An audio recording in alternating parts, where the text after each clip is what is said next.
experts call toxic masculinity. Research found the underlying cause for could-be masculinity content culture. Toxic masculinity, we've sort of heard this phrase popping up. The phrase has gained a lot of attention recently, especially with the Me Too movement.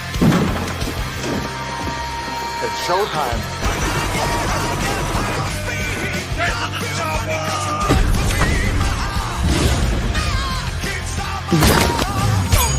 I'm no godless Tommy. I fought the Star-Spangled Banner. You bring the cavalry? Woman, I am the cavalry. They are my people. I am their sovereign. I love them.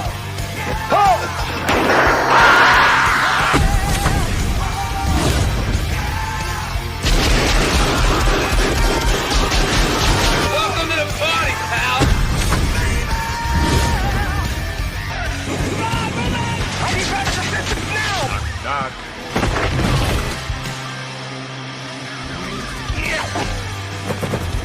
Stick around. What is up, everyone? Welcome to Masculine Mondays, episode 14, covering Quentin Tarantino's Reservoir Dogs. And I couldn't do it alone without you lovely, lovely people in the comments and my fine panel. As always, Mr. Emperor Goodwin, Mr. Leon Idol, Mr. Gourd King, and Mr. Blair de Blair. How are you fine dogs doing tonight? Good. Listening to the super sounds of the 70s on K-Billy. I'm feeling like a virgin. Yeah. Thomas Big Dick in one ear. I'm blue. Dabba dee dabba die. Mr. Blue, dabba dee, dabba da. I'm not tipping. I don't believe in it. That's right. Well, I guess Sammy's gonna have to be Mr. Pink. Mm-hmm. yeah, At least it's not Mr. Brown. I mean, should he be Mr. Brown? Probably. Could he be Mr. Brown? No, Yeah, Mr. Brown was, he actually did us a solid. that's Yeah. true. Ha Did us a solid. Listen, Literally true and figuratively. That's right. very, very, very, very. Man, so this is gonna be a bit of a dual-ish type stream because obviously we obviously do Masculine Mondays here, but Does that mean I need to put in my glass eye? if Katie were here, Katie. yes, then we would need to balance it out. Yeah. Okay, so who we're not knows going if she'll full appear. duelish. We're just partially duelish. Okay. Oh, wait. Mr. Pink has arrived. Because you're muted, Sammy. That's Because why. you're oh wait, I can't say that. Are you there? I should be. Testicles Yeah. 1, 2. Testicles 1, 2. Yes. Testes. Testes 1, 2. 2, 3. I do Yes. genuinely hate we can't quote that line because it's like the funniest line of the movie. I got a clip. It's all right. So we're not the ones that are saying it. It's the Oh. movie itself. So yeah, We're covered. sure, should be fine. Should be fine. If we play it once, make sure it counts, of course. But if you're watching this on a restream or replay, right? Like maybe our buddy Blue Collar Loser as he does his thing with being an Uber driver. Go ahead and hit that thumbs up button. Subscribe, which everyone who's subscribed in the last like month or so, you've been absolute rock stars. Share with your friends, your family on social media. Hit that bell for notifications every time I upload a video and go live on my channel here. Just throw a little comment in the section below, right? Yeah, if you liked the video, you liked the stream, you thought the movie was great, you thought the movie was absolute dog shit, whatever you're feeling, just vibe it out and just throw some there because YouTube wants these weird engagements now. And I hate to have to tell people what to do because I feel like we're all adults here and we kind of know what to do, but you got to see it just on top of things. And in the description below are links to everyone in here on the panel. Go follow them, subscribe to them. They're awesome people worth following if you haven't already. And the official Discord link to the Plot Strikes Back server is also in there below, as well as the video that kind of started this whole thing. The reason why masculinity is important in cinema, or why masculinity in cinema matters. So if you want to watch the video, you can do so as well and comment on that if you want. So anyway, we've got something that I've never seen on the channel here before. It's new because obviously I just got monetized. It's so colorful. It's like the 4th of July. I'm kind of like, What's this? flabbergasted. What's this, precious? Oh, nice. Nasty little hobbitses with their crumbly little breads. No, the first man to do it. He's a Scotsman.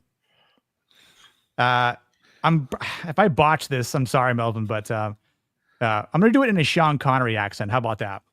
My mule don't like people laughing. I think my mule's a bit of miserable. Beep. Anyway, congrats on 500 subs. Sunny glasses, smiley face.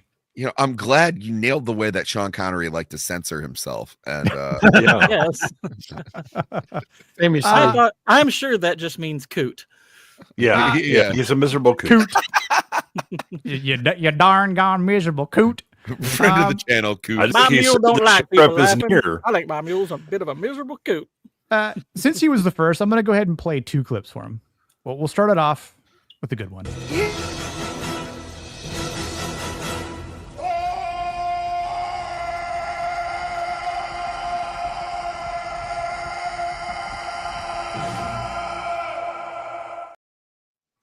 I'll tell you what, if you pitch that yell up a few octaves, it's kind of my reaction to Killer of Killers. And we'll do one more.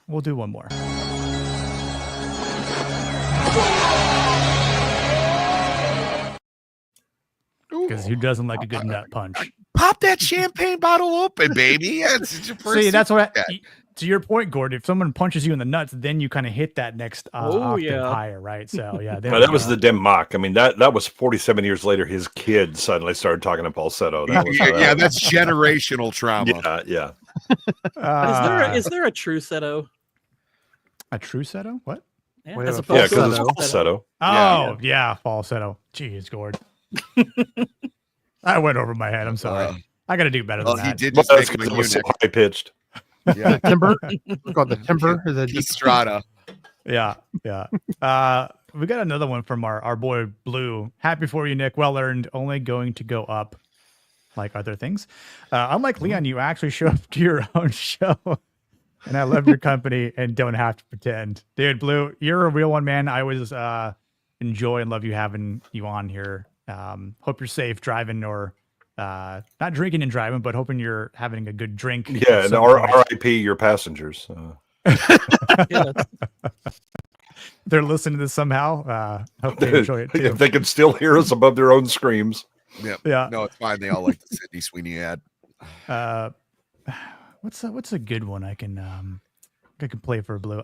This has come from a request from Gubin, actually.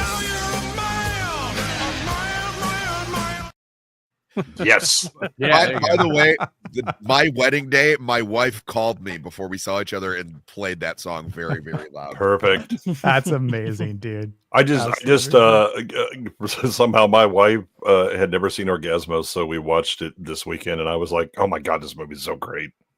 Yeah, I've never seen it. Now I gotta watch it. Oh, it's fantastic. Yeah, yeah.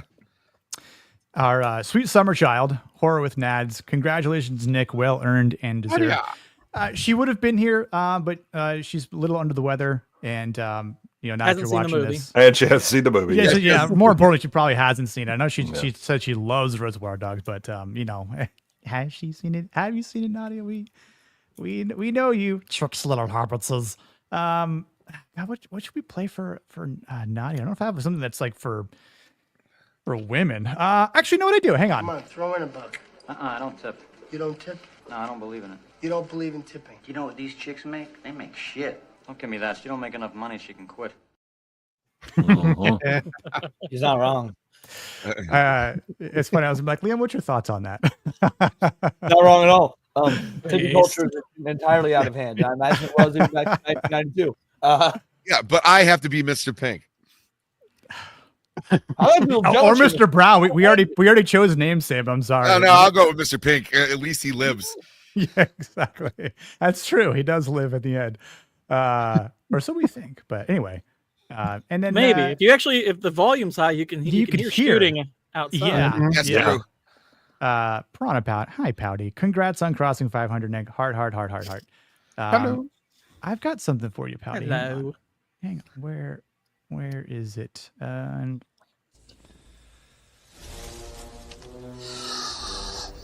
Clever girl. so she said that was her favorite part. So I was like, all right, I gotta try and remember that. So That's actually my how favorite. Potty gets dates.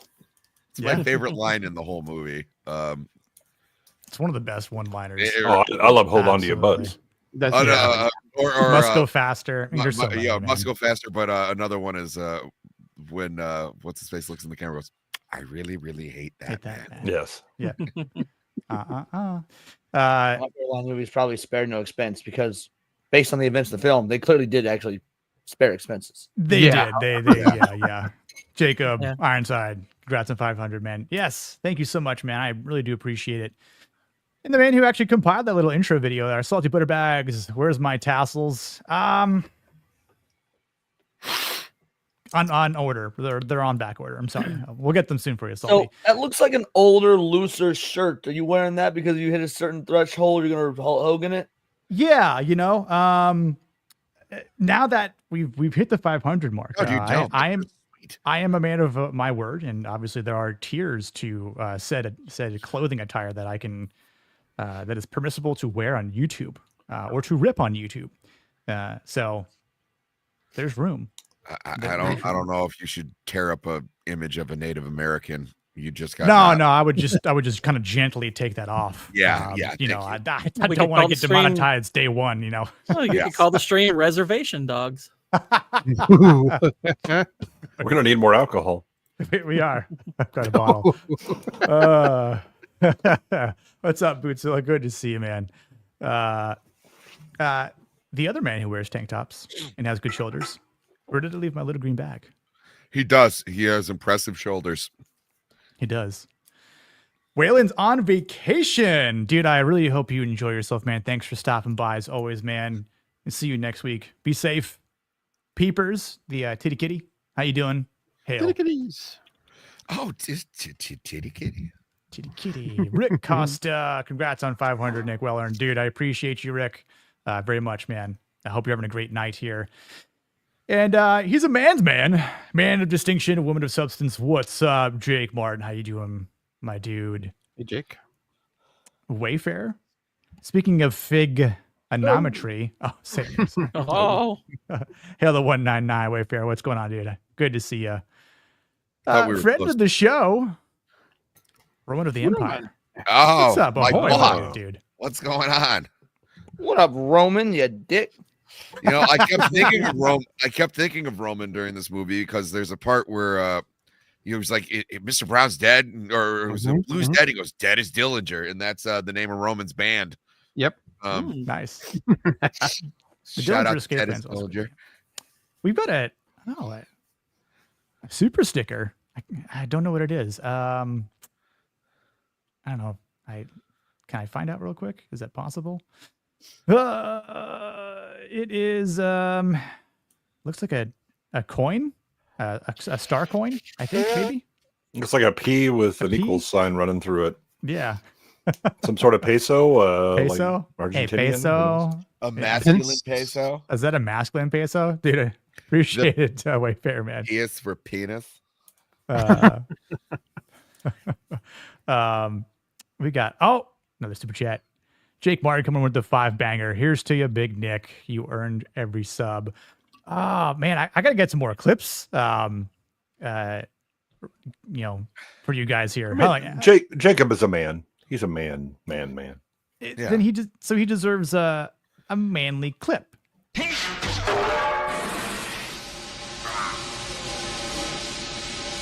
Let off some steam, Bennett. Why does everybody pick the worst clip out of that part? It's the best part. Is come on, let's party. I know. I gotta get that one. I get that one. All right, guys. So the live reading of the Sicilian scene from True Romance and Nothing Happened. Hard R's included. That's true. I do remember that. I think this is the first time I was actually on Zax's What's Good Wednesdays. So, There are a lot we of can hard write R's. that if we need to. It'll be fun. Yeah. Yeah, we We're can good do about like hard R's in Shakespeare in here. the Park. Yeah. Something like that. Who else Damn it! is Now that song is stuck in my head.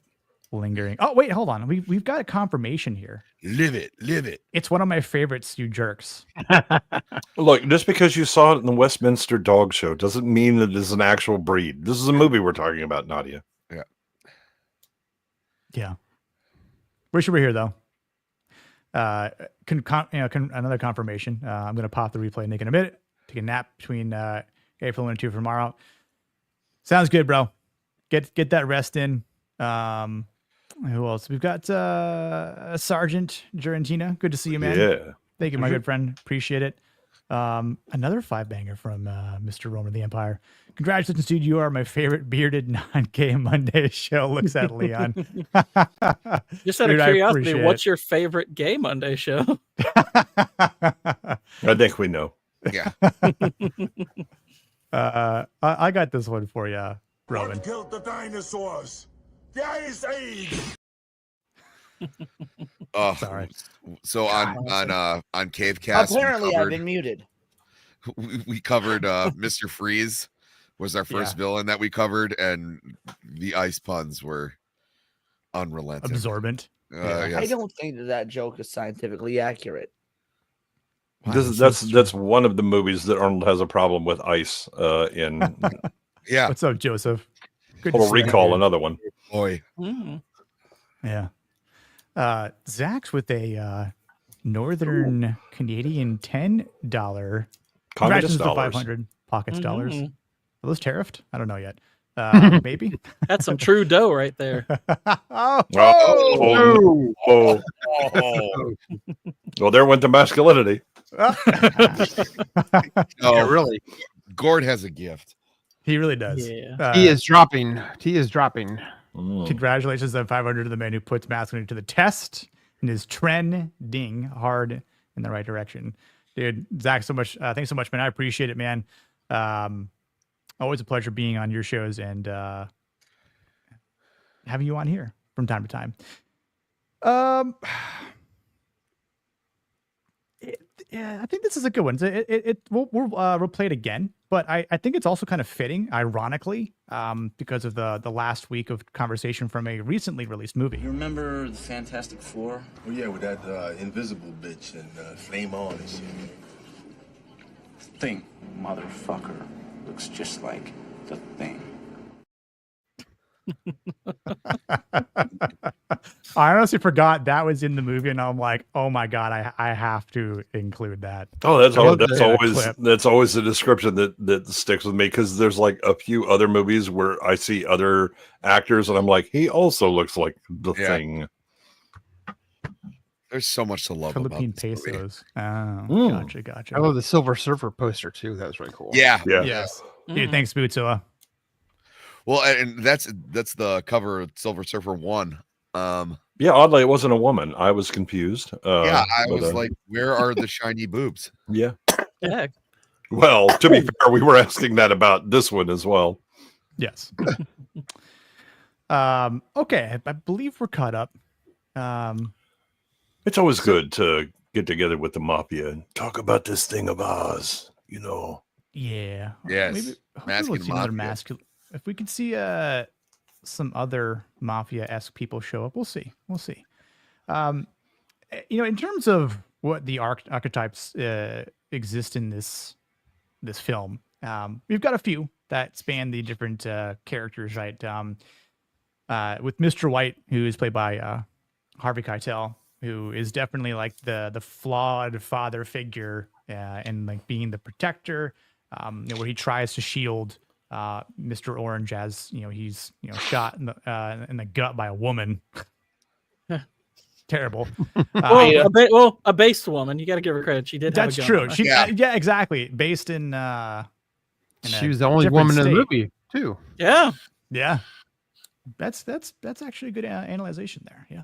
Wow. Based. Yeah, woman. I actually never noticed. No, is she the only woman in the movie? I thought there was. Oh, well, you see. There's some something of like the the crowd waitresses. and the waitress and all that. Yeah. She's the one that has like some sort of role. Well, I mean, we if you saw the will. waitress more than maybe Steve Buscemi would have tipped her, but That's Yeah. true. Oh, Yeah. He only gave her. So she only you're gave her saying 3 cups of Reservoir Dogs? coffee, not Reservoir 6. Dogs doesn't pass the Bechdel test. Oh, No. Hey, then Tony I Down already Under. loved the movie. How's it going, dude? Saw Tony follow and sub on X. Nice. Stumbled upon the video, or rather the channel, I guess. And yeah, dude, I appreciate you taking your time out of your day. Hope everything is going well in the land down under. Yep. Only down Watch under. out for the emus. Yes. Yeah, I know. We have a friend, Film Comics Explained. I'm not sure if you've ever heard of him or not, but Small channel. Small channel. Tiny. In your neck of the woods, needs some subs more than I do. He's constantly being attacked by the emos out there. So at least that's what we hear. There's the great emo war. But hold on. Just saw a wild, lovely Sherry. Oh, hello. How you doing? Hello there. Hope you're doing well. Hope you're doing well, Sherry. Just passing by. I need to get back to work. Yes, work is important, and if you can listen, that's awesome. But I understand totally. So the other characters, we got Mr. Orange with Tim Roth, who is definitely a little conflicted, and obviously he plays a pretender. He's got the dual role as he has to go undercover, so he's torn because of his loyalty to Mr. White, that he kind of starts to accommodate maybe some sort of feeling for in a fatherly son type of manner, like obviously living his dual identity. mentor kind of thing. Yeah. But he crumbles at the end, which we'll get more into. It's heartbreaking. The late great Michael Masden, another just death we've had this year that happened before. It happened after I'd already think I picked doing this movie. So it just, again, like there's been like 3 people that have passed away this year that we've covered in Masculine Money. I don't know if that's a good thing or a bad thing. We're going to start screening these movies a little harder. Okay. Can we start discovering some Pedro Pascal movies? I'm almost like we can't cover any Arnold movies, guys. We just can't. Let's start doing The View. Let's start doing. We do just start reviewing The View. I recommend next week we do Ghost. That way, I mean, Patrick Swayze already gone. He's already gone. Yeah, that's true. So what do we actually Snipes anymore? Like she's still kind of hot. That's true. Well, I guess I think Whoopi's are in there. women a problem for this particular curse though? Yeah, I don't think we've killed it. We haven't covered the Lonnie Anderson movies, so I'll be sad if we did it and the ghost on the train dies. He's already dead. Oh, okay. Then what about he's a ghost? He's a ghost, Sammy. Come on, keep up. Yeah, good, Jerry. Gosh, you're dead, Willie. Yeah, Michael Madsen's Mr. Blonde. Bit of a interesting type of masculine character because he's like a hyper masculine, unpredictable at times to the rest, and he thrives on this fear and control. Yeah, exactly. Yeah. Like he has one particular well-controlled masculine quality that's genuinely admirable, and everything else about him is totally like crazy. Yeah. Isn't his character supposed to be the brother from the Pulp Fiction? Yes. He's Vincent Vega. That was the original plan, Vic and then Vega. there was like some timing issues.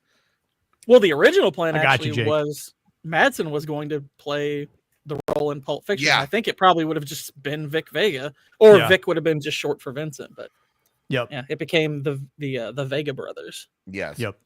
It's quite That interesting. Great to see those. In a movie That's what, like that Rick and Morty interdimensional television. Like somewhere that movie's playing, and I really want to watch it.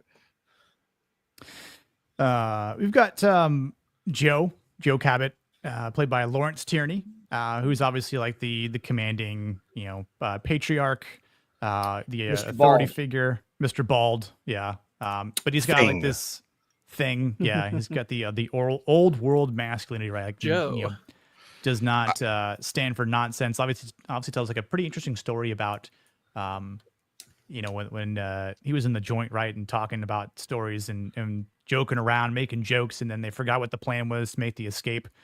Much like he tells a all the guys right before he gives them all their names. So and then we got Joe's son, is nice guy Eddie by Chris Penn. He's like a bit of a It's like the only good thing that son. Chris Penn ever did. Yeah. Well, True Romance, he was in that. He was. I know. I mean, that he was good. Oh, yeah. I like him in True Romance. I think he's fine. Whoa. He's also Whoa. in. He also has a bit part in Rush Hour. Whoa. There it is. What are you doing here? He's also in Footloose. See, I was going to say, was he in Footloose? Yeah. Yeah, he's the best Mr. friend. Short the King. Yeah. Casual life. Was Yeah. that When he wasn't fat, he was actually like strong, and then he just kept eating. It's casual. Short King. Dude, with the 50 bomb. Short King with the big wallet. They grew up so fast. Look at this monetized SOB. Look forward to the future, especially with your new co-host Vex. Oh yeah. You are a great dude, Nick. Get yourself a decent bottle of whiskey on me. Well, maybe not after YouTube takes 30%. Much love to you in the panel. Dude, Rossi, appreciate you. I actually do have a bottle of whiskey right here. Ooh. Drinking some fancy stuff. Oh yeah, I love the Japanese That's stuff. a good brand. It's Yeah. very, Yes, very, it is. very good bottle to have. But yeah, dude, Rossi, can't wait till we hang out at MegaCon in March. It's gonna be a fun time, especially because it's your birthday, and I think Theory's birthday around the same time as well. But there should be a lot of awesome people there. Vex, I think Kata, hopefully Leon, and the Doolies will be there. I'm So gonna do my best to be there. Yeah. This for 26. What's that? This is for 2026. Yes, 2026. Yeah, I'm Yep. contemplating that trip as well. Oh, we're gonna miss Goodwin showing up. You know what? If Goodwin's gonna go, then I might. Can we do like a Colossus and like Puck like throw or like Wolverine throw? Oh, the can you throw? fastball Can you throw Kata? Like just I mean, I could carry Kate in my pocket. That's it wouldn't be that hard. You could we throw- actually had a like when I was working in California. So my buddy Zoob, who was a couple inches shorter than me, but about 40 pounds heavier, and it's just all muscle. And then the CEO Glenn, who played college basketball and also is a stocky boy or whatever, and I, they do. Roman. the groom was like 5'7", 160 pounds, and we threw him in the pool after his wedding. We don't know. We're taking a picture, and we grab him, and he's like trying to struggle, except that Zub and I are on each side, so we just hook under his armpit and just lift him up off the ground. So go ahead, struggle, it's fine. Toss, and so it's like, dude, you weigh as much as one of the three guys' legs. You're definitely going in the pool. Yeah. What we didn't realize is that the pool wasn't heated, and it was in February.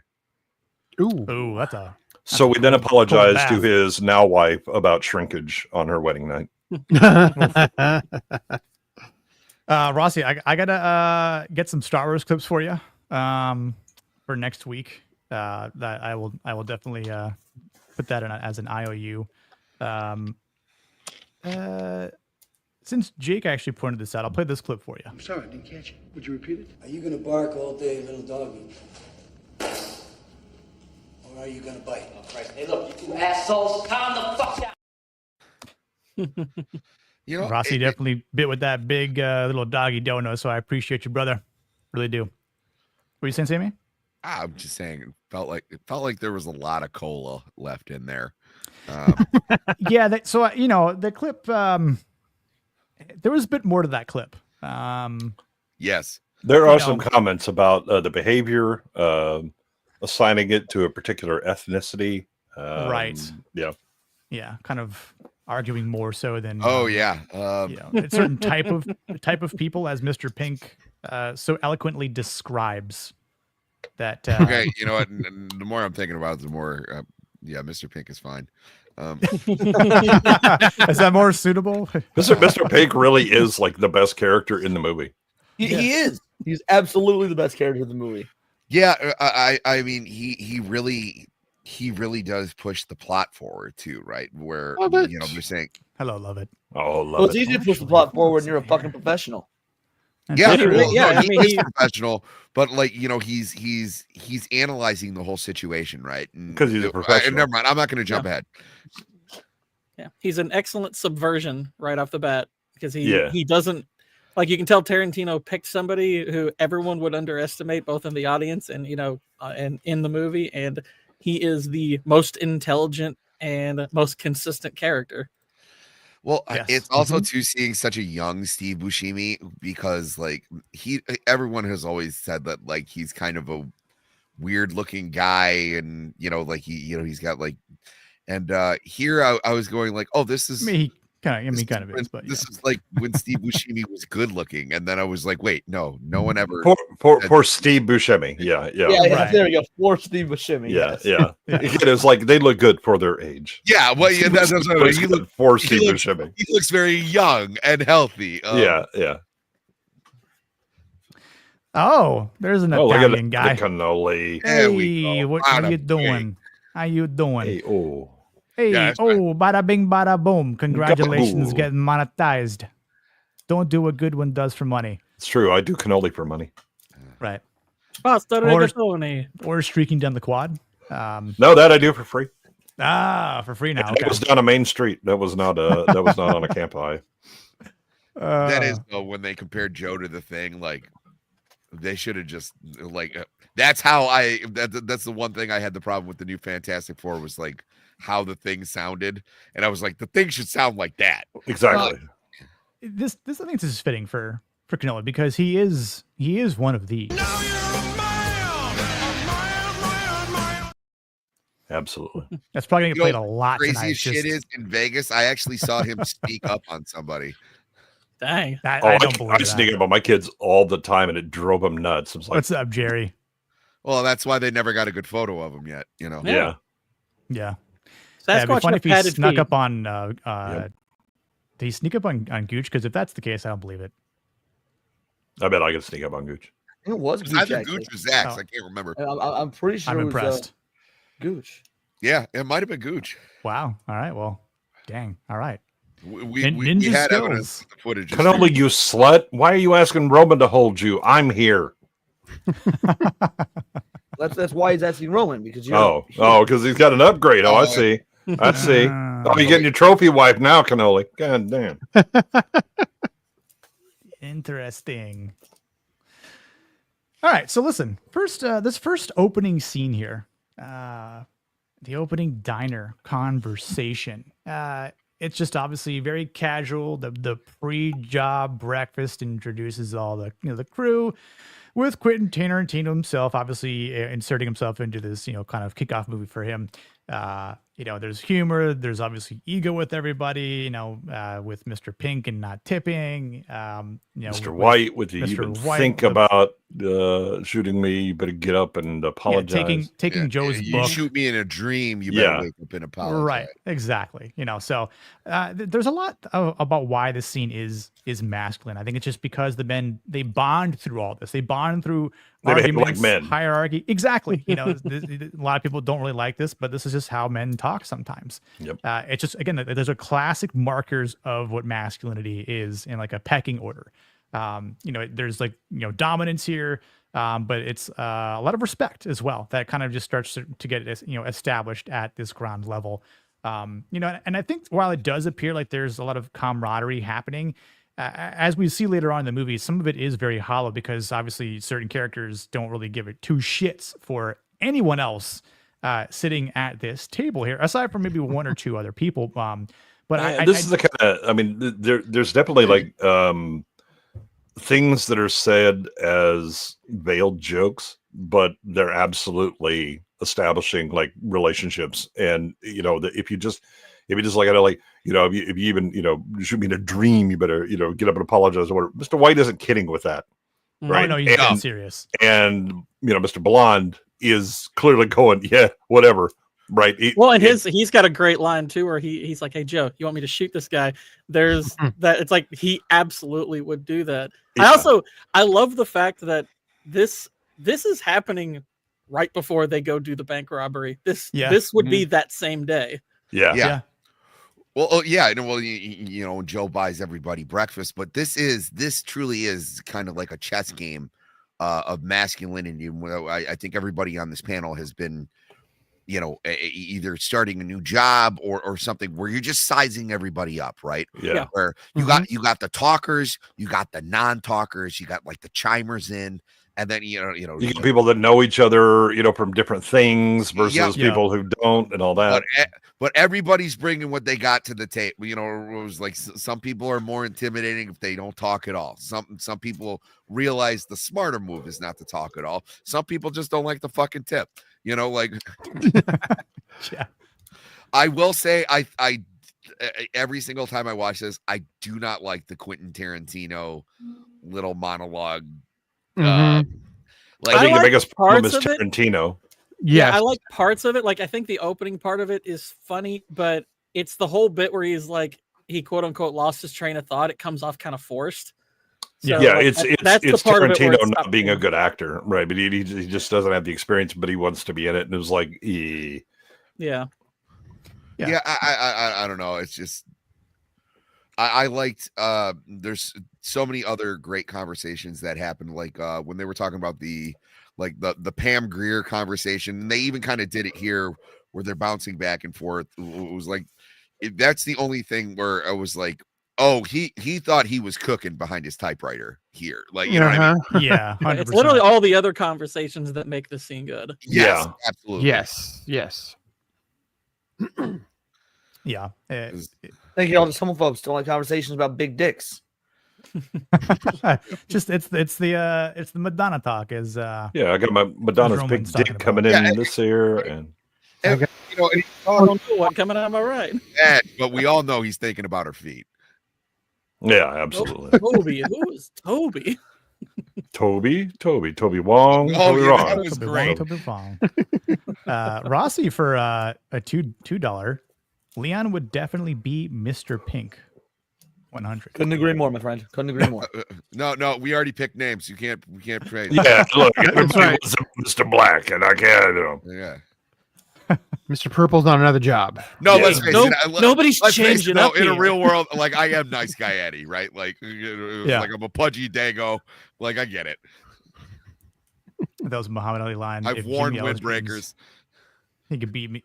If Jimmy Ellis dreams he beats me, he better wake me up and apologize. Yep. Which the hilarious thing is that Ollie and that whole talking smack thing, he actually learned it from from Gorgeous George, the wrestler, because he realized that kind of that over the top talking and being the heel, you know, it got so much heat that and so he decided to do it in boxing. It's awesome.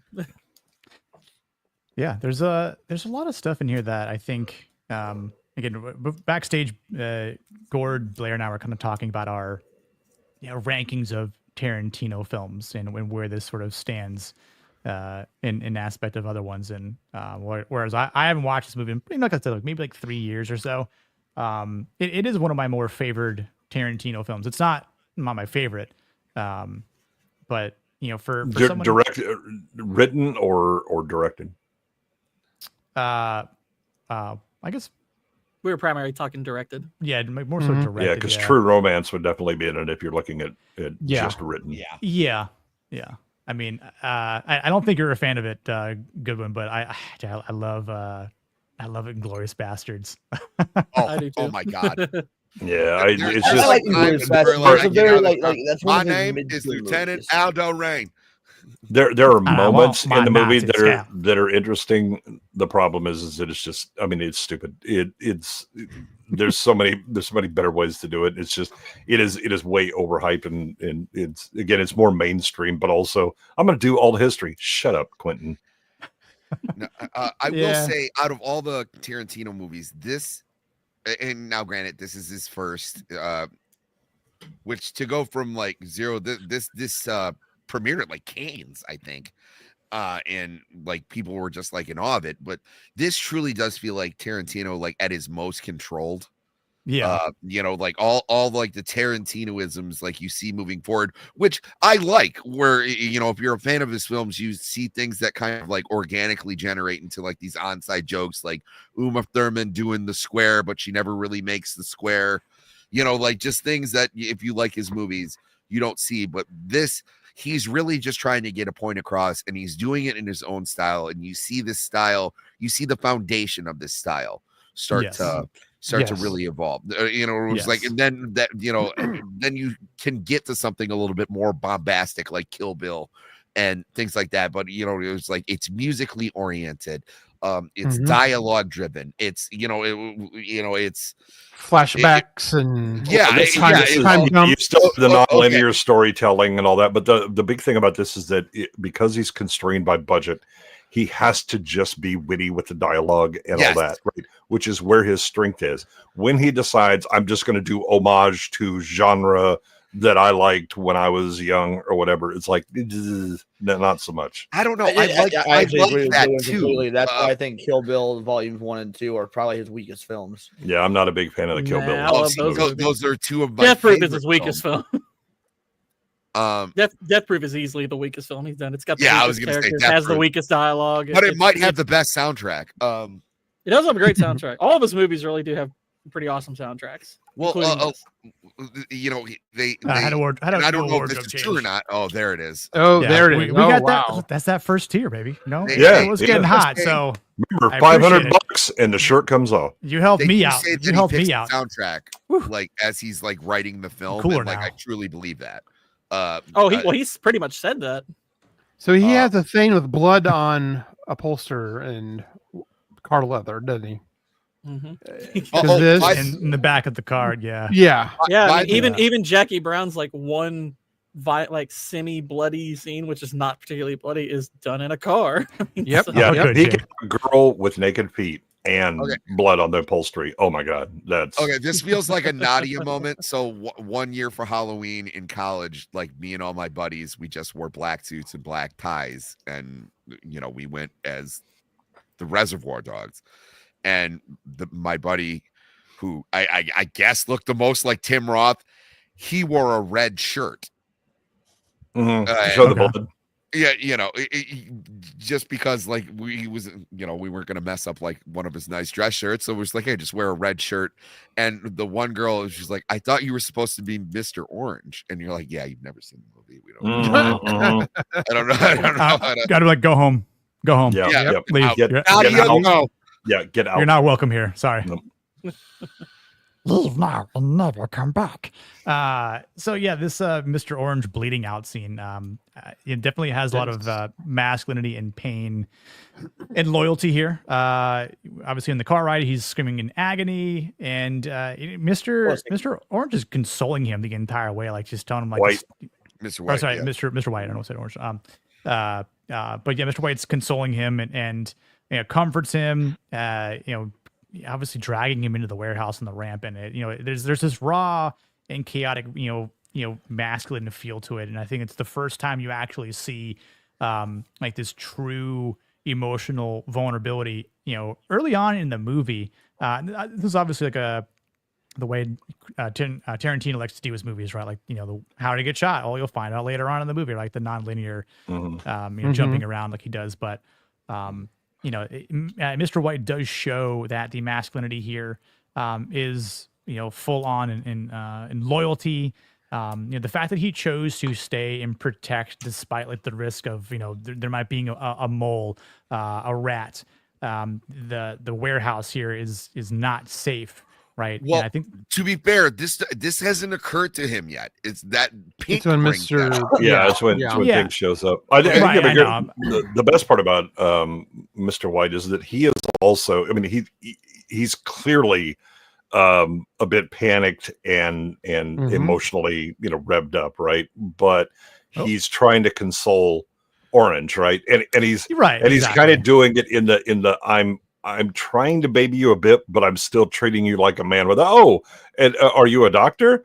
Where did you get a degree? You know, so you don't actually know what the hell you're talking about. Thank you very much. And it's like getting the negative thoughts out of your mind. Like you don't quite know what you're talking about. Like you're not at the end of the line yet. You haven't seen the words. Even something like he undoes his belt. Yep. And like there's people like to throw things. There's nothing to misconstrue about it. He's trying to make the guy comfortable. Even Mr. Orange looks up and he's like, "I'm scared.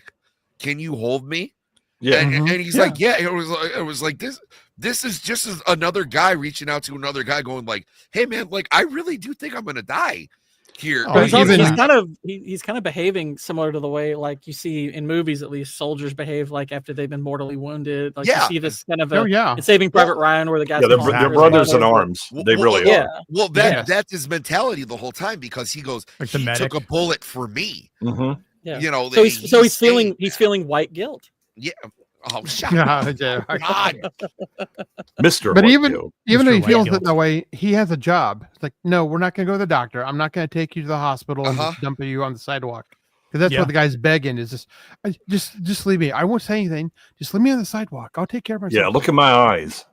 What's interesting is the context of that request, because when you find out that Orange is in fact a cop, it's like you realize it makes you wonder. It's like, okay, so would he have actually kept him out of prison, done him that favor and everything, because he comes off very earnest, and it's like he probably means it.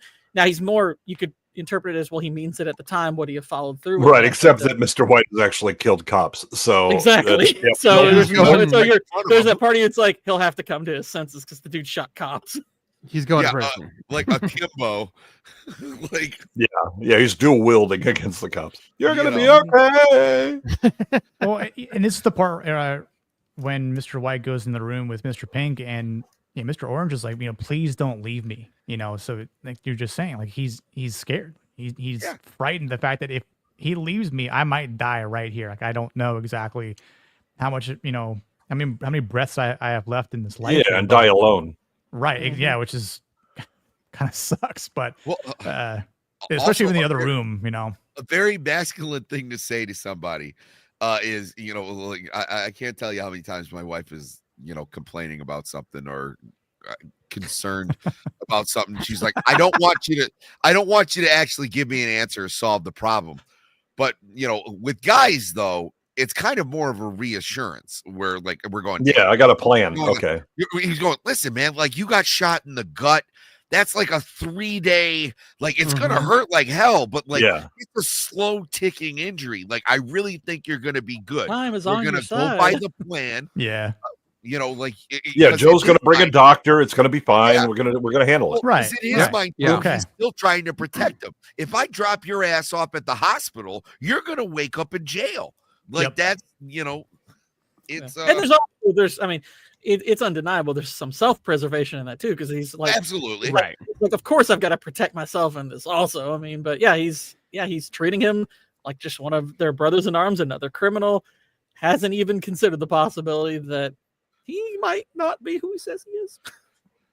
No, it really hasn't occurred to him yet. Also, had anyone noticed in this scene in particular, like Harvey Keitel lights his cigarette but doesn't really light it? Like, it's right here. He doesn't do it. It's like he misses it. It's like he does it 2 inches. Well, the other thing is, remember when he's trying to light the Zippo, he's doing the snap light and it doesn't work, and he eventually has to use his thumb. That's good acting because he's too worked up and nervous to actually have the snap work. Oh, I thought his actor's secret was he doesn't know how lighters work. Well, that could also be it. Yeah, it could. Except Harvey has smoked in a lot of movies. Yeah, no kidding. No, it is good. You do, because you see his hands jitter a little bit. You see that, but also like there have been times like where something crazy has happened. Like, and I go, when I smoked, I went to light a cigarette, and then I was like, oh, I actually didn't light it. I have gone through the motion so many times. I just assumed that I had lit my cigarette. Yeah. I do love like or set one down and then light another one. I love Pink's line where he's like saying, "Here, do you want a cigarette?" He's like, "No, I quit." And he's like, "Okay." He's like, "Why, you got one?" Yeah. But Pink is such a good character because he's the most objective person in the mix, because like right when he comes in, he's saying that was a setup. He notices Mr. Orange, got shot. But you almost get the sense it's like it's semi-compassionate, but it's more like, oh well, this complicates things even more. Yeah, he's working the problem. Yeah, I don't get compassionate whatsoever. I get like, annoyance. Like, all right, well, now that there's a monkey wrench in the plan, we got to be objective. Like, fuck, I guess that's gonna fall on me now. I guess I'm gonna have to. I'm the only one that can be objective. Apparently, I'm the only fucking adult in the room. By the way, Nick, Nick, send me this still. I have memes to make. Oh my! Okay, I got when you find out she shops at American Eagle. Yeah. Now, his alibi is quite hilarious because then he just yanks this. Actually, that's the other woman in the second woman character. Second woman. Yeah. He Just yanks throw her. her out. This one did not have a gun. Yeah, she's like, get out of this masculine movie. It's the rule. It's the rule of You're three. tricked allowed. They don't get tipped. They get pulled out of a car, or they get shot. Exactly. Yeah, really. Misogyny all over the place. Yep. And That's what Lawrence they get for Bender. intruding That's into a Lawrence- man's space like this. There's one of that's Tarantino's bunny who was doing the shooting. It's Lawrence Bender, the producer. Oh yeah. Oh, you're right. But yeah, so I really do enjoy this scene though because I think that there's a lot of emotional fortitude that happens between Mr. White and Mr. Pink here, between Mr. White trying not to panic, right? As he's looking himself in the mirror here, he's sweating because he wants to try and maintain his composure. But the fact that Mr. Pink is sort of, obviously just fled from the cops, his adrenaline is through the roof. Like he's like high tea, rampaging right now. That's why they're obviously smoking, but they're not so much dominant. Or it was against... 1992 and everyone smoked. That's true. No, that is true. But there's a couple of things about dominance that are happening here, where Mr. exactly. Pink is actually in control, but you have he takes over control. Yeah, you have Keitel's character who's been around the block a bunch of times, and he's telling Mr. Pink to do things that he knows calm him down. So he's like, smoke a cigarette, splash water on your face. He's telling him to do all these things when meanwhile he doesn't even realize that Mr. Pink has like carjacked someone, thrown this woman in the garbage, and then and already pre-stashed the diamonds. He's 2 steps ahead of everybody. So he, as much as Mr. White doesn't know, Mr. Pink is actually in more control than anybody in this entire scenario. So you have some guy trying to like come to grips with the situation and telling him, who he thinks is like a young buck, to like, just do this. We're going to do this and we're going to wait for orders. And this guy had already taken the liberty to go against what was told to him, stash the diamonds, come here and tell everybody that they're out of their fucking minds. Yeah. What you have are, but what you have are two different people that have different amounts of knowledge and are operating from different premises. Mr. White is looking, he's like, no. I mean, I can tell you that kid isn't it, and you're overreacting, right? You are acting panicked because you're like, I mean, I don't even know if this place is set up or whatever. We got to get the hell out of here, because that's what Mr. Pink is saying, and he's come to it reasonably. White isn't there yet, right? He hasn't seen the same things, and so what Mr. Pink is saying is perfectly reasonable, especially from like our point of view, and as we get more information.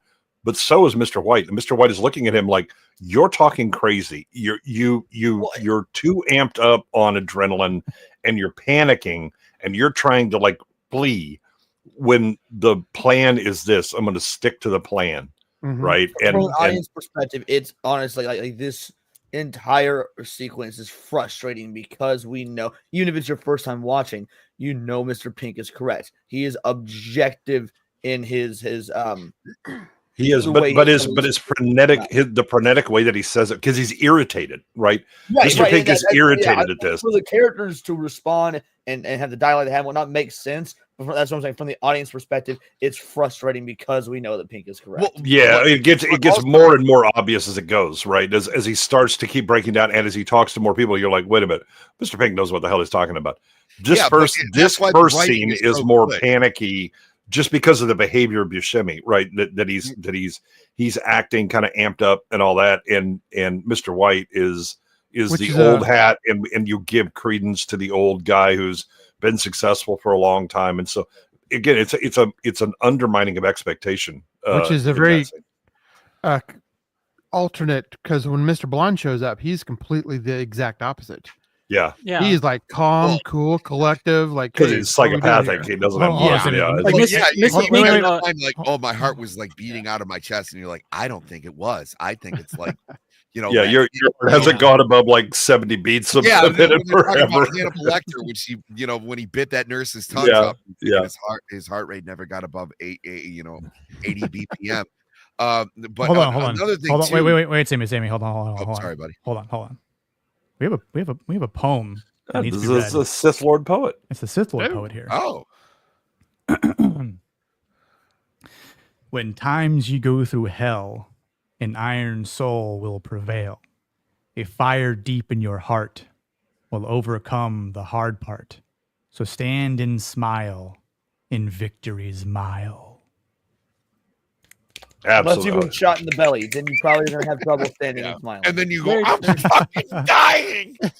Oh, are you a doctor? Yeah. But in a way, yeah, like Buscemi, his behavior. Say the words. You're gonna say the words. He's kind of the wrong messenger for the correct take, basically. Absolutely. That's what I was getting at. They start from the get, letting you know that Mr. Pink is an asshole. Yeah. By the way, some really nice touches to this scene are I love the way they kind of reveal their very ruthless nature in the dialogue, because they don't, like when he say, "Did you kill anyone?" He goes, "A few cops," and he's like, "Any real people?" So they have a very that's their attitude towards cops. And I also, one of my favorite acting touches is Buscemi is he's basically reloading his gun, and when he pulls it back, Mr. White reacts to it very irritably, like very alert, like, "Whoa, what are you doing?" Why are you was Melvin cocking your gun now? Like, it was like there's just that brief moment because they've been talking about a rat in the house, and then he pulls the slide back, and he's just like, "Whoa," like, okay, and then he's like, "Okay, maybe he's just messing with his gun." I think another there's another like really great acting thing that Keitel does. That's a quirk of the character that when nervous, comb hair, to include Mr. Orange, right? That he combs his hair when he's like that, right? Because the idea that I'm going to comb that, and okay, now I'm set again, right? I'm everything's in order and all that, but he's doing it to a guy who's got a gut shot and thinks that that's going to make him feel better. Well, that's what I was saying. He brings that on other people, so he's going like, "This works for me. Yeah, this will work he's for everybody else, projecting. right? Yep. Put some water on your face, smoke a cigarette, comb your hair. Or like all. Go in the bathroom and rub one out. Like there's a lot of things you can do to calm the nerves. All right, listen. What I was getting at is, like, Mr. Orange, you can go ahead and stay on the ramp and rub one out. It's fine. We understand you can't get up and go. The brilliance of Tarantino, you stay immobilized in this is, and it's still the it's the brilliance of the Godfather, Puzo as well, is like you get these moments, you get these very, very human aspects of these characters. Oh wow, dude, what's your secret? Cannoli, do you need 38 seconds? But what I'm saying is they also, through dialogue, even though they're having these very human conversations, they let these little hints in through dialogue to let you know that, like, these guys are fucking animals. They're criminals. Like, it was, just like you said, it was like, "Hey, did you kill?" No, just a couple of cops. Any real people?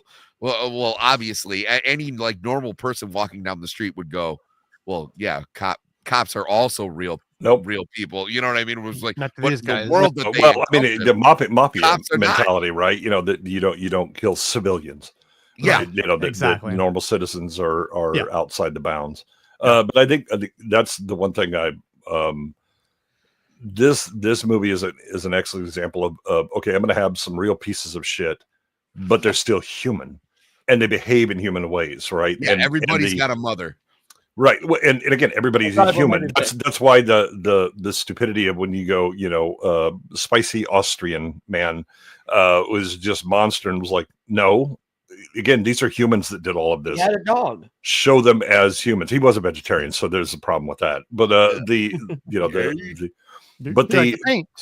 the idea of showing the banality of evil.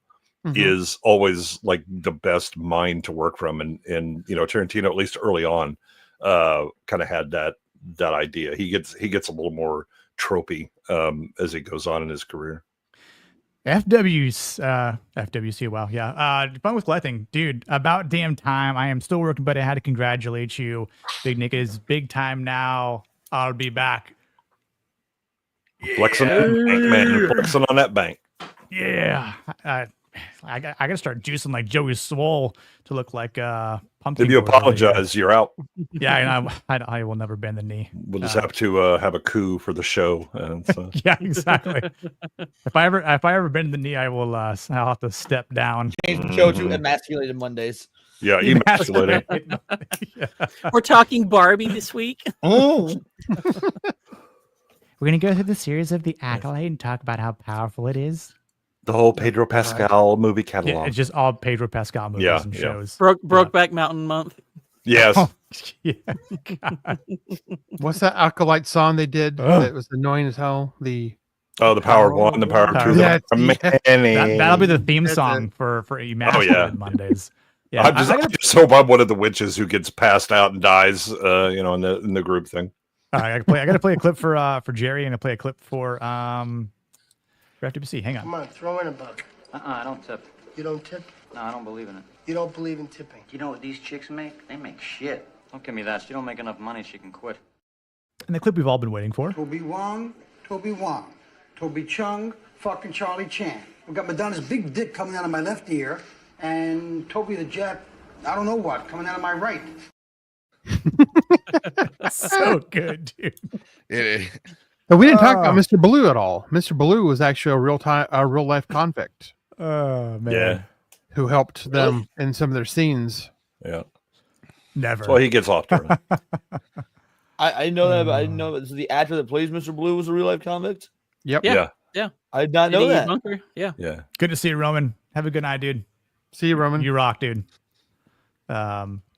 Okay, here I want to propose this to you guys. As my astounded guests, we could go through this movie as is in the order that Tarantino has it. But what I was initially thinking is, right after this part of the movie, it goes starts talking about the what is it? Mr. Blonde comes in, if I'm not mistaken, right? What if we cut to the flashback with everything that Mr. Orange endures?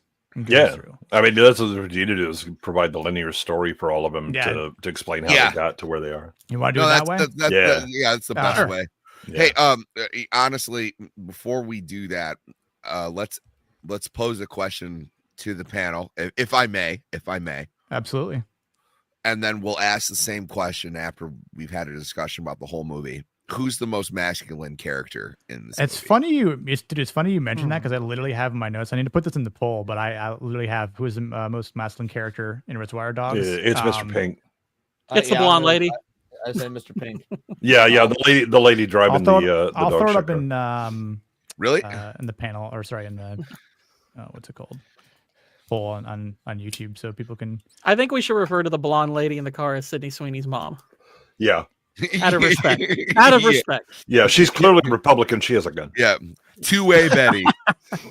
In California, no less. Exactly, yes. She's hardcore. Mm-hmm. She probably actually worked on that car too. Ardar. Mm-hmm. Yes. I was gonna say if not Mr. Pink, I'm gonna go with Joe. That was Joe never deviated from everything. He organized the whole thing, called shots. I feel like I feel like you can make cases for a lot of. You can make cases for Eddie. I mean, you can make a case for Eddie. Yeah, you can make a case for Eddie. I kind of think it's between Joe, Eddie, and Pink. I would say those are the top. Mr. three. Orange, there's a case to be made there as well. I know there is. I think we've got 4 choices for the poll. Who should we include in the poll? Even Mr. chat? White, you can make choices. No, White's ruled by emotion. He's ultimately ruled by emotion. Yeah. I can't. I agree. Pink, Orange, White, and Joe, I'd say, are the 4 you could make the best case for.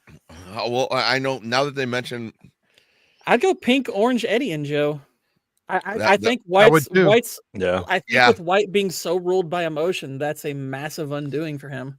Yeah, I mean, he definitely has good masculine urges, but he jumps to a conclusion and then just sticks with it.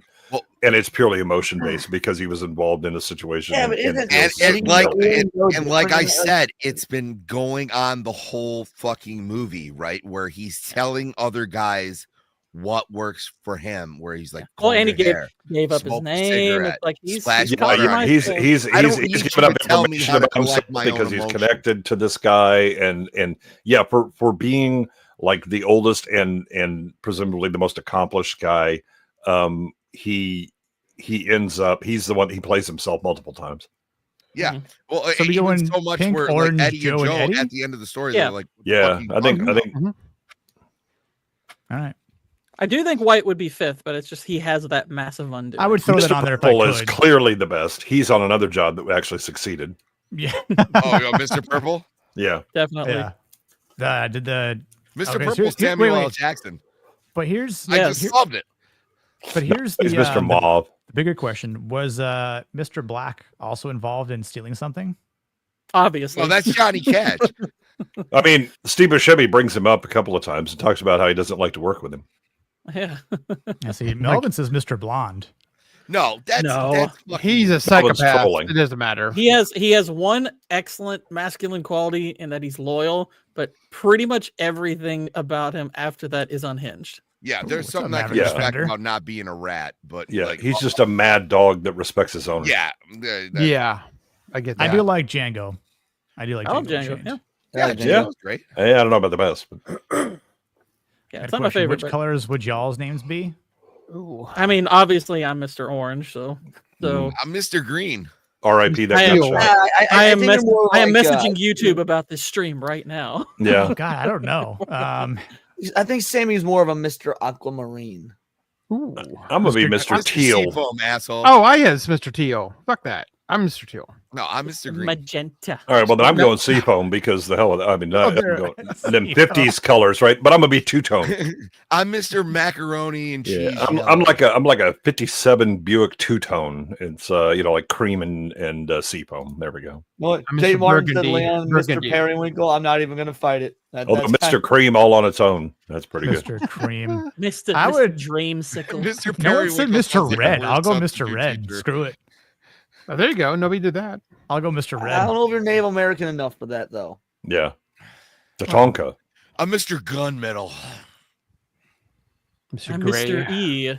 You don't know anything about me. Oh, wow. I want to be prosthetic beige. You punned too close to the sun on that one. Mr. Gordon. Gray. I was trying to. Mr. You Gold. Mr. Gray, yeah. Mr. Gold. Mr. Gold. Mr. Or, Periwinkle either sounds like the worst pedophile or like the "Oh Captain, my Captain" style like teacher who changed everybody's life. Now I'm Mr. Black. To be fair, Mr. Periwinkle might actually be the best pedophile. He's the best at what he does. The best. All 7 rotten swing pumpkin. states. Blackface.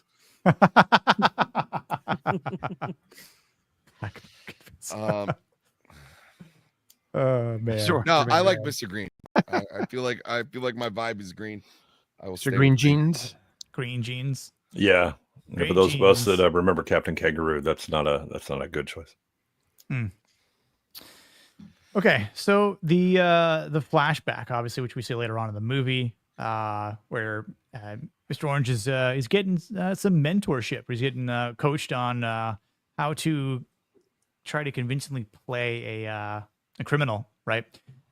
Which he is told to learn the commode story, which is like, what the hell is a commode story? And it's like 4 pages worth of dialogue, which is kind of ironic because I'm sure Timothy Roth has had to learn way more than that for this movie alone. Absolutely. But, I do love one little piece of dialogue I love between them is when he's telling him about the guy who got him in, and he basically compliments him, and he's like, no, he's a scumbag. He's selling out his boys, which is interesting because he's having to do the exact same thing in reverse. That's kind of what's so interesting about it. Well, and it harkens back to what I talked about too earlier, where it was like, oh, you like these characters. These characters are monsters. Like, they're all bad guys.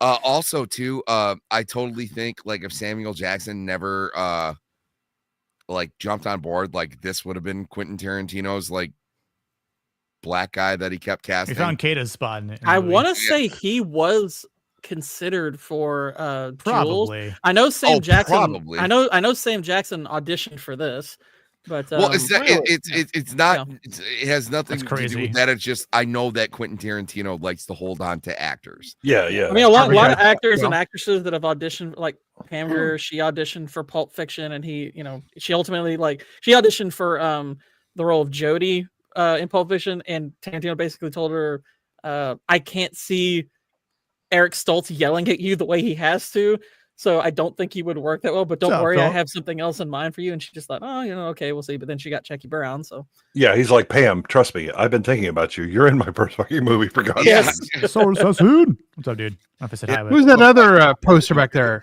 Karate Cowboy? Kamikaze Cowboy. Kamikaze Cowboy. Yep.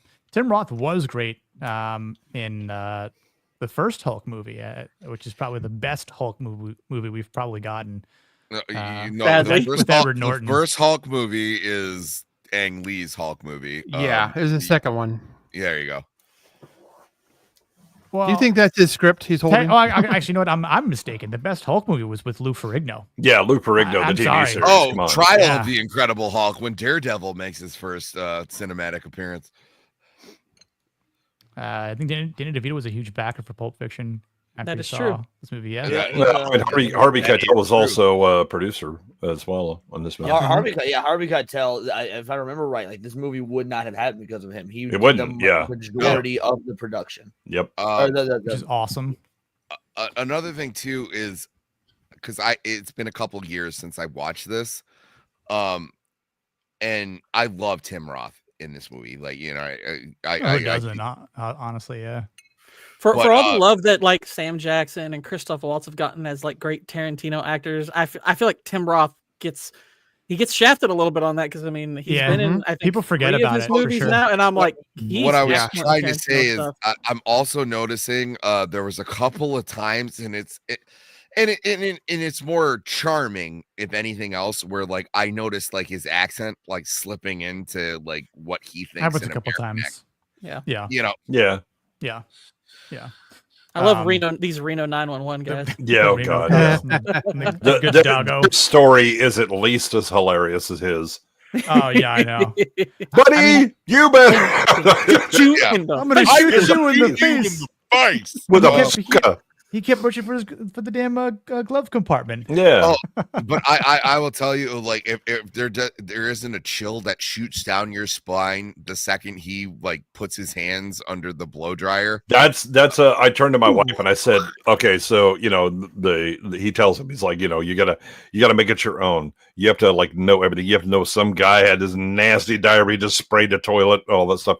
But I was pointing out that the blower is an excellent addition to the story, because it draws attention to you, and you have to stand there with your hands getting blown on, and it helps sell the idea of you can be cool under this kind of stressful situation, because you're losing it in your mind. You're making the decision to disrupt their conversation. Right. You have the option. I mean, if you just walk away with wet hands, they'd be like, wait, what the hell? Right. So you have to dry your hands. You know what I mean? You're taking that. All of this is a gamble. Mm-hmm. Everything that he does, besides turning around and going oh, I don't think I have to go to the bathroom that much, which is immediately. Yeah. Immediately they're like, wait a minute. Yeah. I mean, it is, but the adding the blower is for him trying to sell the story. But I was talking the best edition you can have about a technical aspect. I was like, that is great writing. That is great acting. That is great editing. And I was like, but also that's great soundscape, where there was the hand dryer is so goddamn loud. Yeah. That everybody comes to a halt and they're just looking at him. It cuts everything. It's like synthesizer drums. Every story should have a blower. I actually think the sound design is probably the most underrated quality of the movie. Because, I agree. This movie gets called it's considered to be very violent by a lot of people who watch it, and it's because of the ear cutting scene. It's because of the shootings. The shootings really are not. If you just kind of slow them down and watch them, they're not all that bad. Violent. It's kind of the sound that sells them. and the movement of Yes. the actors getting shot. Like when he shoots those two cops through the windshield, that looks, just when you're seeing it in real time, looks horrific. When you slow it down, it's really not. It's fairly standard. Well, And it's a little bit bloodier than usual. Yeah, but it's like Heat. You know that everybody's like, oh, Heat's great, and I was like, really?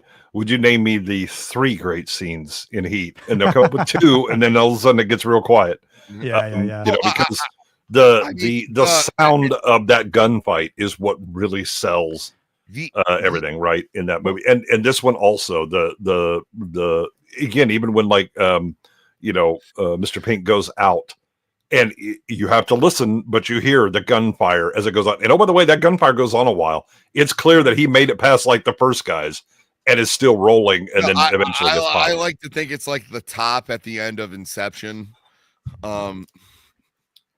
And because Steve Buscemi dreidel that keeps such spinning, a skinny frame, I feel like they missed every dreidel, single shot. dreidel, I made you out of clay. Just sauntered his way. The other thing that's interesting in this part is there are other sinks that he could have gone to, but he chose the sink closest to the cops. Again, you because you're thinking through your head, okay, well, I don't want to draw attention. I don't want to act like I'm worried about this or Puts whatever. the bag right next to him. Right. Unfortunately, he is violating the man rule. Yeah, he is violating. Yes. Okay, a good example is like I don't know if you guys know this, but like we talk outside of these shows. I brought up Good Will Hunting as a one that would be a great exploration of masculinity. There's a scene where they're asking like Matt Damon about his abusive father, and it was like he would lay out the belt, he would lay out this, and he would lay out the wrench, and he was like, and I picked the wrench every time, and he's like, why? Because fuck you. That's why. And it was like that's why you picked right there, because like you have already been in the belly of the beast. The dog was fucking barking at you. You're gonna piss. It was like they've already posed you as a non-threat. So you know what? I'm taking the closest fucking sink to these pigs because you know what, like fuck you. You know, like that, you know, like and that is something that I feel like someone who has that occupation would probably do, where it was like I've already gotten off scot-free this entire time. You know, it was like, what else do you do? Because the worst case scenario is like, what, you weirded one of the troopers out and was like, hey, why is this guy taking the sink closest to me? Doesn't he know man code? Thank you, Vex. Tarantino is gay. Congratulations on monetization, bro. Is it? I've seen him suck too many toes to consider him gay. Definitely a freak, though. Yeah. All right. So who's the bigger foot freak? She's not a Tarantino fan at all. Wait. Yeah. Who's a bigger foot freak? Kata or Tarantino? Who's got that? Tarantino for sure. Kata. Kata is closer to them.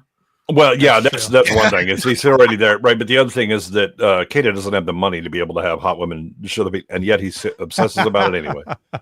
Yes, he appreciates the novelty more. I don't know where Rossi was here, Vex. Maybe he'll come back now that you're here. Tarantino hands down. Kata is willing to take scrapped toes. Yeah. Well, Vex, you're contradicting yourself. Then, if Kate is willing to take scrap toes, then he is the bigger foot freak. Yeah. That means he's not. That means he's non-discriminate. What are you talking about? I will say that Vex is more masculine than a good handful of guys that I know. Well, yeah. In a good way. Like, like she's still like a girl. She's got big boobs and shit. But like, you know, I know guys with big boobs. Yeah, got good takes. No, I tried, dear. I mean, again, like the flashback, I think what it entails with the sequence transitions, like from the rehearsals, right? Like he envelops this role. Like he's taken this method acting to a whole new level. He's become the criminal. He's kind of, you know, in this part coming up where, which I have a clip for, but he tells himself, don't puss out now, right? Like man up, man the fuck up, don't be a little bitch.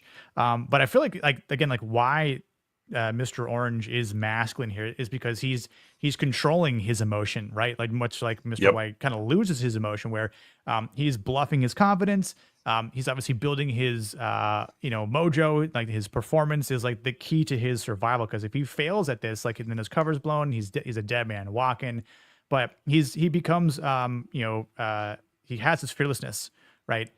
He actually is able to portray dominance to all the other actual criminals in front of him in the bar scene, and they fucking eat it up like hotcakes. Like it's like he kind of fully embodies masculinity because he's essentially faking a role. But I think it's like he, at the end of the day, he actually likes it. He's actually quite enjoying this kind of, he's also in the most danger. Yeah. He is. He's like basically this idea, like, I mean, I'm not saying this because you use the word fearless. I'm just saying this idea of being quote unquote fearless, it's that more translates to being just mentally reckless or just kind of sociopathic.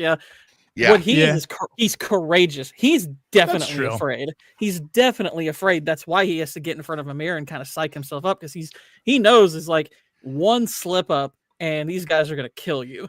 Can I ask you guys a question? He just has to put it on, and he has to push forward. He wasn't gonna give the wrong 3 if it was him in World War fucking 2.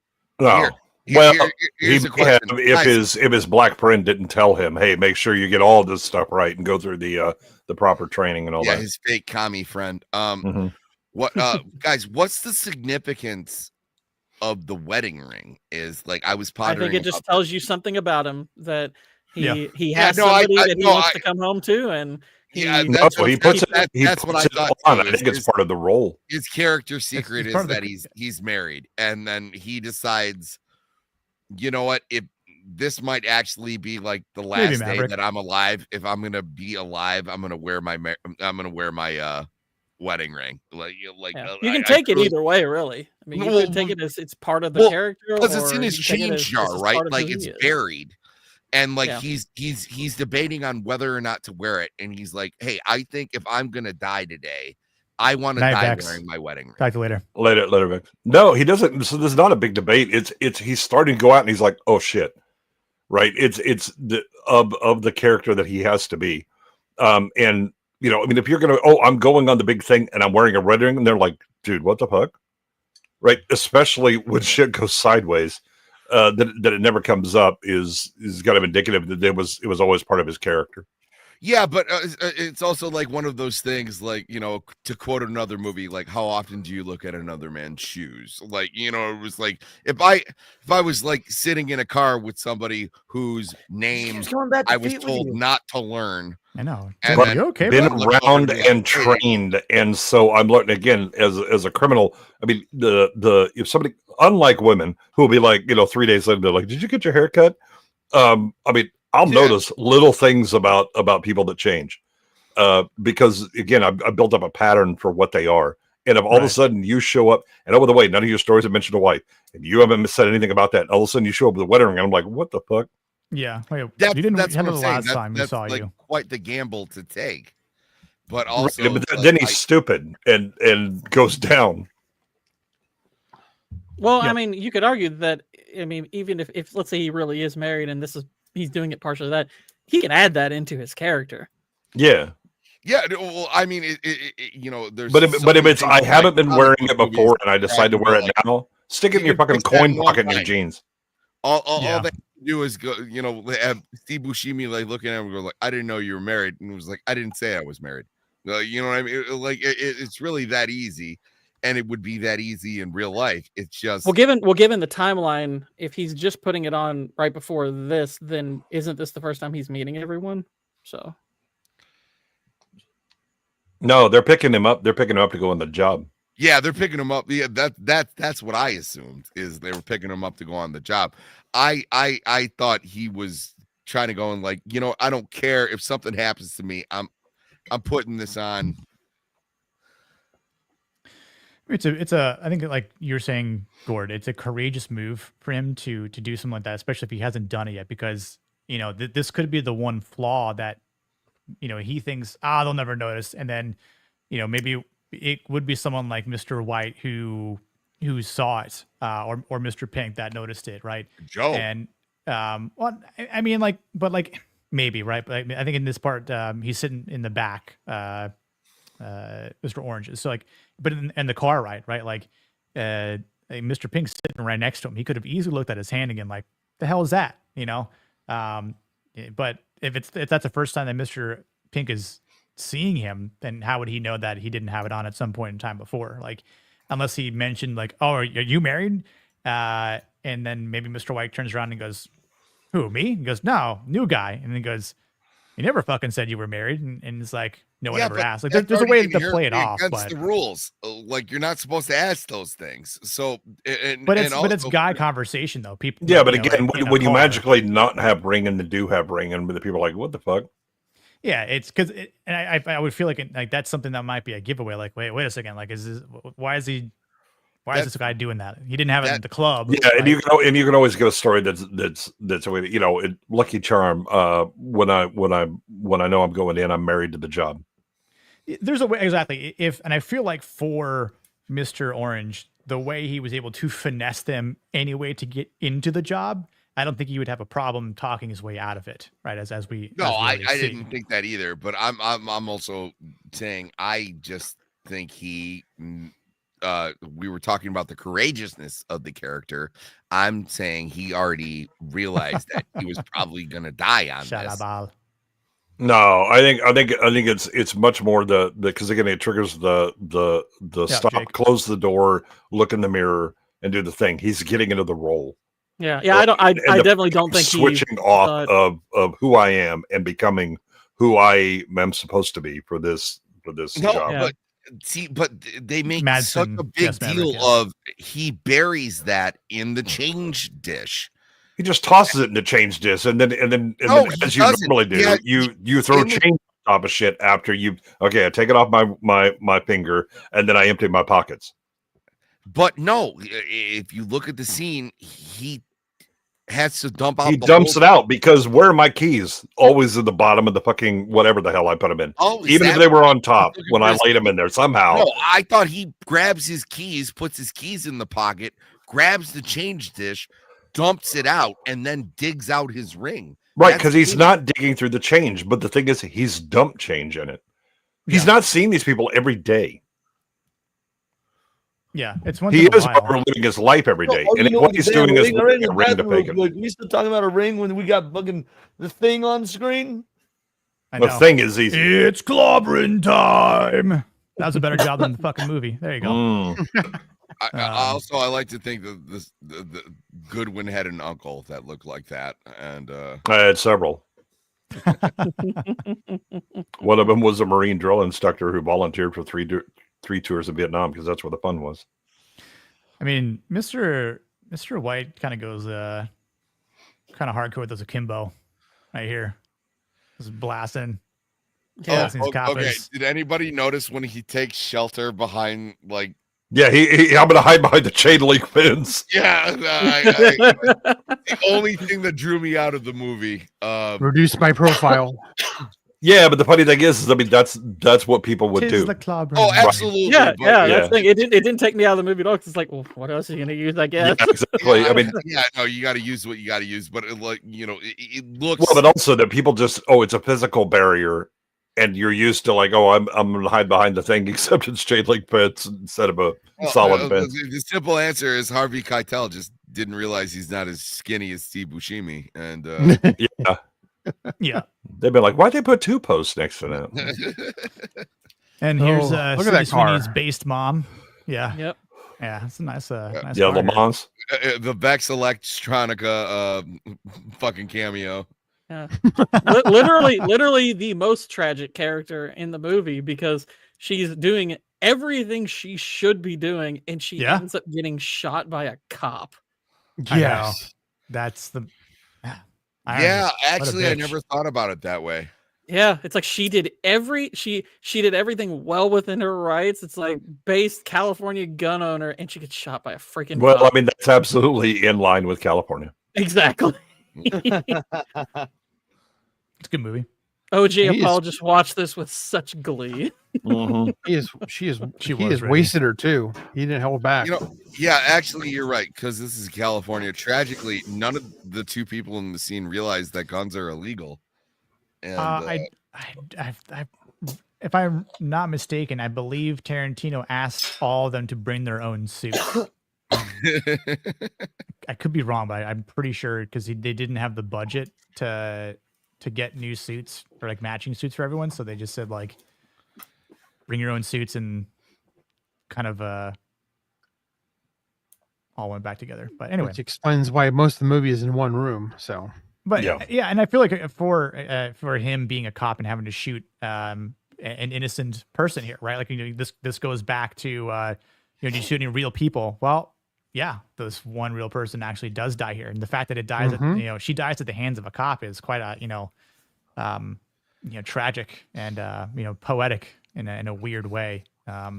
You could argue that Hateful Eight is basically just this movie on a bigger budget and far lengthier, and this movie is significantly better.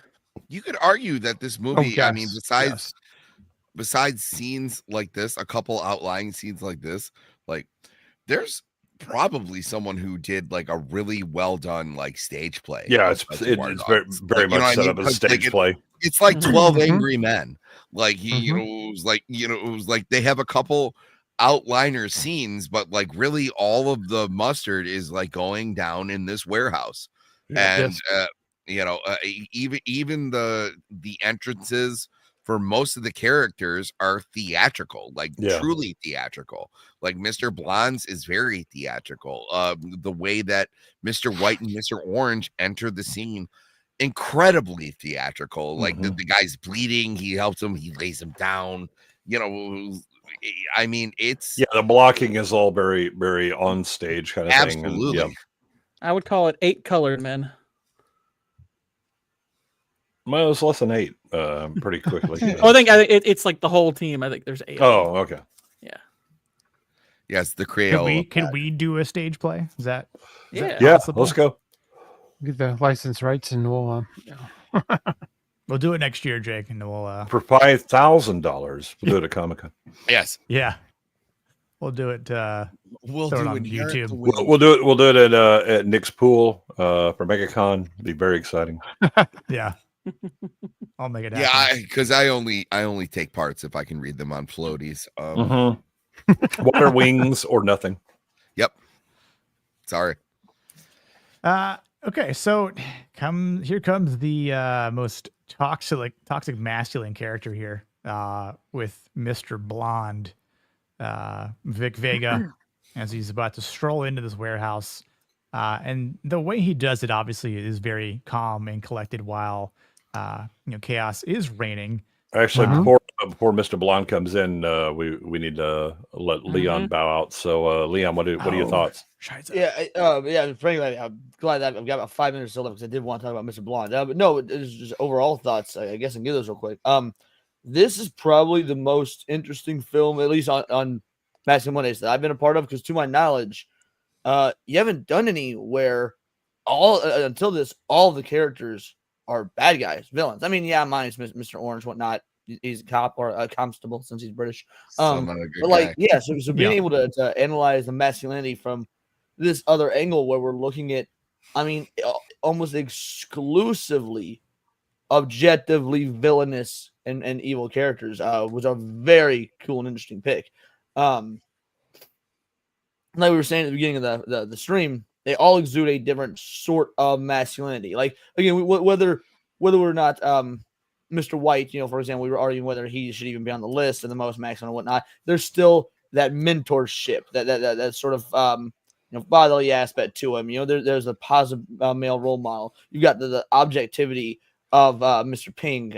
You've got the stark racism of Mr. Pink. Very based, very masculine. But like I don't really know what there is to say. That I'm sure there is more to say that we haven't been said. But this all the different masculine archetypes on them, all of them, many different masculine archetypes are displayed through these characters in this film, and they're done to a damn perfect degree. Even the sort of side characters like black dude who teaches him how to act like a criminal. Like there's a certain level of I'm going to teach you because it's going to keep you alive. I'm not going to take it easy on you because it's going to take you alive. This needs to be hard. Like he's only in the scene or in the movie for a handful of scenes, but he's undeniably like he's the fucking man. What overall what would be your score for masculinity in the movie? For masculine, honestly, I don't know if there's almost anything in this movie that's not masculine. I would, and the ones that things that aren't masculine are inherently shown to be flaws. Like for example, Mr. White, giving away too much information, stuff like that. Like It almost we don't really have. I mean, we have some family with Joe and his son. So I mean, I think this is probably a 9. I don't know if I can give it a perfect 10, but I would definitely say it earns a 9 on the masculinity rating. Yeah, that's good. That's fair. But dude, Leon, thank you so much for tagging along, man. Always a pleasure to have you. Do it. Unfortunately, we're not going to get to the best scene. I'm not going to get to the best scene in the movie, which is stuck in the middle with you. Steelers wheel, baby. Steelers wheel, baby. That's such a good scene. But then there's nothing really masculine about it, so it doesn't matter for this show. Anyway, I'll catch you guys later. I'll see you on the flip. I'm going to go prep for Moxie. See you tomorrow, dickhead. Get you later, Zach. We'll see you tomorrow. We're doing a Simple Haters. Deuces, gang. Peace. All right, now we can another thing that we didn't mention about masculinity is Stephen Wright is just holding it down as the best DJ. Stephen Wright. Yeah. Super sounds of the 70s. As someone who worked in radio for 5 years, I would love to be able to hold down like a time slot with the delivery of this. Stephen Wright, yeah. Oh my God. Yeah, he's like an NPR announcer on Quaaludes. Yeah.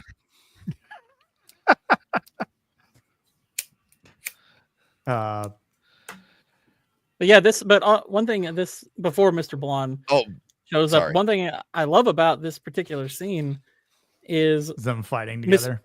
It's what starts the fight is Pink is literally it's like all right, it's compassion. It's like, yeah, this sexy, he's dying. But then when he realizes, oh, you told him your name, well then forget it. We can't take him to the hospital at all. And he's like, if we don't, he's gonna die. It's like, and I'm real sorry about that, but some guys are lucky and some ain't. It's just like, nope, we're not compromising everyone in this group for one guy who's probably gonna die anyway. Yeah. I mean, he's the ultimate professional. That's right. Just like the calm collection in Keitel's eyes and like the fury in Buscemi's eyes. Can you go back to the last still? Yes. That one. I mean, it's just I think it's like a mix of desperation and determination. It's just like it's like nope. We're not the ground and kicked like a dog, so he's like fed up and like, all right, Yeah, I think you have two things. One, that Buscemi has been, entirely logical and reasonable throughout this whole thing, and he has, Keitel basically going emo and yes, I'm gonna get violent because I don't like these answers, and that's part of Buscemi's frustration. It was like, oh, are we just going to violence and setting away logic? Okay, true answers are all I have to give. Yeah. And if you want to be violent, then I can dance that dance too. Yeah. You're acting like a first-year thief. I'm being a professional. Yep. Love that line. And then Mr. Blondo there, just chilling, lounging. Yep. Let him duke it out, being calm as hell. And that's, I guess, kind of one of the scary things for his character. The fact that he's so calm, and obviously is ice cold. Cold-blooded. Especially after we've heard how he behaved in the heist. Yeah. Right. Yeah. Yep. Like I think not showing it is one of. I mean, yes, it's probably just by virtue of them having a small budget, but I like the fact that you never see it. Yeah. Because all you can do is imagine him being that way. It adds to the everybody is like, and he loses his shit, and he's going crazy and all that shit, and he's just bang, bang, bang, and killing people and all that.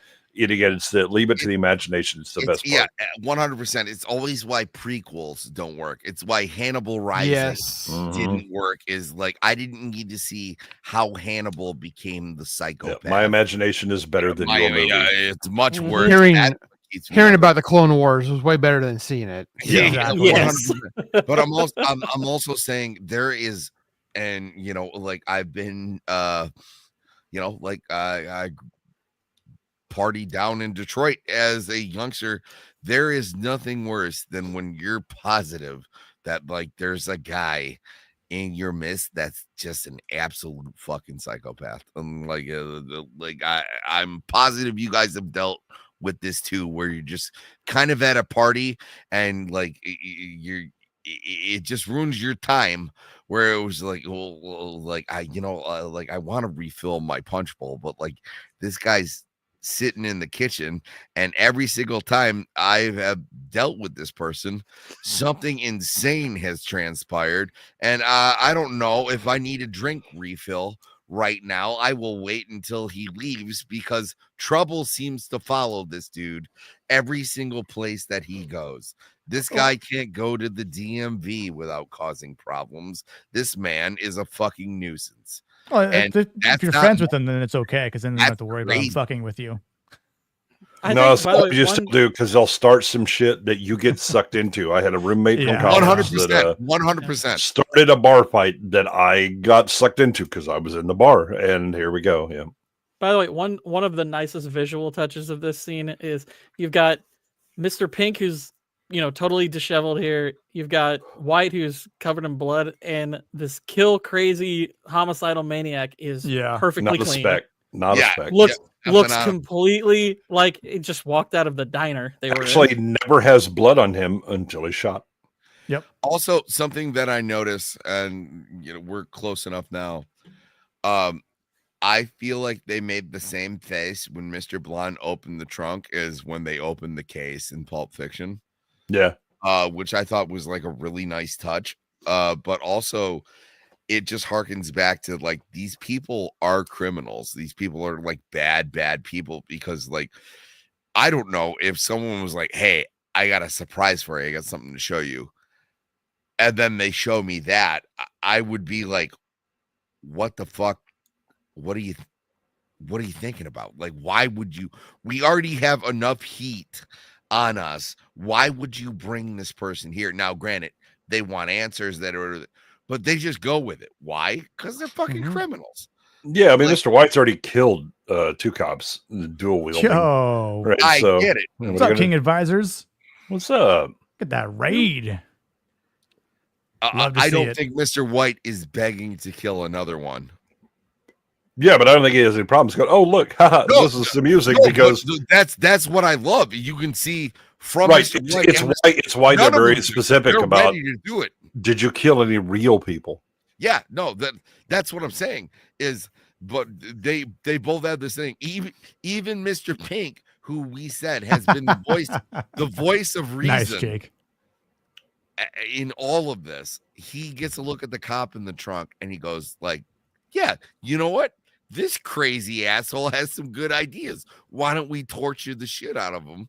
And then he sees the ramifications of that, and he sees the swath that was cut in its way, and then he's going like, oh my God, maybe this guy is crazy. Well, I mean, yeah, I mean, to a certain extent, right? Like they obviously think that this guy knows a couple things or has some tricks up his sleeves, but yeah, like Gord said, he's a lunatic. He's he's unreadable. He's extremely lethal. Like, this is this masculinity that is without morality to it, right? It's almost like he has a destructive gravitational pull around him, like to the point he's not sane, right? Yeah, and for anybody else, even Mr. White, who's acting on emotion or whatever, but the thing is that he still has kind of this idea, especially for people that aren't in the game. It's okay, we're playing football, and the other team, I'll go ahead and give them a cleat and gouge or whatever, but you don't get into shit with the people in the stands. And that's the idea of the are we talking about real people or just the people on the other side in the game that we play? And the fact that Mr. Blonde goes off on real people, that's what really offends Mr. White. Yes. So if you could go back a still, can you show the stills again? Which one? Well, when they're looking in the trunk. Go to the initial opening. The trunk. Oh yeah, hang on. I wrote this down. I have notes about this because it's the changes in facial expressions, and Steve Buscemi is great at this, where there's the initial reaction. Yeah, right here. Yeah. And then the next one where they all kind of giggle to themselves, and it's almost like smiles and all that. Yeah, but it's almost like a fraternity. Like we stole the other team's mascot. So pathetic. Yeah. You know? Well, but the other thing is that every one of them has a different mentality about why they're reacting this way, right? Buscemi's looking at this going, I can actually get information. Now go to the next one. And then Steve Buscemi's looking at both of them, and he's going, oh wait. No. I don't know if I have that still, actually. You just had it. Oh, this one? Yeah. Now, That's when he first opens and they're looking and they're evaluating what's in the trunk. Either way, there is a moment where Steve Buscemi looks back at both of them going like, this isn't the best way to escape. This is a good way to get answers. It's funny that there's a cop in the trunk. That guy's on the other team. They're not really people, right? But also, like, there's this look that goes in Buscemi's head where he doesn't trust the other two to actually use this guy for the logical reason that you would use him. But here's something that I want to pose to you right now. He still doesn't know who the fucking rat is. Right, but that's why Buscemi's looking, because he's like I know why I'm going to deal what I'm going to try and get out of this guy, which is actually useful information. I have no idea what Blonde is going to do other than just be crazy. And Mr. White has demonstrated that he's unpredictable and not dependable at being logical. That's another thing that I love about all of this when they are trying to figure out who the rat is. Mr. Blonde has proven himself to be so unhinged. Yeah, he's like, I know he's not. No fucking way that. Yeah. Yeah, I mean, obviously, like this is you get the real glimpse of who Mr. Blonde really is. It's the dominance taken to an extreme form. And I think the most violent part here. And obviously he's stopped from it going too far. When you realize Mr. Orange isn't dead. But he takes pleasure in it. It isn't like a necessity, like, hey, if it comes down to killing him because we need answers or whatever, then that's fine. But he's like, I mean, I have a clip for it, but he's like, I'm going to torture you. I don't care for this bullshit. Like, yep. Yeah, you can say whatever you want. Doesn't matter. Exactly. I'm not going to buy any of it. I don't care if it's true or not true. I'm going to do it anyway, and I'm going to enjoy all of it. I also love that, but because you got these two guys beating him up. Blonde we have still up to this point not seen a single act of violence him, and right before right as the song is starting up, he's just kind of hunched over Mr. Orange like he's just observing a curiosity, and then just looks up and smiles. And it's like Tarantino holds back so long before he acts with any kind of violence. We've only been told about it. And then we get him slicing his ear off, which freaked everybody back out. You see what he's sitting on? He's sitting on a hearse. Yeah. Yep. Well, if you look at like where they wash up, there's actually like the bed pan, and then there's carboys all over the place for embalming fluid and stuff like that. This is an embalming area. Yeah. Yeah. Eddie's obviously just like, who is the rat, blah, blah, blah. I mean, they're all trying to wonder out what the hell went wrong. But I do think that, again, like they don't realize what's about to happen here, because I think Mr. Blonde's he's wearing a mask that he doesn't want anyone to really see. I mean, I think Eddie knows, right? Eddie knows kind of who he is like the most, that he's capable of doing something heinous that he does when they leave. But still, it's not like they say like, hey, like don't kill the guy yet. Like, keep him alive. Like, it doesn't care. I know, but that's just the thing. Like, obviously makes them real criminals. And and that's my dog on a leash. Well, yeah, and the thing is that, I mean, he ain't got no leash on. Vic's explanation for why he flips the switch, in the jewelry heist is they set off the alarm. Had they listened to what I said, everything would be fine, but they didn't. So punishment has to be meted out, right? That They didn't listen to me, so I'm just going to escalate, right? And in the same way that, like, when Eddie comes back, it goes like, wait, so your story is, let me get this straight, right? And when Mr. Orange is telling him this thing, right, and he's like, a guy who did time because of us, right? Who could have easily narked us out or whatever. You're telling me this guy was going to bump us off for diamonds, really, right? And again, it's within Joe and Eddie's understanding of Vic. Vic may be, ultra violence. That's fine, right? There are jobs for that person, but what he is loyal to them. Exactly. Yeah, but also you have to go from the other standpoint of, this is what we witnessed today. So this guy did 4 years for you. A lot can change in 4 years. So when we say, hey, he said he was going to do this, he said, he did this. And then, I love Steve Buscemi's reaction when he looks at the guy's ear. And like, all they had to do is just go, yes, I think he's capable of doing this. Do you think, even though he served this time for you, he's doing this? We're telling you that this guy is fucking banoonies, and never would have worked. It never would have worked, honestly. It would never. I honestly think it's one of the best lines of dialogue in the movie when Nice Guy tells him exactly why there's no way he would turn up. Because here's the thing. A lot can change in 4 years. Guess what? A lot can change in 3.5 too. He could have. Yeah, he could have knocked us out at any moment. At any point, really. What I'm getting is why the writing is so good on this. There's every reason for White and Pink to go like, hell yeah. Well, no, yeah. They don't know that he was in prison for them all that time. They just think, okay, this guy's a psychopath. Orange was smart to lace a little bit of half truth into his claim. Because he sliced the ear off. Did you see that black girl? Yeah, it's like the little girl. What is she, 20 at best, and all that? But the thing is that everybody is operating from different levels of knowledge and incompleteness of what's going on. Their understanding of the situation are all different, right? It's like one of the things they go with Eddie is, you weren't there. You didn't see how this guy just lost his shit and was just shooting innocents, which is unnecessary heat, right?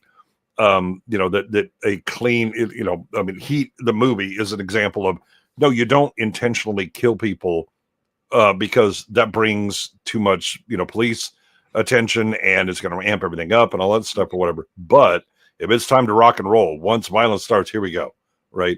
But Eddie and Joe are operating on different. Eddie is busy going, I don't know what the hell. I haven't talked to my dad. All I know is he's coming here and he's pissed, right?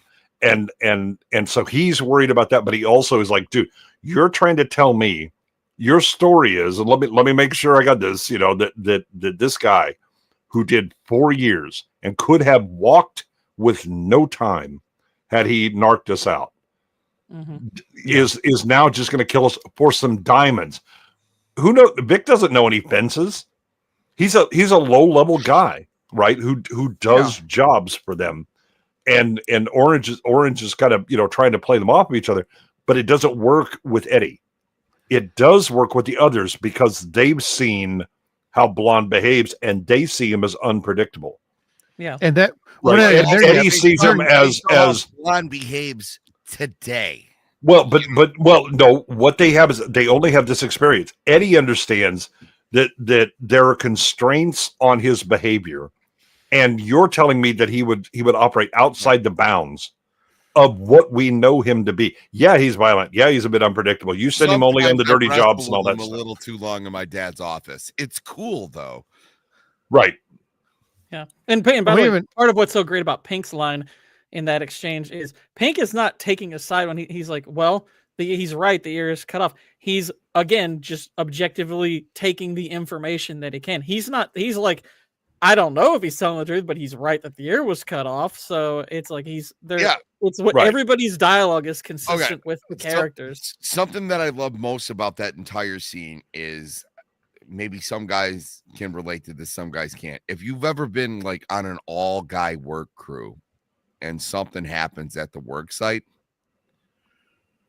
we're not looking for someone to blame necessarily. We're just telling you that like the plan has gone wrong. Yeah, I want an after action report. You know what has gone wrong? I'm working the problem. Yeah, like so, like I worked demolition on repossessed houses for like a year and a half. Like when I was working through college, I was the only guy on that work crew who hadn't did time.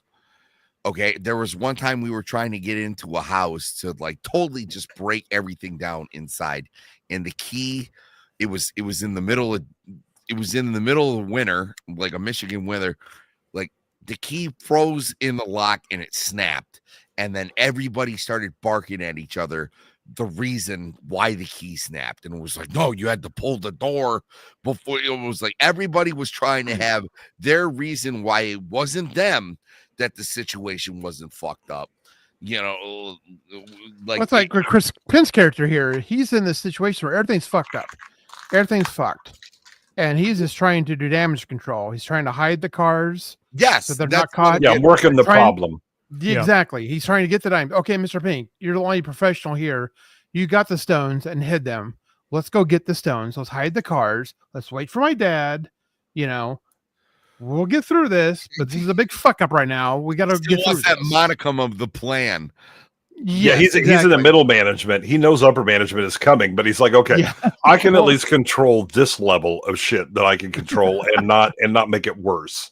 Right. Well, I think Eddie, obviously it's a failure on his behalf. Like he thinks that just because, you know, Mr. Blonde is out and they're working together, right? Because he said, like, I want to work, I want a job, and you know, sure, Joe gives him that opportunity here, but the fact that he leaves him alone here, like this is like the opportunity when I think the cop messes up too by saying like, you know, oh, your boss is like my boss. It's like that's like when his eyes like turn red, like my boss, I'm the boss. Like this is like the unchecked power, and obviously like this is the most violent part that gets thwarted by Mr. Orange here, of course, but.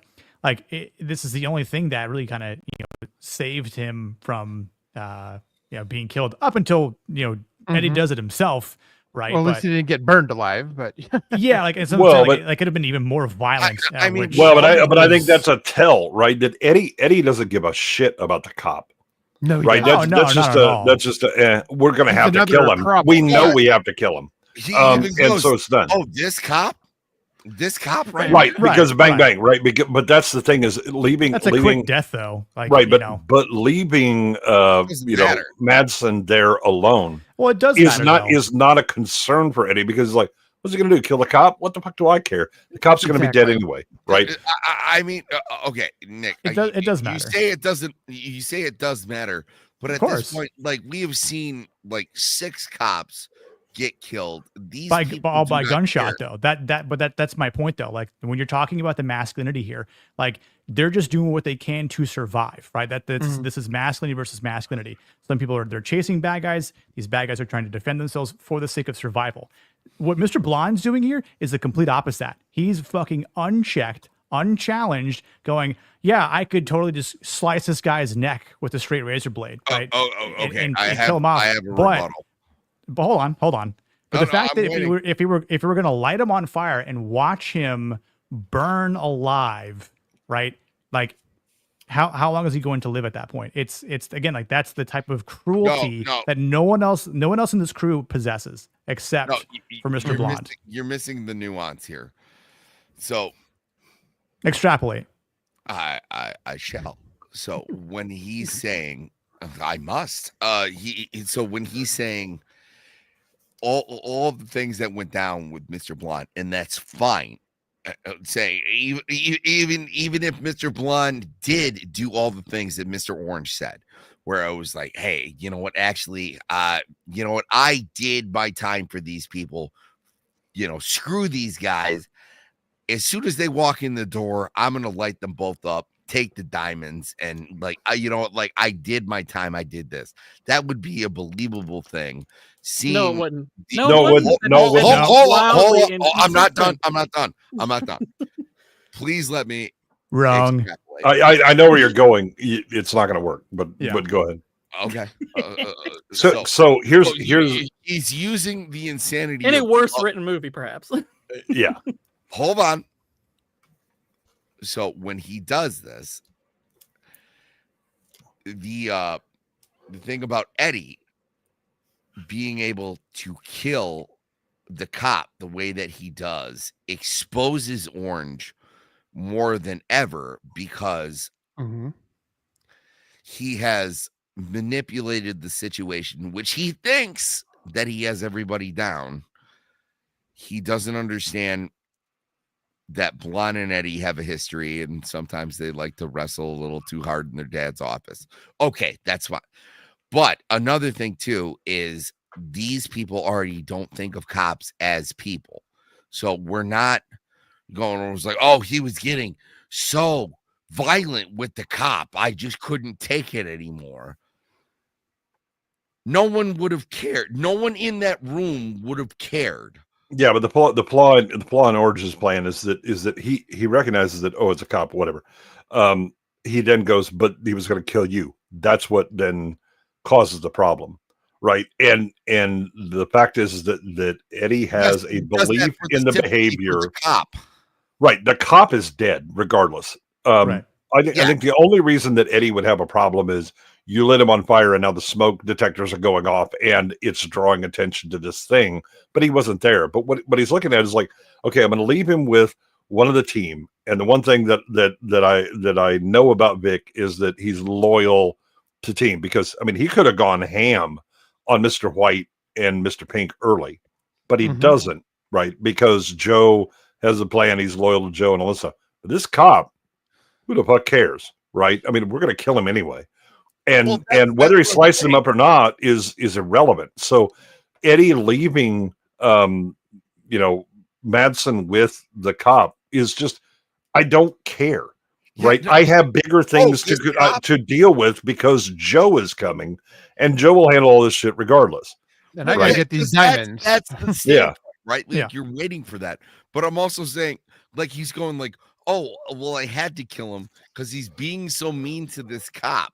That's where he was like, in every. That's a thing where he goes, he was going to do that, then he's going to kill me, and then he was going to bust them, right? Yeah. Or Orange at least understands that just saying, oh, he's being mean to cop, that means nothing to these guys. No, that's what I'm saying. He could have killed Liam, Chop, and Sherry. These guys don't care. So when that, his excuse going like, oh, he was being so mean to the cop. And like I said, even Pink, even White, they fall into it. They were like, wow, man, like he was chopping off this guy's ear. Right, but the only reason that works is because it's part of the story. You don't view these people as people. Right, but the only reason that works is because of Orange's story, which is he was doing the cop, he was going to burn him, then he was going to kill me, then he was going to do you, and he said that out loud. Yep. The problem is that his attempt to give a plausible explanation for why he shot Blonde is that he adds that extra color that actually screws him. If he just would have said, and he was going to kill me, that would have been fine. He talked too absolutely much. Right, but he kept talking because he, again, his partner to begin with is like, you got to build the story, you got to give it some color, you got to do this, you got to do that, and all this stuff. And Orange goes too far with it. Yeah, he could have stopped at saying, like, I didn't want there to be smoke and draw attention to where we are because we're not trying to get found out by the cops again, or Well, or again, he told me, he does this, and he already told me, he was like, and I'll get to you in a minute because you're slowing me down or whatever. And I was like, this is self-defense. Yeah, you could even said like something like, I saw this sick fuck like kill 8 people today. And then like I'm watching him chop some guy's ear off. I just couldn't take it. And he's already told me he's going to deal with me in a minute. But the good news is I'm going nowhere. Any one of those would have been believable, but like in that right. But it's the nature of a liar, especially an amateur liar, to over embellish, to try and give the complete story that closes all the gaps when reality tends not to do that. Right. That you tend to have incomplete information. It's like my son, when he was young, the tell for him, because I always told my kids, you all have tells when you lie. So don't do that because I'm really good at reading it. But my son, his tell was too much detail. Yeah. Oh, it was blue Oldsmobile, probably an 87 to 88 or whatever. It was like, what are you talking about? Stop it. He rolled up in his chambray shirt. Yeah. They stumbled a bit as he came out and stop. All right, now I know you're full of shit, right? And that's what he does. And kill you. Yeah, I did. Yeah, he was going to shoot me. Oh, is that right? That's why I'm saying that's why I like Joe so much in this, where like he truly is the one going like, this is the only guy that I wasn't 100% on. Why do you think this went south? Yeah, Joe has the most information. Yeah. Doesn't matter. He acted on that information. Right, He but was but the big thing is he has the most information. When you're operating with incomplete information, then you have to fill in the gaps, but you always have to go, okay, but there's a probability that I'm not right. Oh, right. That I'm off or this and that, whatever. The problem with Mr. Orange is that he gives too much information to Eddie, and Eddie goes, oh, that's actually bullshit because I know certain things about Vic that you don't. Joe knows enough about everybody. True, Melvin. Yeah. Also, another thing too, are we not going to talk about like this is actually like truly a Shakespearean ending? Where well, the very ending is. Yeah. I also love the fact that he there's a tick that he shows here with the shoot, and then just kind of keep pointing the gun. Yeah. He does the same thing to the woman that he shoots in the car. Yeah. Yep.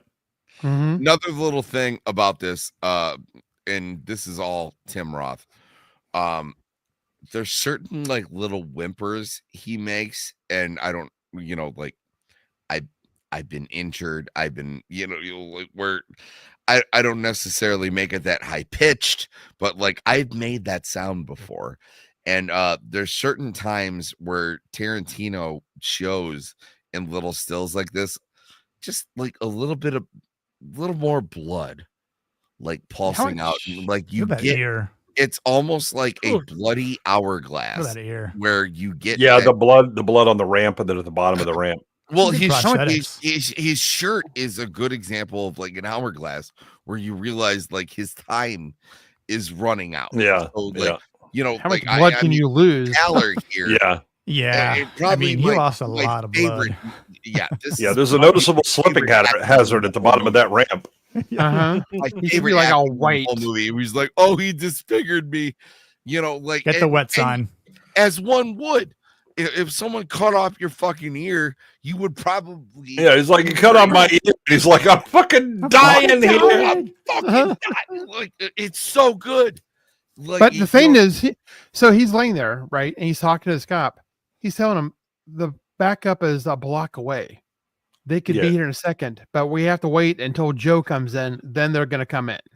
They wait for Joe to come out. Yeah, he goes in and he comes bleeding out. to death. You're saying that. You could crawl out of there and escape if you wanted to, but no. Yeah, and to the credit of the patrolman, he knows who this guy is, and right? He didn't talk. Yep. Even though Mr. Orange doesn't remember it, right? The patrolman does. Yeah, and oh, by the way, he's had his ear cut off and he's been doused in gasoline, and he hasn't told. Yeah, he should be on the list for being the most masculine. Yeah. The cop. I do. I also kind of. I can't help low key. One of the most morbidly funny parts though is he's like, "Hey, Freddie, how do I look?" And he's just like, kind of laughs. He just kind of shrugs, like, "What do you want me to say? Your ear's missing, dude." Yeah, like it looks pretty terrible, bro. Yeah, right. Really. That's just like he's got gallows humor. He's just like, "Hey, I'm sorry, dude. You're missing your ear. It looks horrible." There we go. This is for Mr. Blonde. Look, I'm not gonna bullshit you, okay? I don't really give a good fuck what you know or don't know, but I'm gonna torture you anyway. I love the way he's stretching out the duct tape. Yeah, it's an intimidation tactic. Like it's like he's enjoying the terrifying.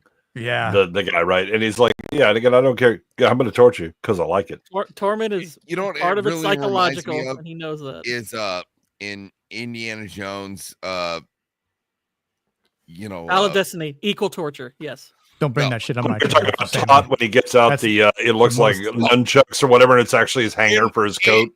Yeah, no, the Raiders. Yeah, when it's actually a coat hanger. Like, is that level of? I was like, all this? Oh, it's just to hang up my coat. Yeah. There's Now, Yeah.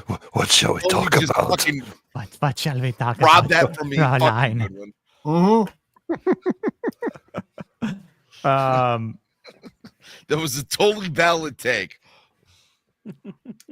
Yeah. So I like torturing you, Sammy. That's why I always like to have him on my show. We don't care what you know. Exactly. Yeah, right. You can say whatever you want. We'll torture you anyway. So yeah, this is like basically the ending of the it's like the trifecta. We've got Mr. White who defends Mr. Orange, the final standoff between Eddie, Joe, and Mr. White, and then the confession from Mr. Orange to Mr. White before the cops bust in. But yeah, I mean, I think for the ending Totally part looks here, like Harvey like Keitel's taking a selfie. It does, yeah. I mean, obviously, like this is with the loyalty. I think it's presented that like it's the highest masculine value that's above like the logic or self-preservation, because Mr. White has placed his trust in action and shared suffering with Mr. Orange here. It's not like this circumstantial evidence, right? Like I think the bonding that he's had is portrayed as like this mentor or like sacred like mentorship, as you mentioned earlier, Goodwin. Like there's like a fatal flaw here where it comes down to being they're all held at gunpoint. Like if you shoot him, Joe, like I'm gonna shoot you. Like well, the thing is he's trying to convince Joe. He's like, Joe, you're wrong. You don't have the information that I have. Right, he's calling him out, which is quite interesting. interesting. Joe also has information. He's like, no. Yeah, and everybody's like trying to protect themselves. Joe's trying to protect this whole thing. Hold on. And then his son's trying to protect him. White's trying to protect Orange. And Pink's just standing back like, what's going to happen? Pink hides under the ramp. Yeah. And again, he's the smartest guy in the room. He's a professional.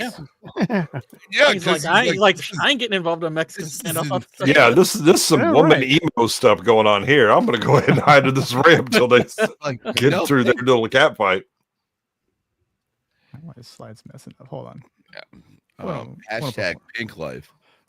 He is like Eddie honestly has the best suggestion. He's like, why don't just put our guns down? We'll talk. It's like that probably would have been a good idea. Yeah, Eddie is also paying respect. He's like, look, I know that you've done a lot of work for us and it's all this stuff, but if you don't put that gun down,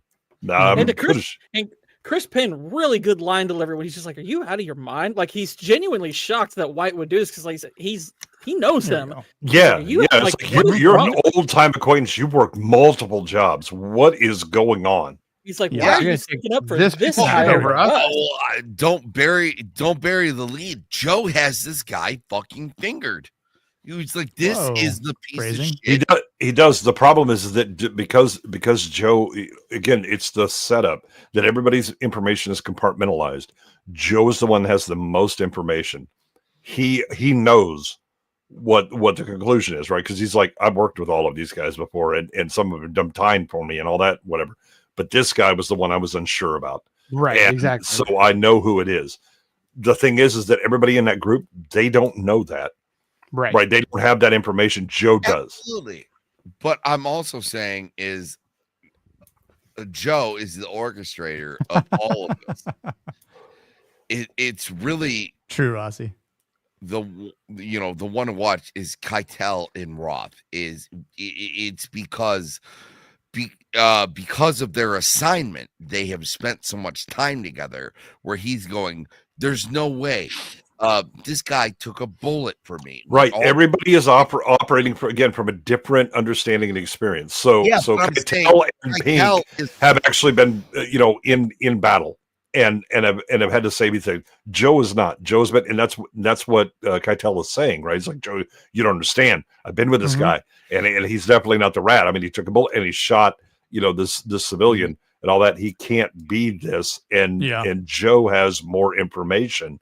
And he's trying, and that's Joe is the alcohol swab, going like, hey, like I don't care, like you guys spent 2 days in the car together, like I don't give a fuck. Like, I don't care that you were in a shootout, but that's the problem is that Joe doesn't recognize that the situation has changed the dynamics. He still thinks because again, he's operating from his experience, which is I'm kind of hands off and matter of fact. I understand what's going on from a big picture standpoint, but none of the other people are. Right. And so instead of Joe going, okay, let me run this down. Let's talk this through. Right. But unfortunately, Joe knows there's a timer running because this is a cop, which means the cops know all about this plan and what's going on. And there's a sense of urgency going on here. He doesn't have the time to talk it through with Keitel. And when he pulls out the gun, he's like, I'm just going to solve it. And Keitel goes, whoop, nope. And here we go. And then Eddie's like, what the hell is going on? Because he's totally out of the, he hasn't talked to Joe or Keitel other than the brief interaction they had about Blonde. Well, it goes beyond even that. He's been taking care of him the entire film, telling him, like, you're gonna be okay. Like, right. That's a relationship that, again, that nobody else knows about other than Keitel and Pink. But everybody else is they're all operating on the how they view the world, how they understand it with the information they have, and the difference between like the rational view of, okay, you told me that thing and I understand it intellectually, but that doesn't mean that I had the same emotional connection that you do, right? There's like an absence of emotional intelligence in a lot of these confrontations. Keitel, but Keitel's actually the opposite. He has too much emotion. The other ones aren't reading him and understanding why it is that he's behaving this way. But the best part is none of it is not masculine.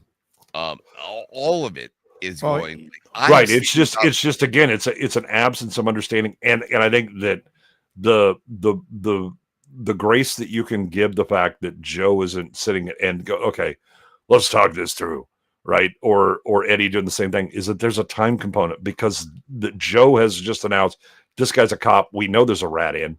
And this is a problem. And we know that the cops will be coming if they aren't already here. So I don't have time to talk this through with you. You just have to trust me. And Keitel's like, nope, I haven't ever bled with you, Joe. We're getting beyond Shakespearean. We're like borderlining on like Freudian, like male attempts to like save another person. Yes, Keitel is really involved in protecting Orange. Because he's trying to be honorable, but that's what the he's trying to be his dad. He's trying to be that father figure.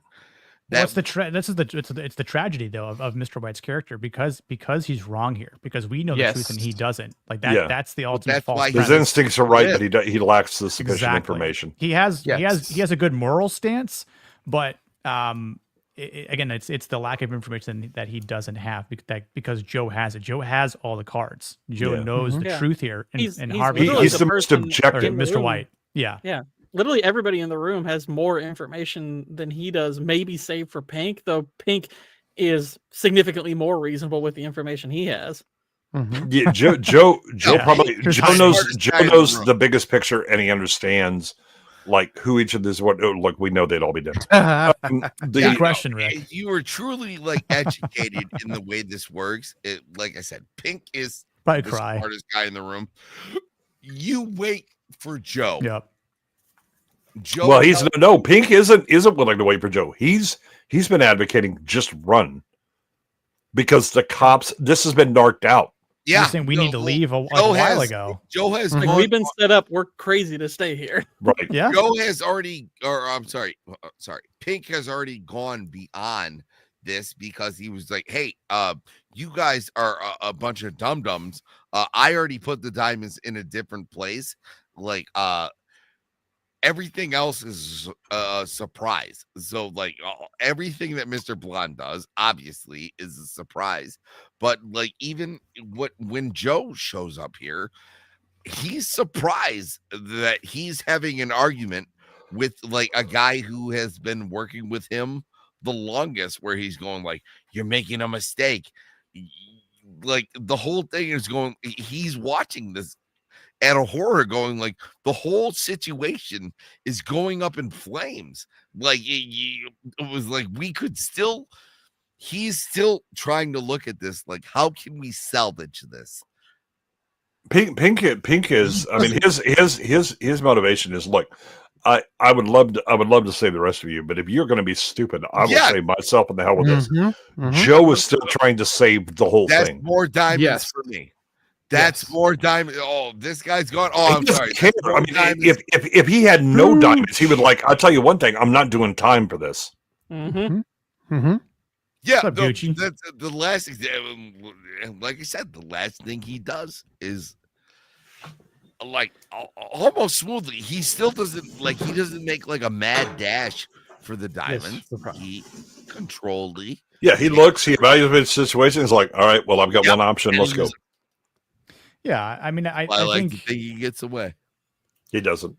I know, but shut up. Yeah, but I think each and between these three men here, right? Like they're all trapped in their own sort of principles, which they value each other or they value themselves as being right. But we know that the one wrong person here is Mr. White, which is crazy because the fact that he's willing to die for someone that he believes who deserves loyalty, which he confuses his belief with the truth, right? That's the outlier, and their motivations are all correct. Yeah, and I do think for that take of what Mr. White's trying to do there in that aspect, that is partial masculine right there, but in its totality, it's not masculine at all, which again I think is the flaw in his character, in this movie. Well, the thing is that Orange has shot a civilian. Yeah, that's already a problem, right? From Orange. I mean, if Orange survives this, which he doesn't, then he's gonna not be a cop anymore and possibly go to jail because he shot a civilian. Just because you're undercover doesn't forgive you your sins for breaking the law, right? He was also but it doesn't matter, right? Because because he wasn't in uniform and acting as cop. But the thing is that once White sees that's now definitive in his head. Oh, he's one of us, and he got shot doing a thing for me while I was trying to solve this other problem and all that. That's why he's in it, right? There is no information that White has that would convince him at this point because nobody's offered it. Other than Joe going, well, I didn't know this guy or whatever. He's like, yeah, but I do. I saw him in action in a way that you didn't, Joe. And this is why I'm standing my ground, right? White is again, everybody is correct. The reason they are is that all of them have either incomplete information or it literally is incomplete information. They don't understand what White has seen and why that matters to him. No, Keitel is like the true Clint Eastwood, Charles Bronson character in this, right? Where he is going I stood by this guy, even though I think it's misconstrued. This man took a bullet for me. He's standing up. Everybody else, this is a true Mexican standoff where you have Joe who's going I actually have all the information. I'm going to shoot this guy. If you Eddie is the most virtuous in this. And then you have he is. Penn going, dude, stop pointing that gun at my dad. You've been a friend of my dad for years. But if you shoot him, I'm gonna kill you. It's a true Mexican standoff where they're all have their own reasons, and every one of them is right. If I saw someone pointing a gun at my dad, I would be like, you stop that shit right now. Everybody. And then Mr. Pink is going why can't we talk? Can't we just fucking talk? Yeah, he's right. Why can't we all just get along? He's the only pragmatic one in that entire room, and everything else there's just chaos. Well, it's because he's the most dispassionate. He has no emotional investment. Well, he said it multiple times. He's the most professional. He's the most professional. He stated it multiple times. Yeah. Yeah. No, imagine three guys with all this emotional investment going hey guys, we're professionals. I'm willing to bet because you don't get a backstory on Pink. You almost could, just assume that the likelihood that his relationship with Eddie and Joe is just employee-employer. That he doesn't regard them necessarily as friends. He knows them well enough to know that, he can trust them as bosses, but even even when he's going over in his mind, who could have ratted them out, he even considers them as a possibility. Yeah. It's like they're not necessarily a rogue scholar friends. who doesn't like the tip. No, I mean he's a contractor, right? Yeah. And he's like, I'm in business for myself. I work with other people, but I don't work for them, and I definitely don't trust anybody. Mm-hmm. Yeah. Yep. Yeah. I mean, the fact that after the actual shootout, the fact that Mr. Orange, who is wounded by this guilt now that Mr. White has been shot and is also dying with him now, feels the need to confess. And says, I will say this is I'm the a best cop. movie where like grown men are like grunting in pain. Well, I mean, like whimpering in pain. There's just something obviously very, I mean, like we were saying already, like this is very Shakespearean, or maybe even beyond that, because you've taken the bullet because you felt the guilt, but because you've now felt and you've heard the truth. Like this betrayal is the most fatal of betrayals. Yeah, I mean, like it's beyond emotion, it's beyond personal at this point, because there's no going back, and it's like, man, like I just took a bullet for you now. Literally, I gave my life defending you. And if I would have listened to Joe, it's like I wonder if Mr. White would have been able to been talked down by Joe and Eddie, just like just hear us out, and Mr. Pink chiming in, like what does that scenario look like? Huh? 100%. They would have gotten away scot-free. No, I know. No, they would have been shot afterwards. But the thing is that you're solving the problem right now. The thing is that so Orange is actually would have got out the door. All right, fine. Yeah, well, after that, then they're done. But the Orange is actually. I mean, there's a masculinity going. Dude, I know you sacrificed much. You deserve the truth. Yeah. Yeah. Mm-hmm. Yeah. Yeah. I'm sorry. He reveals that I am one of those not real people. Yeah, but I'm also saying, like, this is it's still masculine, but like it's a transition between two actors from grunts. Like one, Tim Roth is like, yeah, it's just it is almost pure emotion. And then the reaction, right? Because like Keitel is just and then Harvey Keitel, like when he puts the gun against his head, yeah. And then everybody comes busted in, and he goes bang, and then he gets shot. Yeah, and the cops are on him at this point. By the way, is the right. That's what I would have did. Like, yeah, so like, dude, yeah, you told me that, and you unburdened yourself. I'm gonna unburden myself before this shit's done. Right. Yeah, my unburden just moves a little bit faster. Yeah. Finn. Sadly, there is no what can be after he was unburdened by what has been. No. Yeah, and if they tried, it would have been a comic book. So, yeah. See, in the multiverse, they're still alive. Yeah. No, in the new 52. Yeah. Yeah, here's how the final shootout went down. Larry, stop pointing that fucking gun at my dad!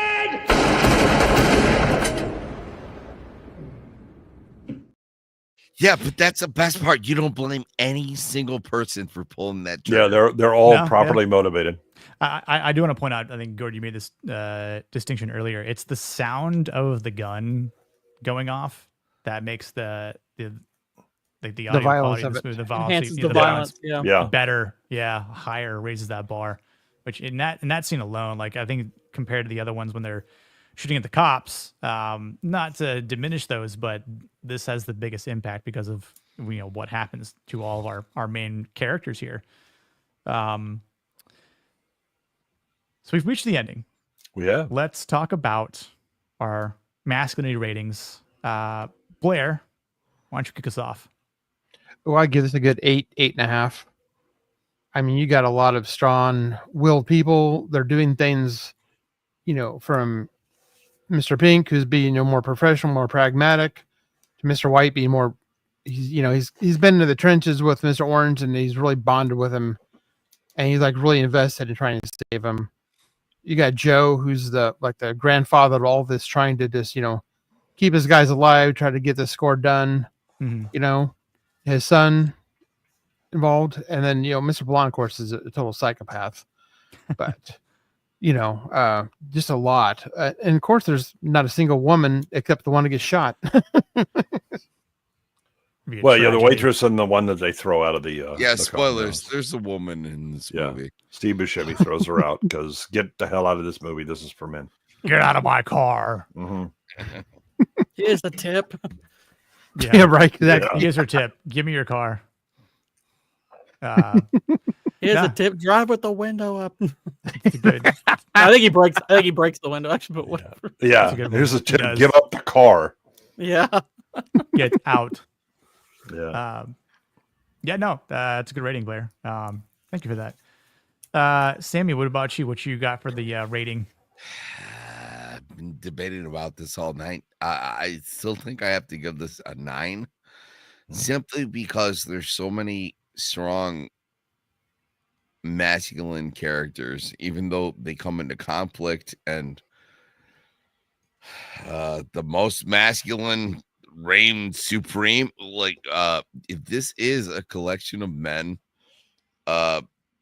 breaking the law, doing things that aren't traditionally masculine, but also having heavily masculine traits about something that we would just kind of like gloss over, but I think the way that we looked at how these men carried out their duties for their selected assignment, it's inherently masculine. It's there's no way to get around the masculine. Also, like we said, I think we argued over if there's 1.5 women in this movie. Like what are we gonna do? It's an inherently masculine movie.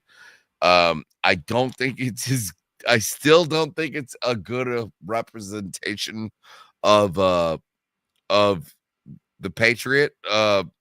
Just because we talked about how positive that masculinity was in that movie.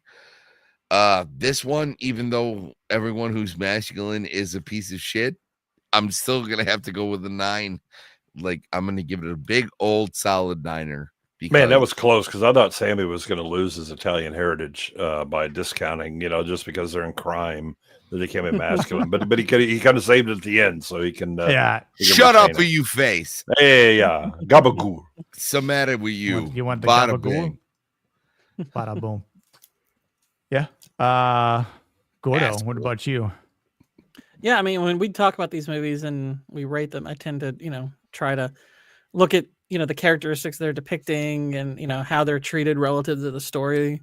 And what's so interesting about Reservoir Dogs and its depiction of various masculine qualities is that it's done through the scope of mostly, pretty horrible people, with the exception, I guess, of Mr. Orange, who is still a very complex individual, because even though he's, the good guy, he's doing a job that kind of goes against the masculine instinct, this idea of being the rat, being the liar, having to be the infiltrator. There's almost something that, you're kind of having to get your hands really dirty doing that, because not only are you the liar and the rat, you're kind of having to get to know people, and you're seeing that they're more complex than just individuals who commit crime. So the fact that it, depicts all these various characteristics like courage and like loyalty and things of that nature, and does it so well, makes me think very highly of it in this regard. So I'd actually go with about a 9.5 on the masculinity scale. I think this does it really well, and the degree of difficulty is quite high. Yeah, justifiable. I don't really disagree with you at all, man. Good one. Your thoughts? Yeah, I mean, this is like the second movie in a row where we've had a demonstration of flawed characters that are still expressing masculine virtues and values. I think that because I rewatched this a couple of times coming into this, because the first time was like, okay, yeah, I got this, but it was like, it was some kind of itching in my brain, and I'm watching this again to make sure I'm solid on this. And I actually on the review, kind of switched a little bit.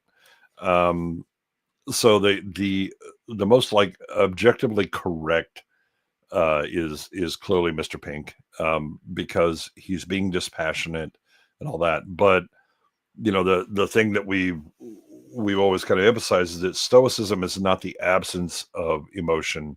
It's using your emotion in a way that helps you attain the goals that you care about. And when you look at the behavior of everyone absent Mr. Blonde, who's just he's a psychopath, and he is the antithesis of masculinity, other than like the macho kind that we talk about. But even then, he's insane. So I have no fear. All right, well then you get no benefit of the virtue of doing things that are dangerous because you lack the overcoming your fear. You can't be brave if you don't have fear within you. It's like I'm gonna step on the court with a bunch of 7-year-olds. I'm not afraid that they're gonna beat me, right? Because it's just there's no threat there. Yeah. But I think that you look at, like, again, Mr. White is every character is operating with limited information in their experience. Mr. White is the mentor, the old head whose job it is to kind of look out for those that are younger. We all have the goal, and I'm not going to tolerate incompetence. But that's not what Mr. Orange. Yeah, but that's not what Mr. Orange shows, right? I mean, he's not incompetent. He's willing to, he gets shot, he shoots back. Here you go, and Keitel takes that on himself. Because he's the graybeard, right? He should have known better. And so he demonstrates all of the masculine virtues of what a mentor should, and taking responsibility for someone that put themselves at risk and got harmed because he wasn't on top of his game, right? He's always thinking of it as like, I'm the one with the experience. I'm the smart one. I should have, foresaw all the things, and he takes it on, right? You have Joe, who, again, he's correctly limiting information between people because that's professionalism and all that. But he has a view of things that are different, and it's more dispassionate. And so when he comes into the situation, he's still operating from kind of that logical, like I've run the numbers, here's how it goes work. And that everybody up to this point has just been like, oh, he's in charge, we defer to him. What he doesn't do is pick up on the things have changed. He lacks an emotional intelligence, and especially with someone who he knows he's working with. The guy's pulling out a gun. That should be the clue to go, stop being I'm bossing, and start to go, okay, I need to understand that, right? But you understand that Joe is, again, operating purely on a rational kind of basis. He is the more informed version of Mr. Pink. The thing is that he also takes on the responsibility of, my job is to make sure that these guys get out of here, and that the score works and all of that. He has more responsibility than Pink does. And that's an interesting thing. Orange is actually Eddie is doing the right thing. He's not involved enough to really like warrant enough masculinity to really count on the scale for me. I mean, for the information he has and for the limited exposure he has, he's doing the right thing. Yeah. But he hasn't really been in the shit, and he doesn't know enough to really know, other than Dad's coming and he's pissed. And I'm operating with the information I know about Vic, and I'm sorry, your story is what? Let me get this straight. Right. And that it violates the knowledge he has. But then at the end with the confrontation, he's doing the right thing. Yeah, well, hold up. You got to put that together. Look, and I know you, because he's trying to be like the voice of reason in that Mexican standoff. But he just doesn't have enough weight to affect the two main players in that, right? He's just kind of the third wheel that's coming along. Mr. Orange is actually the one that's most interesting to me. Because as Gord said, he's actually taking on the role of being the non-masculine kind of behavior of, you're a liar, you're hiding who you are, you're deceiving people because you have an end. But he's operating from the moral high ground in doing so, because everybody else is a criminal and are willing to shoot people and shoot cops and everybody else, right? And the idea of who is so white. No, so it's not best friend. It's literally his experience, right? That he looks at this guy and goes, "Hey, this is a young guy who's an up and comer. He's got this thing, and I'm the old graybeard. And your job as the old man is to make sure that everybody's good about that, right? He's like Joe Jr., right? In that he's the one on the ground doing the things, but he's the most experienced of all of them. And he takes on that responsibility. That's actually why he's so good. It's not, oh, he reminds me of my lost son or whatever. That's a cop out, right? But I think Orange is the most masculine because he has a moment like a reflexive, I'm going to shoot the woman. He probably knows his career is done, but now he's in survival mode, but he still has to maintain stories, right? And do it as best he can. And he's clearly not experienced in that. I mean, his partner taught him how to operate undercover. So this is like his first real undercover assignment. And yet he plays it all to the end. And then when Mr. White gets shot, and he knows, Orange knows he's dying. I mean, he's bled a lot in this movie. Yeah. He's got a waiting pool at the bottom of that ramp. He does have the masculine virtue of going, I know that White essentially gave up his life for me. He deserves to know the truth, even if it breaks his heart and even if he's going to kill me for it. Right. That is why that ending is so interesting, because White he feels the betrayal, but for Orange, I understand that hurts you, but I would rather you know the truth.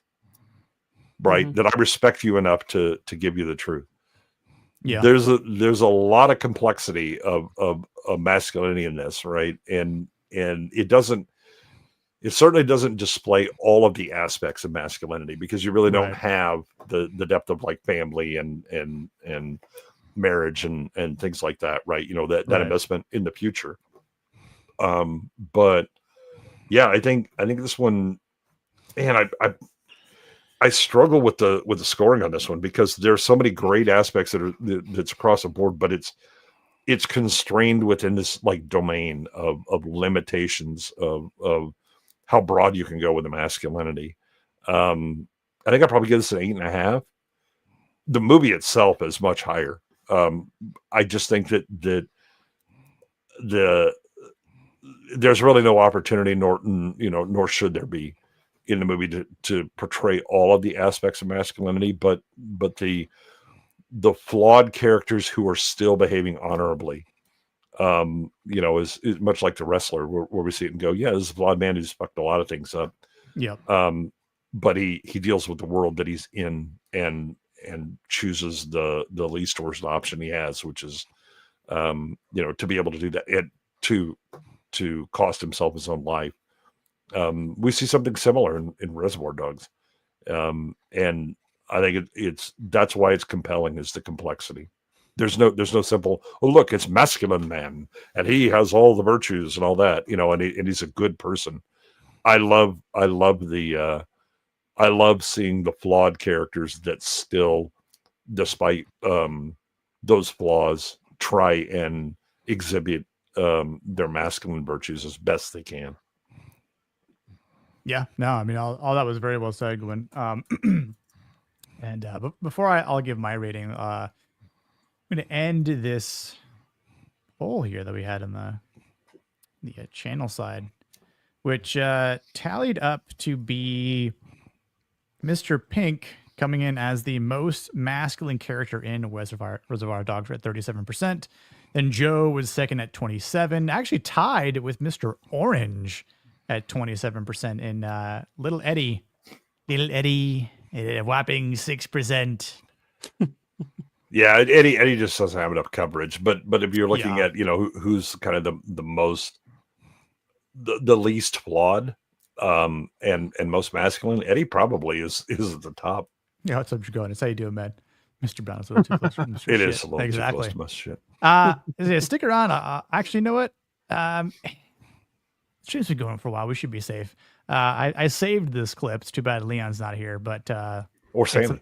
It's all about the names. Mr. White, Mr. Blonde, Mr. Blue, Mr. Orange, Mr. Pink. Why am I Mr. Pink? Because you're a faggot, all right?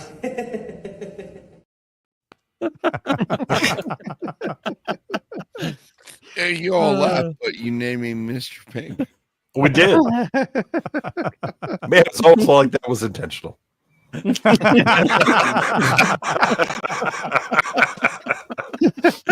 Laugh it up, fuzzball. Oh man! See, you know your Juno well, sir. Yeah, you know. Yeah, talk your shit. Go ahead. Go ahead. To receive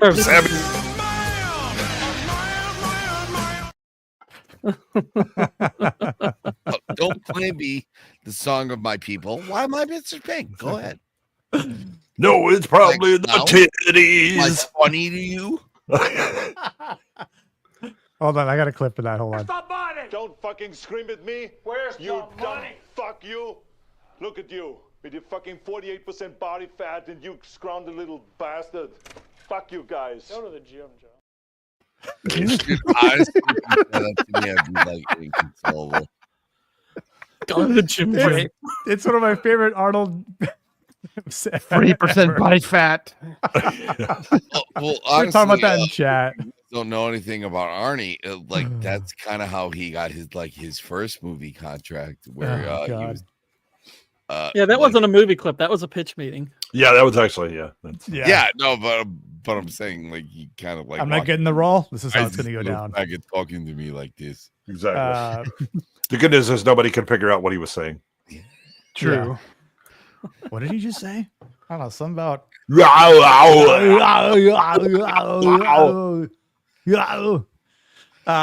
Yeah. In terms of my rating, I mean, obviously, after listening to what all of you gentlemen have said and in the chat, and then obviously with even Leon, I think after the movie, after I watched the movie, I was kind of leaning more towards a 9. I mean, I do think, we have more flawed characters, which is, I didn't really plan it out that way. After we talked about the wrestler last week, and obviously it's a different type of masculinity than from some of the other ones, like Sammy mentioned with the Patriot. And I mean, I do think that there's a fair amount of masculine themes in this movie, right? With like you've got your loyalty, you've got both sides of logic here.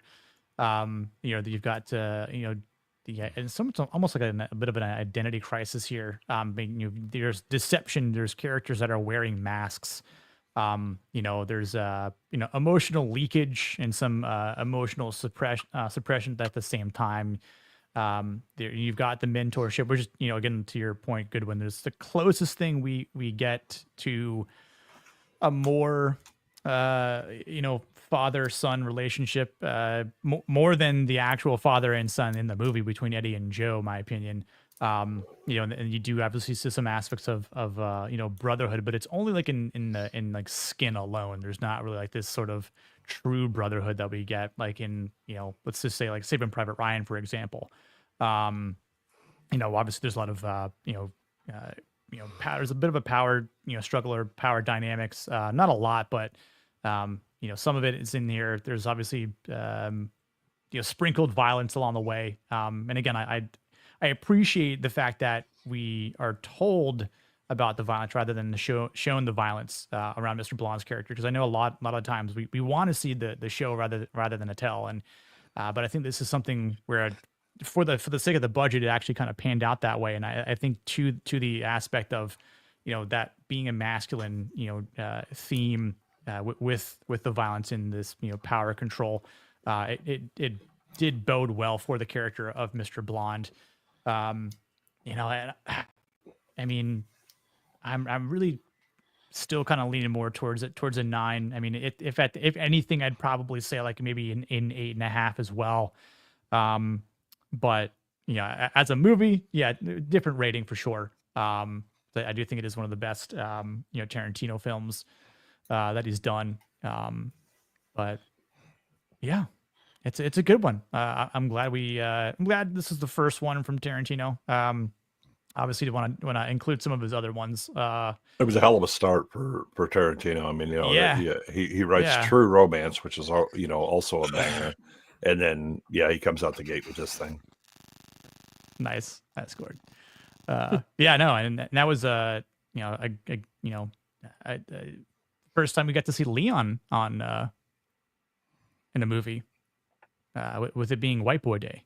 Yeah, that's right. That was before Leon actually was on YouTube as a content creator. Yeah, that's a brag for you. Oh, that's cool. Was he really the Gary Oldman character, or was he more the Brad Pitt character? I mean, come on. What's the gayest character there is? What is the gayest character? Is it the gayest Tarantino movie ever? No, I'm saying it is the minimum. I agree, Jaconis. Yeah, I mean, he looked like Oldman, but he behaved like Brad Pitt. That's true. He behaved. Don't you condescend to me, man? He does not salty. He has an X. I mean, X account, I'm sorry, Twitter guys. account. Like Leon's gay. Like you have to. Yeah, you have to make allowances. Yeah. Froggy. He's OD'd, man. It's Mescaline Monday. Mescaline Monday. I have seen shit that'll turn me white. Really, Rick? Wow. Well, I'm glad. Rick, it's man. because of this that makes me feel honored. I mean, this is like 2 in a row that we've like brought the greatness to the masses, right? Because the wrestler people are like, I haven't seen that. I was like, fix that shit, Jesus. Yeah. I think Jamma said that he. Speaking of which, where the fuck is Jamma? He's there. He just showed up. Ready? Oh my said, god! Hey, fellers. Speak of the Hawaiian, the flying Hawaiian. Jamma, man. Jamma, have you watched The Wrestler? Did you watch it? Have you seen this movie as well? Has an X. It figures. It better be over the top. Oh, trust me. The only reason I have X is to talk to these motherfuckers. Mark Malkin is the gayest Marvel movie ever. Oh, Jamma, you have betrayed us. I heard my name. You shamed us. I don't know if I have a clip of shame. Ring the shame bell. I should probably create a clip of shame. Let me just do a little skim. Do you have anything with Leon in it? Yeah, make him a lady boy. Okay, Jamma has watched Reservoir Dogs at least. Hey, yeah, but he hasn't watched it. I mean, that's 50%, man. You can't bat 50%. Yeah. You have your head examined for not going 100%. Yeah, I don't know what this has become. We're like standing on a street corner haggling people like, Jamma, you seen over the top before? No, nobody wants to see over the top. That's terrible. That's no. Hold on. Froggy says, I saw this on my homepage and it was the silliest shit I've ever seen, but you lot seem good humored and having us for the stream. Dude, I appreciate that. You're doing something good and throwing us on the homepage. Come back next week. We're talking about True Lies. Oh, you're not going to be happy with that. I'm going to piss Chad off big time with that movie. Oh, yeah. Bad. Hopefully Leon can stick around for that one because I want to hear. He's not, but I'm going to drop trowel on like it anyway. I said, all these I'll try to drop in on when I can. But we're gonna have a certain Scotsman on that stream next week. Actually, Sir Melvin of Deeply. Yes, there's a woman with wonderful thighs that is gonna try to do her own dance and. We'll just respect her for it, and just bring up Blue as even though she falls, Jamie Lee Curtis is still beautiful. I gotta go back and get that clip from Christina. Yes, you do. Yeah, but I have to go. Oh God, Maverick. Yes, over the top reboot, but instead it's Dana White's power slap. Not a big True Lies guy. It might be a good combo though. It'll be a good combo though. Vex. Oh, Rossi, Vex will be here, so you have to come. Oh, Vex will be here. Vex is coming on something talking about masculinity. Yeah, well, it's about lies, so it makes sense. but that's why she comes. Yeah. It's like Pinocchio. Hey, I talked Leon off of the top tier of masculine Arnie movies when it came to True Lies. He had that as the most masculine. I know, yeah, we were all like, I'm sorry, the part where he's cucked. Why not? Where he's cucked and he came up with the scheme to cuck himself. Exactly, yeah, you played yourself. Oh yeah, okay, maybe not so much, yeah. Nice. So if you gotta go, we'll chat later. I just don't want to hear any more of your wrong answers. Oh, Leon's not here. What are you talking about? We don't have wrong Sammy answers. going full Mr. White Power over here. Oh my gosh. I'm sorry, there like are to see remnants of Leon I know. here. Where he Does was anyone like, like to see "Hey, Leona? The Care Bears movie is totally masculine." I'm not. Yeah, he's waiting for Sonic to go ahead and give that 10 on masculinity. He's just waiting for me to shoot my shot. Mhm. I have to go. All right, Sammy. Well, what do you got going on this week? Yeah. You know what? I don't want to plug anything. I just want to be happy that my buddy Nick just got 500. And, All about that money. Dollar bills, yo. Yeah. And, Listen, I took we hit tier 1. First time we fucking hit tier 1. Like, amazing. All right, Honestly, absolutely. I love it. Yeah, I love it. You have tiers now. Surprise, you know, like, Changing the tank top. Listen, Look, men can cry.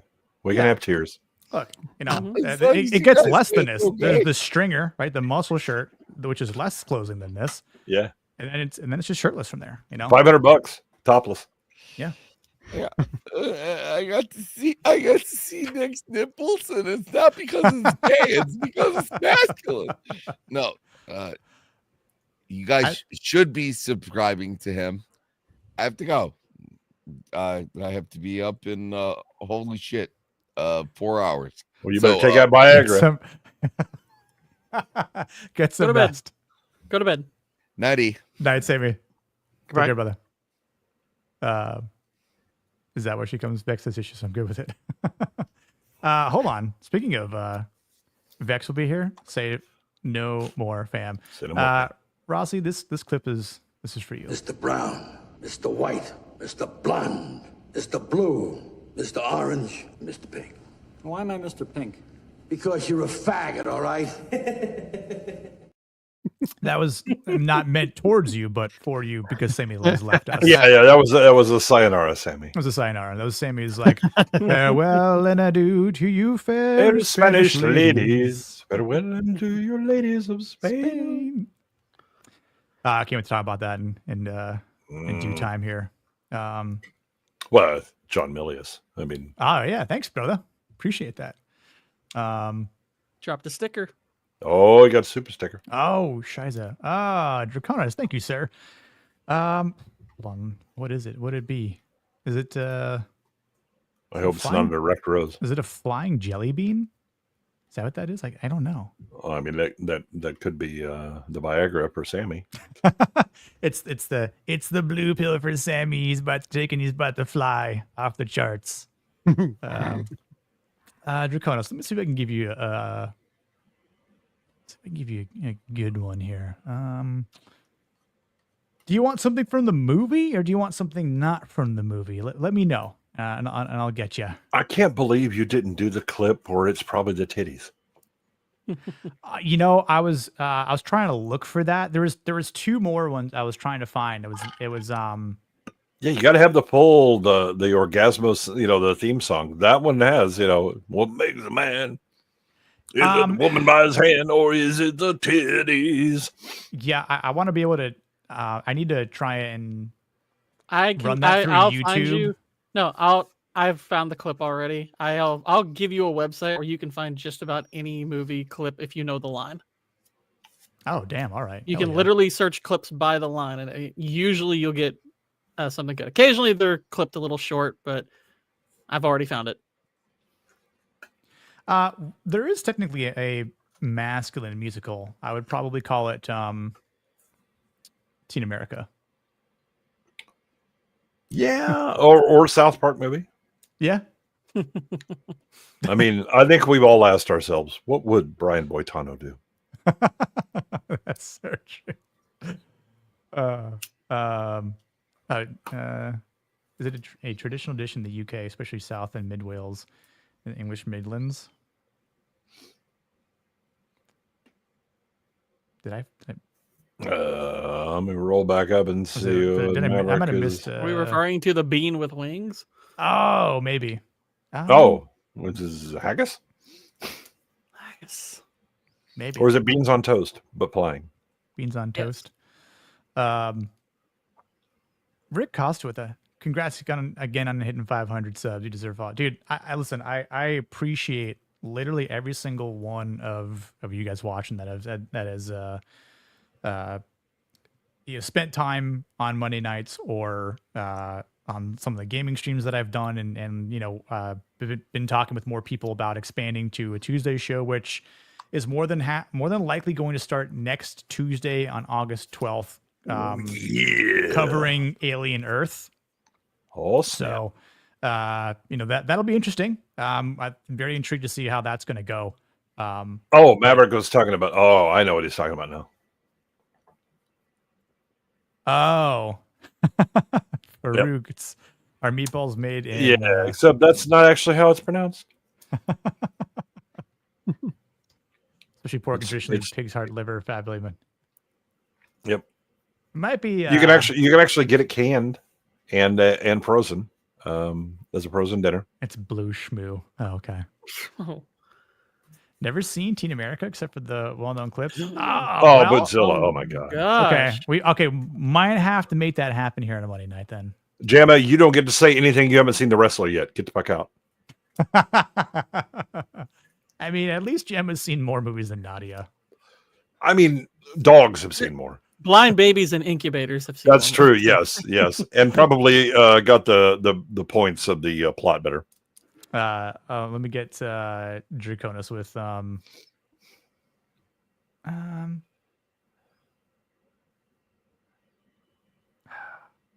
Draconis, this one's for you. You remember the Fantastic Four? Oh yeah, with that invisible bitch and Flame On and shit. Thing, motherfucker, looks just like the Thing. And then Rick, I got this one for you. What killed the dinosaurs? The Ice Age. Yeah. I'll start clipping more. Let's see. I think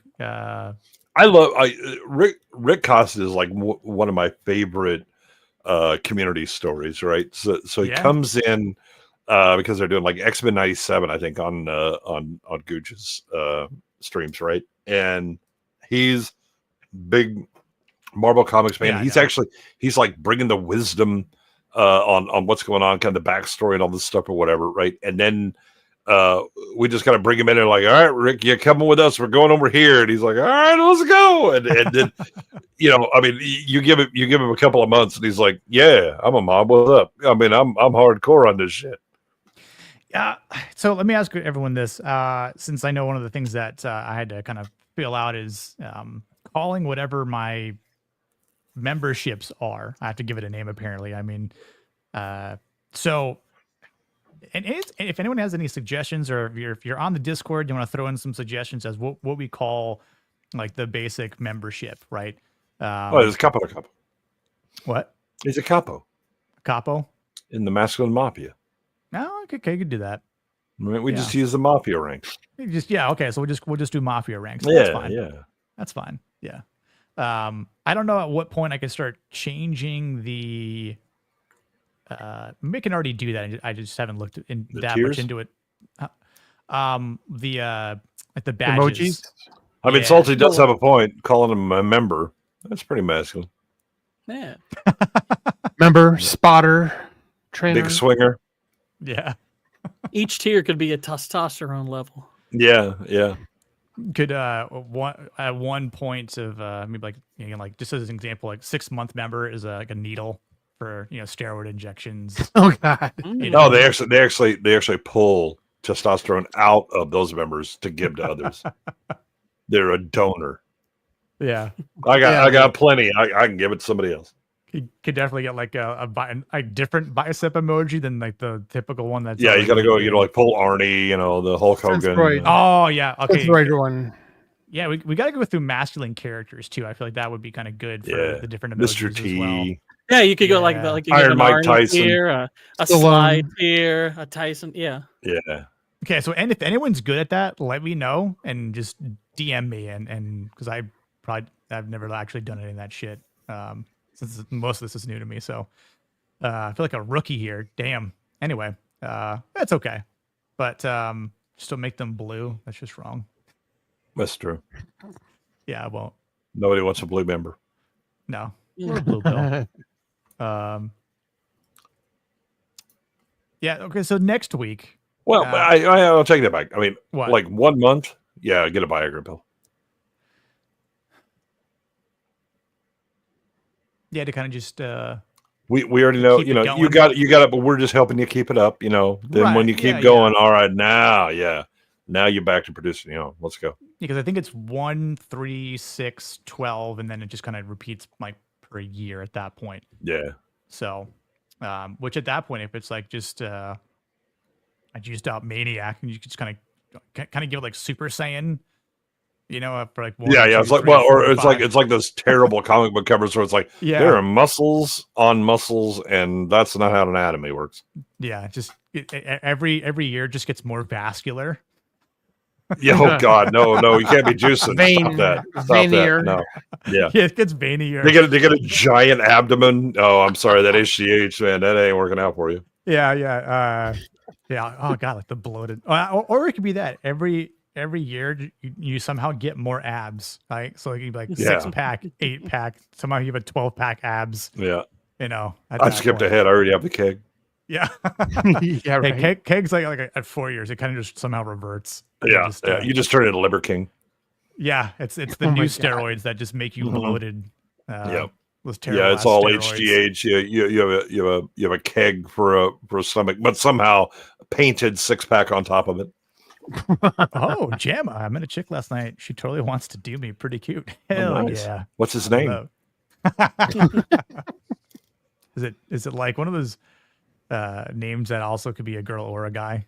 Like Jamma. Gord's right. If you watch The Wrestler, then Yeah, and dude, oh man, you're missing on Miss Marissa Tomei, bro. She gets not full nude, but she gets mostly nude. I mean, if there's anything to hide, I don't know what it is. And then maybe some roast beef that's past its due date. Nobody wants to see that.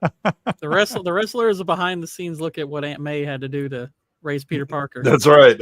Look, she got to make them dollars somehow. Yeah. Just invite her over for a Netflix and chill session. Watch The Wrestler, Jamma. Yeah. And boom. There it is. You'll be jumping off the top rope in no time. Yeah. Hitting that pile driver, if you know what I mean. Right? Oh yeah. Oh yeah, brother. You should also say that. See what happens. Well, minus the brother part. Yeah. And if you're Slim Jim, prepare for disappointment. Unless it is a dude. No, I'm just kidding. I'll see you again. Okay, Jamma, tell us more. Yeah, we need to talk about your technique if you ain't jumping in. What's her rating? What's her rating? We'll scale 1 to 10.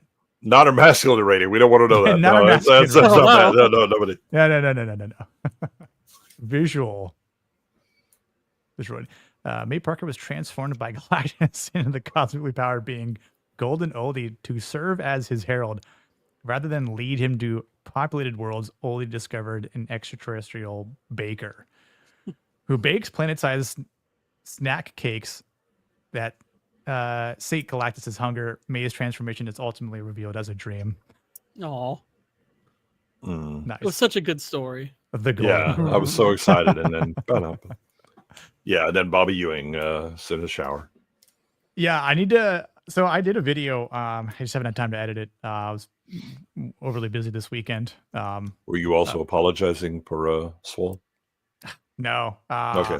I still haven't watched Leon's yet, which I said I was going to. But we all say that we're not going to.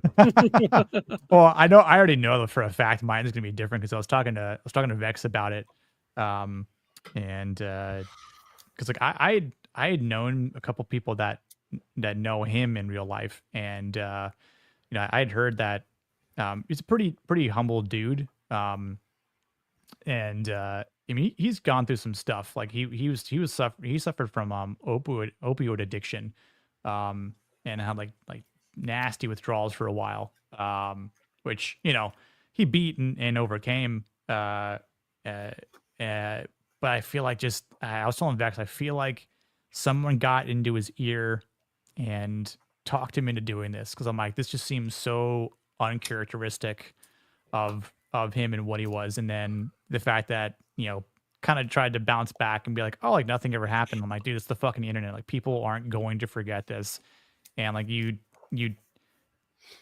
can't save face at this point. You talking about your boy Swole? Huh? You talking about your boy Swole? Yeah. Yeah. So as with many things, okay, be careful of the character that you play when you're on the internet, because it becomes you, or you reveal yourself to not actually be that character, and then, oh boy, hold on to your butt. Oh, I didn't know that, actually. Oh, I absolutely believed it, because this is why I say never put comic book fans in charge of comic book movies, because they'll do this shit. I mean, it's lore accurate. It is. So it was it's also shit. Ball, but yeah, look how that turned out. It's also shit. Yeah, no, I believe it. One of those team up ones. Yeah, I believe that. But yeah, I agree, Goodwin. It's one of those things where,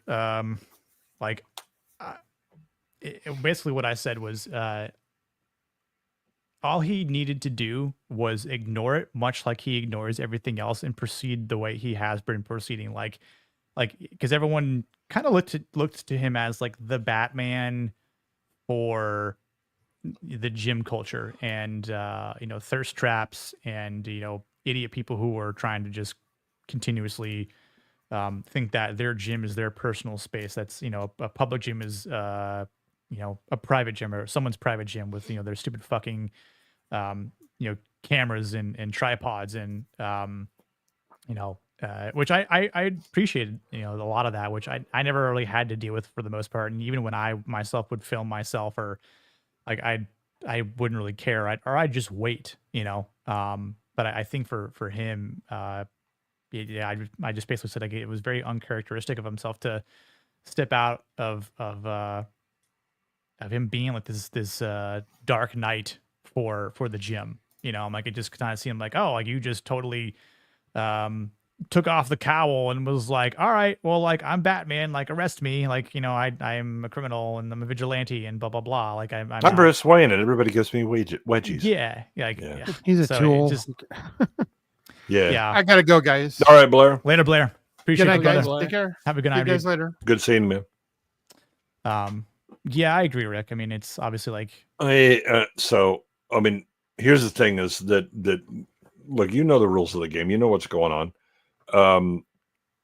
The thing is that I apologize for things that I've done wrong. There's people that joke, like, man, you have no shame. And I was like, no, I do. The reason that I don't have shame right now is that I don't do shameful shit. And if you're going to apologize because someone else got butthurt, that's on them, right? I didn't give offense, but you took it. And if you're going to take it, well, that's on you. The thing about, that's absolutely the thing. What you can't do is sell out. Yep. And when it becomes about the money, look, we've all worked jobs where it was like, I'd really rather not work this fucking job. That's why they call it work and not play. But if you're going to have a YouTube channel and you're going to build it up on this is who I am, man, you better stick with that. When you let we're going to take your money away. All right, well then do it. Right. Because I would rather not compromise on who I am, because the connection that I made with the audience is who I am. And if selling yourself out is what's necessary to be successful, have some fucking self-respect.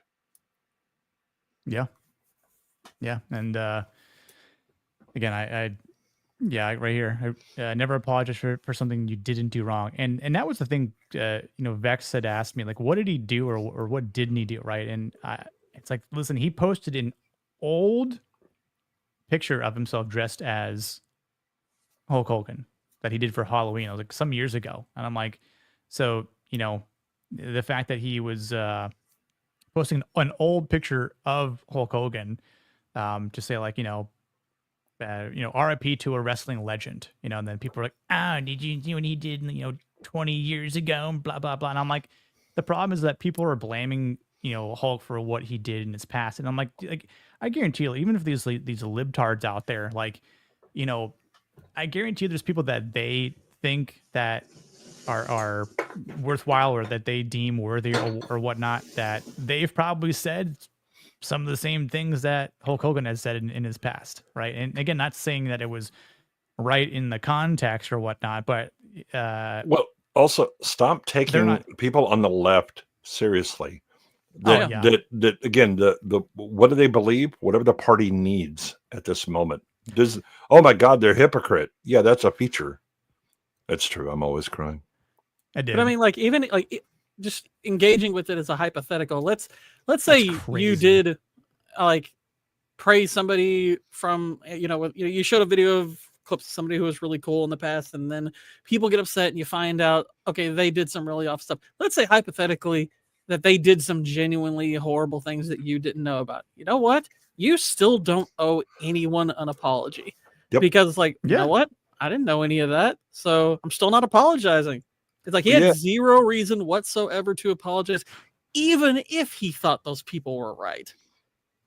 Right. Because again, I mean, the most annoying thing to me in recent times, with the cancellation, all this stuff, was the attempt to erase Bill Cosby and his humor. The one thing about Bill Cosby and his humor is it didn't involve here, have a drink. I didn't have to drink anything to watch it and be amused by it. Right? Is he a piece of shit? Yeah. Would I try and give him money right now? No, but I'm not going to deny that, like, Bill Cosby himself, the stand-up routine is fucking genius, especially if you've had kids. Because the observations that it makes about adulthood and about all of that, your relationship with your parents and all that, right? It is dead on. And again, he was a comic genius. He also seemed to be a bit of a piece of shit. Yeah. I agree, Dragonis. Like, he should have ignored all of them. Like, and for the none of them go to the gym. But I was just about to say, none of them really care about what Joey Swole actually does. None of them have been inside one fucking gym. None of them have lifted one fucking weight or ran a mile or sweat, for most likely. Aside when they probably eat way too many fucking the heaviest thing they lift is 5 Oreos at once. Yeah. The heaviest thing they lift is the chair. That's probably about it. Yo, what's up, Andy? Speaking of someone who goes to the gym, I'm like, I go to the more sophisticated James. He did, but yeah, like, and the other thing is, he's, for someone who has a pretty distinctive following, like, he should have only listened to people that, number one, knew what the fuck that he was talking about. And obviously, I know there were people that, as he said in his counter video, that people were like, dude, why did you do that? You shouldn't have done that. There were plenty of comments that I saw on that video that was like, saying an array of things like, it's too late. The damage is done. Like, no turnsies, backsies, sorts of thing. And you bent the knee. You can't stand back up. Yeah, like, didn't even last a week. And which I kind of thought he would probably come back to at some point in time. There was a funny video. Let's see if I can find it actually real quick with Eddie Hall. I don't know if you guys know who Eddie Hall is, but he's a pretty big bodybuilder. From the UK, and he did a video that Joey Swole usually does. Oh God, I don't know. I don't know where it might be. I think I saw it on Instagram, ironically. Hang on. I'll just describe it. So he's talking about this woman who's taking a break, and she's squatting down on a barbell. But she's squatting on it like this, sitting on it, right between her ass crack and her cooch, and it's like there's like an emoji on it that kind of blocks it out, and so you see Eddie Hall in his car doing what Joey Swole does, and he has a hat on, and he takes the hat off, and he's got a bald cap to mimic Joey Swole. And then he's kind of just saying, like, the audacity that, this woman has. And then in the, like, out of nowhere, there's a barbell that comes across his face, and it's like sliding across his nose. He's like, oh God, like, what would you do this? And he's like sniffing the barbell as like a humorous prank, which was kind of funny. I appreciated that. I think Joey Swole actually commented on that, ironically, like, which, people then commented on him, saying like, your throne, you no longer sit on the throne that you created. But yeah, it's unfortunate. I mean, I appreciate, like I said, the work he did, but it's just how quickly you can undo it. Yeah, exactly. You could still laugh at him, turning down a beverage from him. Yeah. Yeah.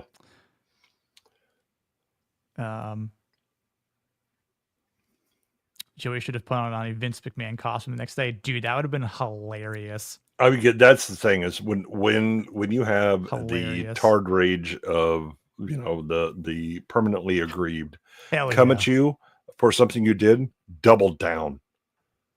Mock them incessantly. If they're going to be ridiculous, it would be impolite not to ridicule them. Yeah, because all you do by bowing to them is you make yourself an easy target. They will never take their eyes off of you now. Yep. You're an easy. It's like you can be bullied into submission. That's all it's going to take now. Once you pay the Danageld, you will never be rid of the Dane. Yep. Andy's hitting incline bench, which is the International Chest Day. Actually, I don't know why it's on. Oh, Sydney Sweeney? Yay! Hang on. Why is this so loud? Hang on. Yeah, Draconis. I don't think he was a beta playing it out the whole time. I think the problem that you have is that when you seek the approval of others, or I did a thing, and it was in my past, and now people are bringing it up. Often people get defensive about that. That's a mistake. Again, you don't have shame if you haven't done shameful shit, and you decide what is shameful.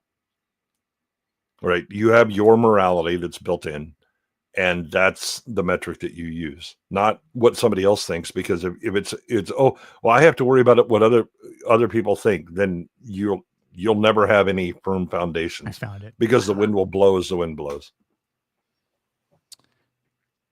Here we go. Hold on. This is it. Okay. Oh, it's not too loud. So this is the alter ego. Hang on.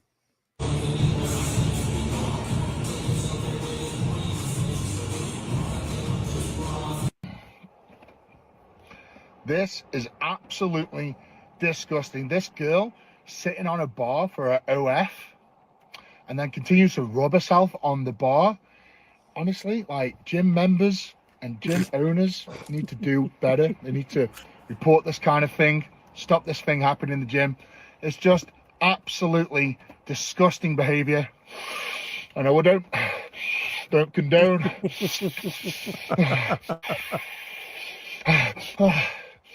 Don't condone any of it. Do better.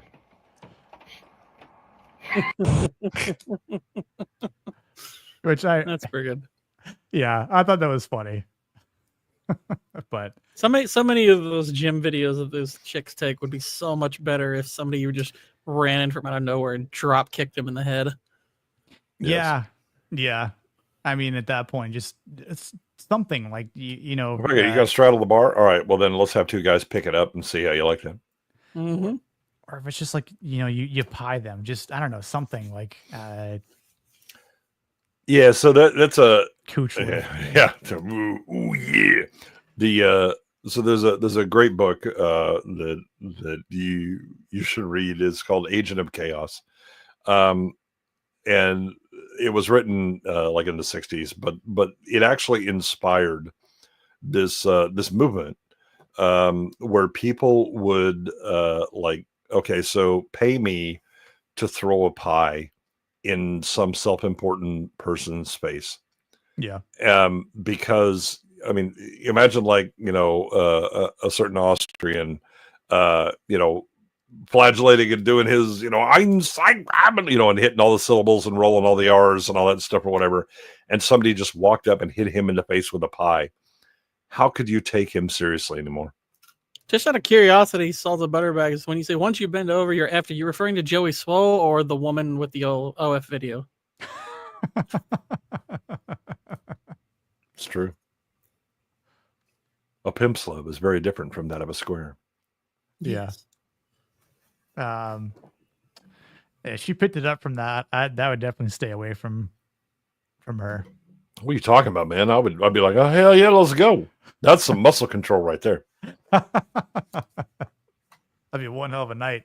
Yeah, do not give her ping pong balls. You may end up with a manslaughter charge. Yeah. But yeah, I don't know. I mean, it's definitely really interesting. The whole thing, I don't think he's been a beta really. I mean, like I said, I know he's done some good stuff. Like he's, taking care of his family, and looked out for his parents and stuff like that. Like he's done good stuff, but it's like, sure, it's him. Yeah, don't let others weaponize your empathy. Right. Exactly. Mm-hmm. I was like, he's put his personal life online, not to showboat or anything like that, but just to build that connection with people to see more of who he is and what his character's about. But then again, it's like it's all just sort of like diminished when he does this, as you just said. So it's like, man, like that was one thing I did not have on my 2025 bingo card. But I mean, on the bright side, we got good stuff from Sydney Sweeney. So, that's stuff I didn't have on there either. That is, please, dear God, let the left continue to be against big boobs. Yeah. I mean, just pick all of the total loser positions and double down. Let's go. That's true, Andy. Goodwin historically has been spelled with 2 D's for a double dose of pimping action. She could squat over a mixed up Rubik's Cube and solve it. Woof. I mean, I'm curiously aroused. Now I'm intrigued. Yeah, let's go. It's like that's a lot of talent right there. That's right. Smart, flexible, a lot of movement that you can accomplish. Holy crap! Yeah. So you two have a brain down there. Interesting. Okay. Mm-hmm. I was gonna say no homo, but the other scene I thought about, including as a no clip homo tonight. butt is not a good way to start a sentence. Go ahead. It's who said it? It was Salty's comment here. It's once you bend over, you're effed. Yeah. It made me think of in the movie when Eddie's talking to. Yeah. Do you see that? He's trying to slip. Yeah. You must have been taking too much of that black guy. A certain kind of semen. Yeah. It's pumped all the way up into your brain. I was going to play that for Leon or Sammy, but. Oh yeah, no, serious skills, absolutely. So yeah, I have a video that I need to finish that for tomorrow. I do have a final Fantastic Four thing that is just more so the last thing I'll probably ever talk about it, because I just don't care moving forward with this. What are you talking about? I mean, this thing was it was the best thing since Endgame.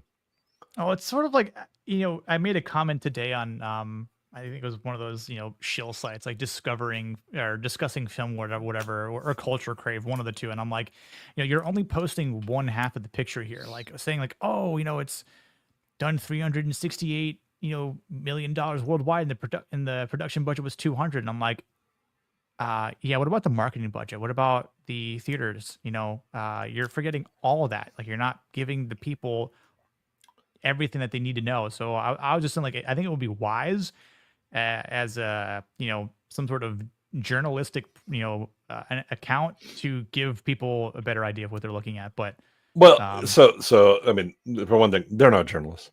I know. Yeah. I give that's too much Andy, I do have that sign over my toilet. But the thing is that these are people that do they get paid to shill? Indirectly. So if you depend on either access or advertising from major studios, and oh, by the way, there's only really two anymore because of the number of acquisitions that have occurred in the entertainment industry, right? Yeah. The last thing you're going to do is shit on those things. 100%. You're going to cope and try and sell whatever it is, but the other part of that is that every one of these alleged influencers have kind of built their identity on the idea that we can steer the masses in a certain direction. The problem is that you can like a rooster claim that your crowing actually caused the sun to rise, but the fact is that people showed up for certain movies at a certain time because it was a fad. Yeah. Unfortunately, that fad has ended, and those studios have trained all of these audiences to give it they made money on the market. Get the fuck out of here. They essentially flipped a middle finger to the audiences, like, just eat the slop, it's fine. We're going to put the most incompetent people in charge, and here you go. And it's not working. But for Culture Crave or anybody else to stop and go, wait, we don't actually have the influence that we have, destroys all of the value that they have and belief in themselves, the virtue that they believe that they have, that they're better than everyone else, and that you just follow what we say because we're smarter or more informed or have access or whatever it is. When you destroy the foundations of people's belief in themselves and why they matter and why they're better than other people, they're going to, those people are going to respond violently, right? Yeah. Either rhetorically or physically, which is also what you're kind of seeing on the left right now. What do you mean we're not in charge of everything? I mean, we had all the institutions or whatever, and the people go, nah, bro, get out. They're not happy about that. And it's not limited to the US. Look at the UK. Once they voted for Brexit, the government suddenly decided we're going to dissolve the people and elect a new one. Yep. Because we didn't like what they did. Well, they didn't listen to us, so they deserve this. Because they would rather deny reality and try and alter it than maybe go, you know what? Maybe we were wrong. But if we're wrong and the people were right, oh shit. Where does that put me on the moral plane? I think one of the funny examples of that recently was John Roca tried to shill for Superman and Fantastic Four. Yeah. He's like, people are like spending all this money on something as awful as Jurassic World Rebirth, and you got these two movies, and I'm like, they're all awful. Now the funny thing was, I had not seen anything from him in a while, and my friend tagged me in it, and then I realized, oh right, he blocked me a long time ago. I saw your post. Yeah, I wish I remember why. Yeah. It must have been great. Well, and the hilarious again that they are all slop is undeniable. But the fact is that if you make slop for a larger audience, you will make more money than making slop for a smaller, more marginalized audience. Yep. And the thing about all of these comic book movies is that they were oversold because they coincided with a time when normies decided to cosplay as nerds. but they're not actually nerds. And that was a fad. That fad ended. And now you're just stuck with comic book fans. Those are genre movies. And they always were. Occasionally you'd have a blow up, 70s Superman because, oh, look, the only two hopeful movies in the 70s, Star Wars and Superman. Oh, they did all right. But what you have now is the studios that got used to thinking that we had a new normal because we established the taste for the hoi polloi, and the hoi polloi went, nah, bro, I'm out. And they don't know how to react to that because it is shaken the foundations of their worldview, both for how audiences are supposed to behave and their place in the world and how important they are. Yeah. No, I agree, Draconis. That is the price of being an influencer, and not a lot of them can handle the truth. I mean, I think it's when you can tell the real ones from the fake ones, the faux ones. And speaking of a real one, the Doolies. Congrats on getting monetized, bro. Well deserved, dude. I thank you guys so much, and thank you, Andy. I'm gonna play this clip for you because I feel like this is probably going to help with your pumping of the iron in the gym right now. So, I mean, I don't have that clip uploaded. Andy was pumping iron as I was pumping irony. Damn, I got this one though.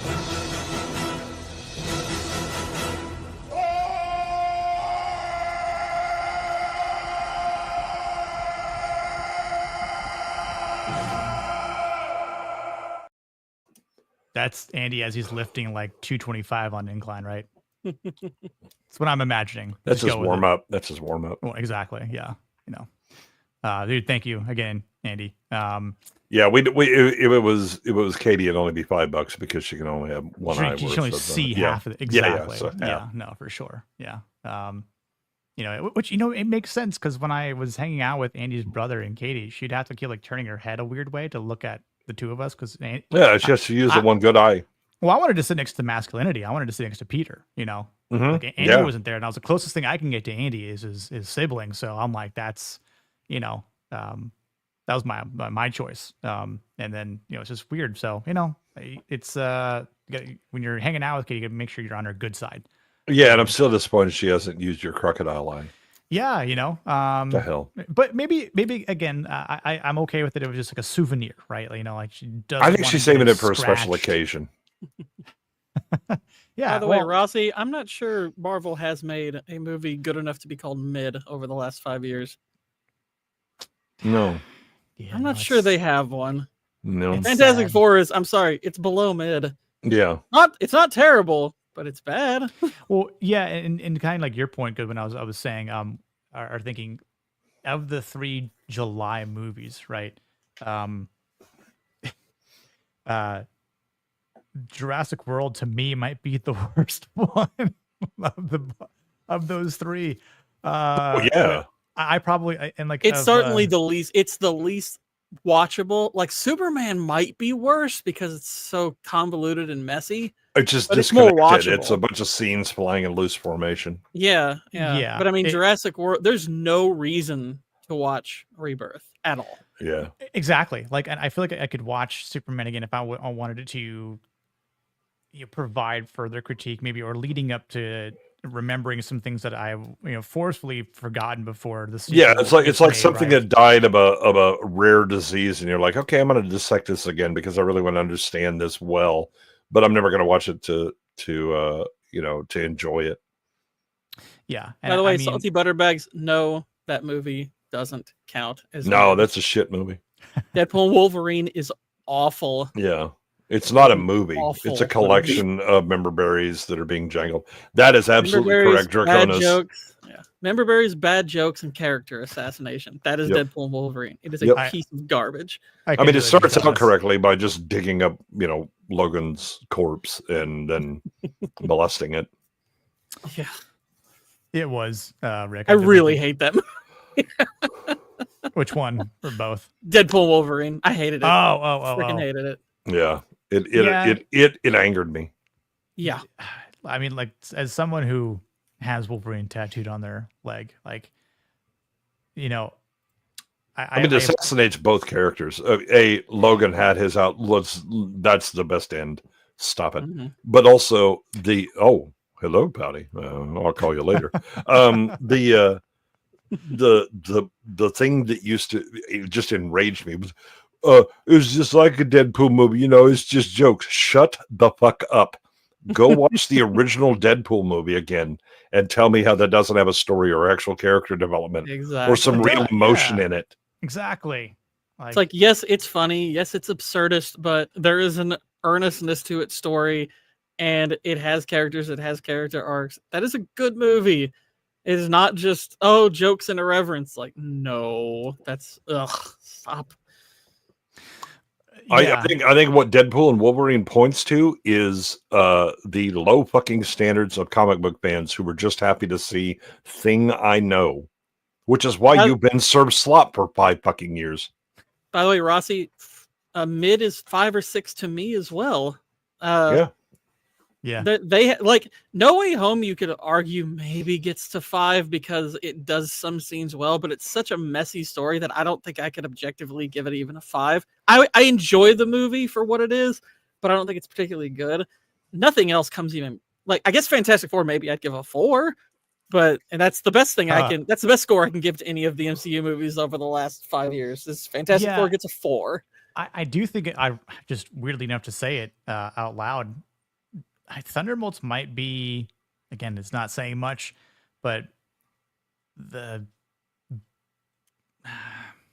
don't know if the word best, but it's like out of all the movies that they've made up to this point, Thunderbolts might be the outlier, in a weird way. And again, there's things that are wrong with it. Through and I'll through. be honest, I would have agreed with you if I had only seen it once. Then I rewatched it again and I listened to a pretty thorough. I watched it again and listened to a pretty thorough breakdown of it, and it's worse than Fantastic Four, like quality wise. Now I already thought it was less watchable because I found Thunderbolts incredibly boring, but I thought maybe it's not as messy, but the character motivations are stupid. Look, is the super genius, and it was like, are you high? And the humor isn't even great. No, I know. Terrible in that movie. They were again like we keep saying this, but there's potential there. Like there was a potential story. There's potential in all of this shit. Unfortunately, it's in Marvel's hands. I know. Yeah, and I definitely feel like for the sake of. But here's the truth that a lot of comic book fans are going to have to get used to. There aren't that many of you, right? Yeah. Go look at the actual numbers that comics sell for, and don't tell me about, oh my god, yeah, well that's because they're woke or whatever. Go look at like the high points of comic sales. I know, Andy, and then translate that to what that would be revenue wise for a movie. And realize why nobody does pure comic book movies, because the vast majority of people don't give a shit. The general audience, in order to make the money back that you have to spend for a comic book movie, is you have to appeal to a broader general audience. Oh, and that means guess what? You have to send shit away. Just to answer Bootzilla's comment, it might have pulled from the same playbook, but it didn't do it half as well. Thor Ragnarok actually is pretty solid. I think it's a solid movie. Yes, it's got some irreverence and maybe it leans a little too hard in comedy at times, but Deadpool and Wolverine is a lot closer to Love and Thunder than it is to Ragnarok. Yes, it is. Yes. Mm-hmm. Or Multiverse of Madness. Yeah. But probably the last mid superhero movie was probably The Batman. And I think that is flat mid. I'm like, I know some people love the movie because it has a great aesthetic, and I think probably the first hour is pretty good, but overall the movie's kind of mid. Like, he's returning. He's going to be the greatest detective. I mean, the motherfucker that can't actually look and go, wait a minute, it looks like all of these pictures were taken from the same fucking window. I know what you're talking about, Jamma. Someone showed that to me on a stream as well. I think I know what it is. Hang on, I'm gonna look it up and here on my other monitor. Find out about the Time Ripper and Deadpool and Wolverine: The Last Tournaments. I don't care about the Time Ripper. I don't care about any of it because there's no fucking story that leads to it other than, oh, look, we have to tie in with Loki somehow, the shitty D+ series. And the whole idea of the anchor being, oh God, jeez, it's one of the stupidest things I've ever heard in my life. And I'm like, that the movie broke, like plot wise, the story broke right there. I was like, oh, this is done. This is one of the stupidest possible ideas you could have come up with. Yeah, it's like, wait a minute, Logan dying for a few kids is a death so epic that it means, well, I guess the universe is screwed. And I'm like, so wait, so Jesus Christ didn't cause it, I guess. No, he's not really an anchor being. It doesn't matter. No, but Salty pointed out that like Thunderbolts was like Saint Elmo's power without the humor. Yeah, I think that's it on my link. I believe that should be it. There you go, Rossi. Now you're talking. That's a good take. I didn't like In-Game that much.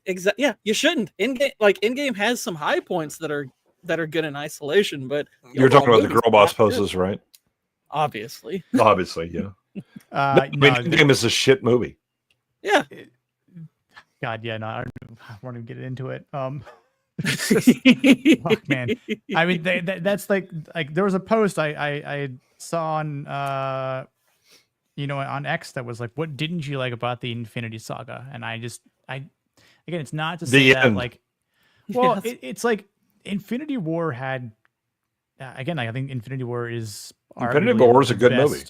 Infinity War is good. Yeah. Unfortunately, the end of the Infinity Saga is Endgame.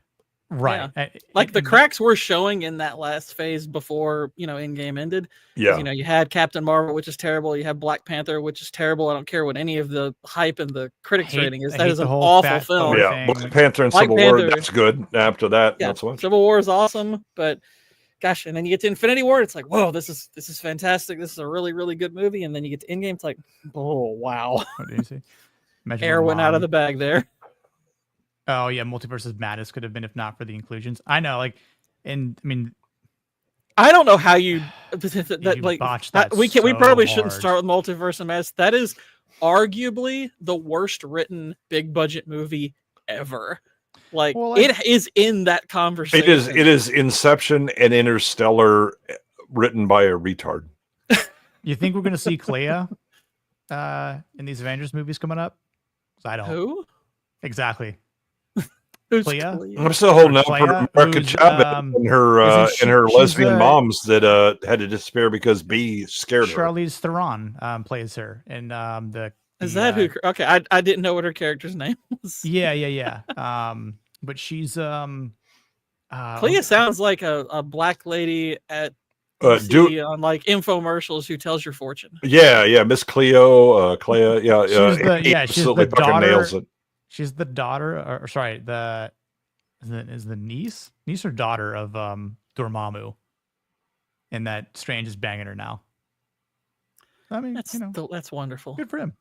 Yeah, good for you. Does he use his third eye for that? What's left of it, if anything. Yeah. Yeah, it was supposed to be the Chaos Theory with women inherit the Earth with Miss Marvel. Captain Marvel leading the way because she's the most powerful. That was demonstrating that Feige is again, when you put him in charge, shit went absolutely tits up, and he panicked because Wonder Woman did well. He did, and I need to have the woman's. Yes, it rewarded the infantile segment of consumers who cannot handle stakes and need bailouts. Again, show me the snap. And then make it count. Yep. Mm-hmm. Yeah, you're not missing much with Ant-Man 3. Yeah, I can also understand Ross saying Love and Thunder was bottom of the barrel. Like it might not be objectively the worst MCU movie, though it's not far from it. But I probably hate that movie more than any other MCU film. I really despise that movie. Love and Thunder. That is painful to get through. The problem is, again, like watching any of these films over again. It seems like punishment, right? Like even if you're trying to create some, they were punishment at the time. I know, but that's what I'm saying. Like but people are like, oh no, this is Marvel, so it's fine, and cope, and I go see Thing because it's an event thing or whatever. They were shit.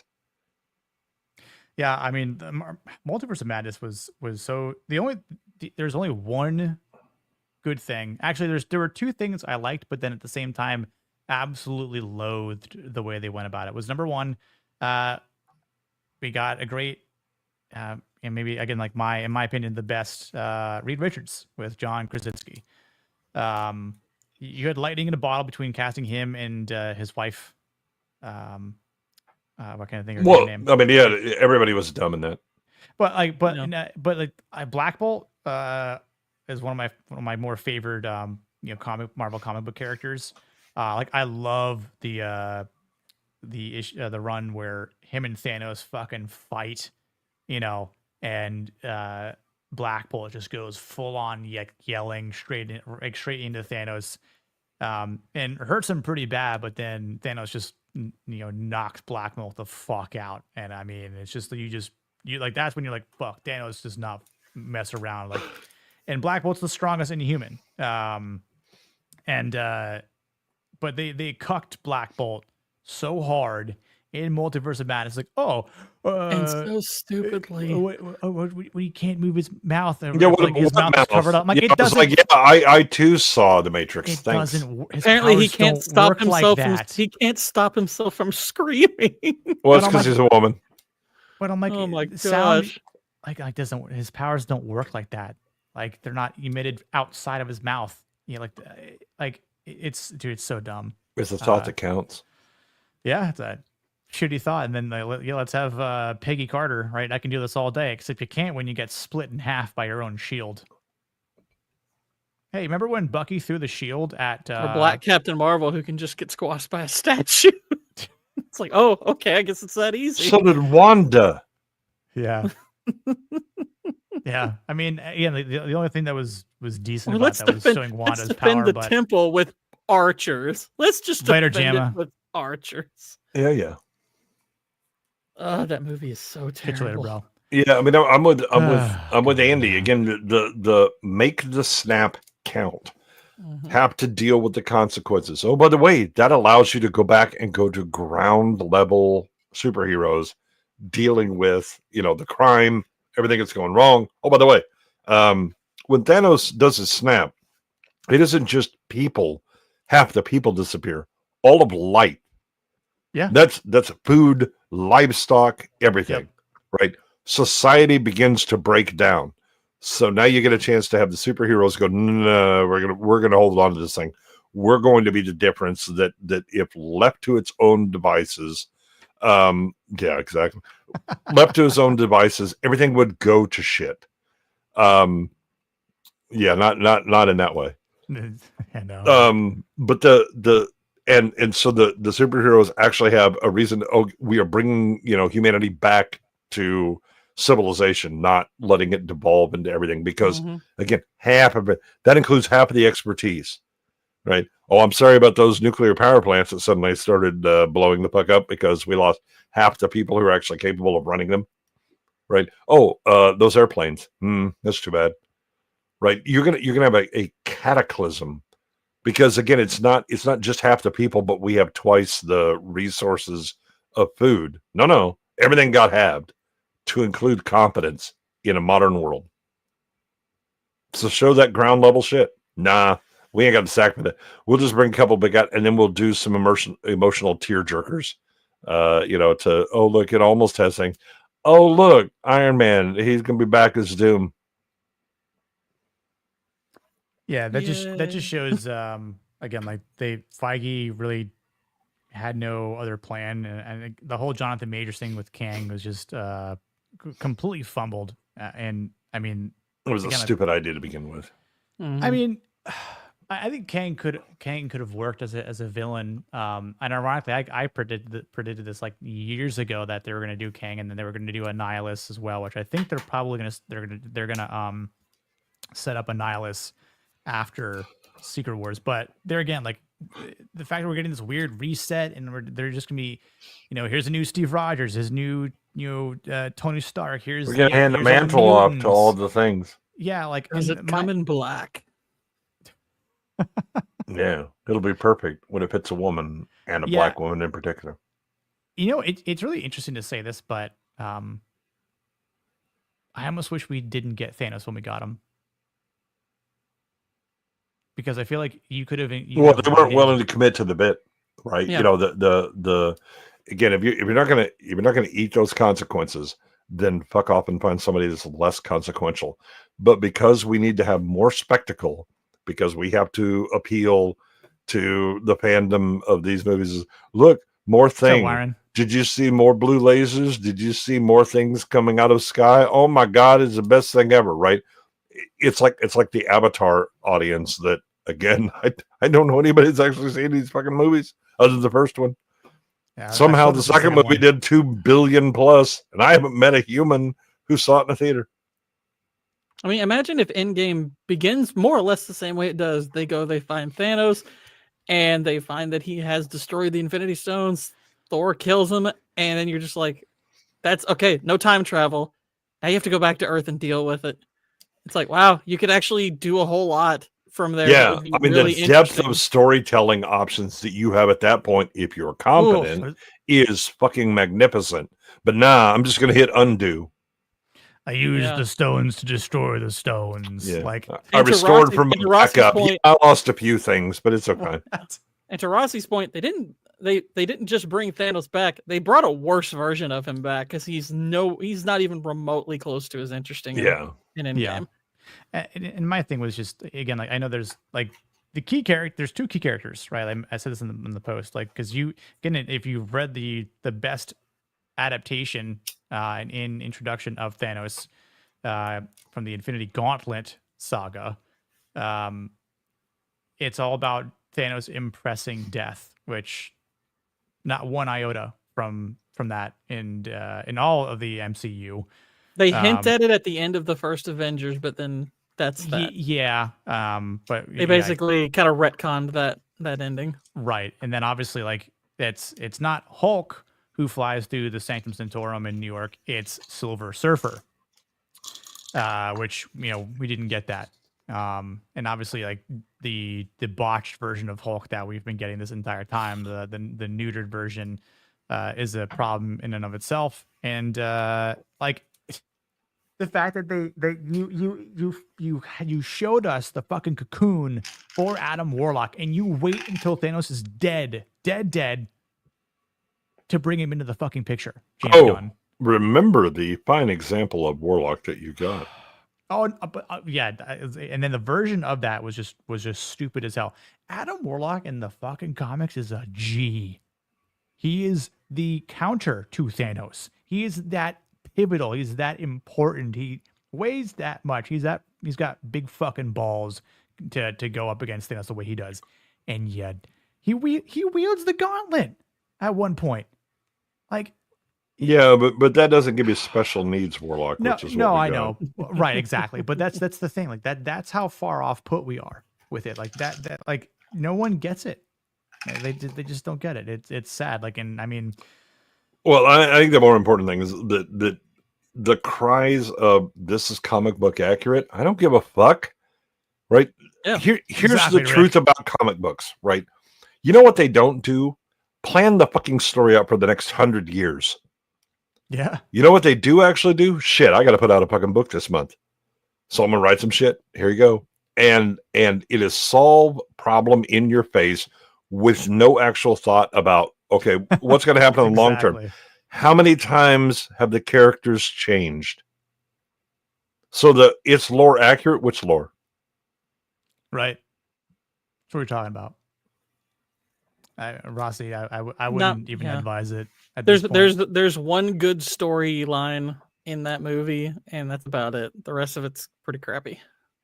Yeah. Oh, it's my understanding one of those that's movies the other great movie since Endgame. Yeah, really. A lot of people were like, "Oh, it's so good," and I'm like, "Watch it again. It's really not that good." No, they'll say it's the same actually way not because good they're at just all. being emotionally manipulated and they're happy about it. Yeah.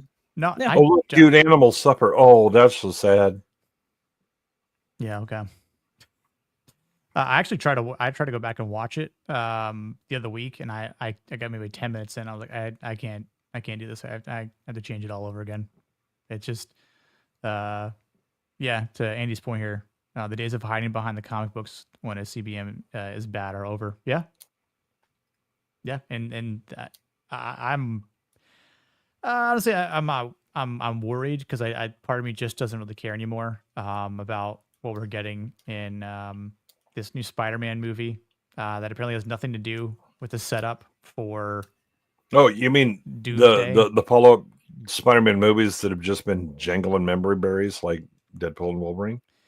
Yeah, it's a cool. We're getting Punisher and Mr. Negative and a couple other villains, and but remember, no one knows who he is. Let's see if they actually stick to that, or if someone does, and somehow that all kind of just gets untangled. But the biggest thing, like even if that does well, because again, like, well, this is gonna be very interesting for talking points.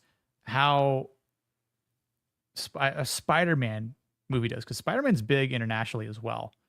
How big a Spider-Man movie does with this, because yeah, he's got a better suit, blah blah blah. But we'll see, because it's still Tom Holland and it's still the same people creating these Spider-Man movies. So I'm not super hopeful by any means, but the bigger picture is how Doomsday is going to turn out. And I know how that's going to turn out. Yeah, I know, but I'm just like, I don't know if there's a saving grace, and I really haven't given it that much thought, because like I feel like what I would like to see from a Doomsday movie, and again, like they're saying, oh, they're pulling from both Secret Wars comic runs from the 80s and then the 2015 run, I want to say it is. So I'm like, well, both those are like different qualities. So I'm a little concerned that you're not going to stick to the better Secret Wars run from the 80s.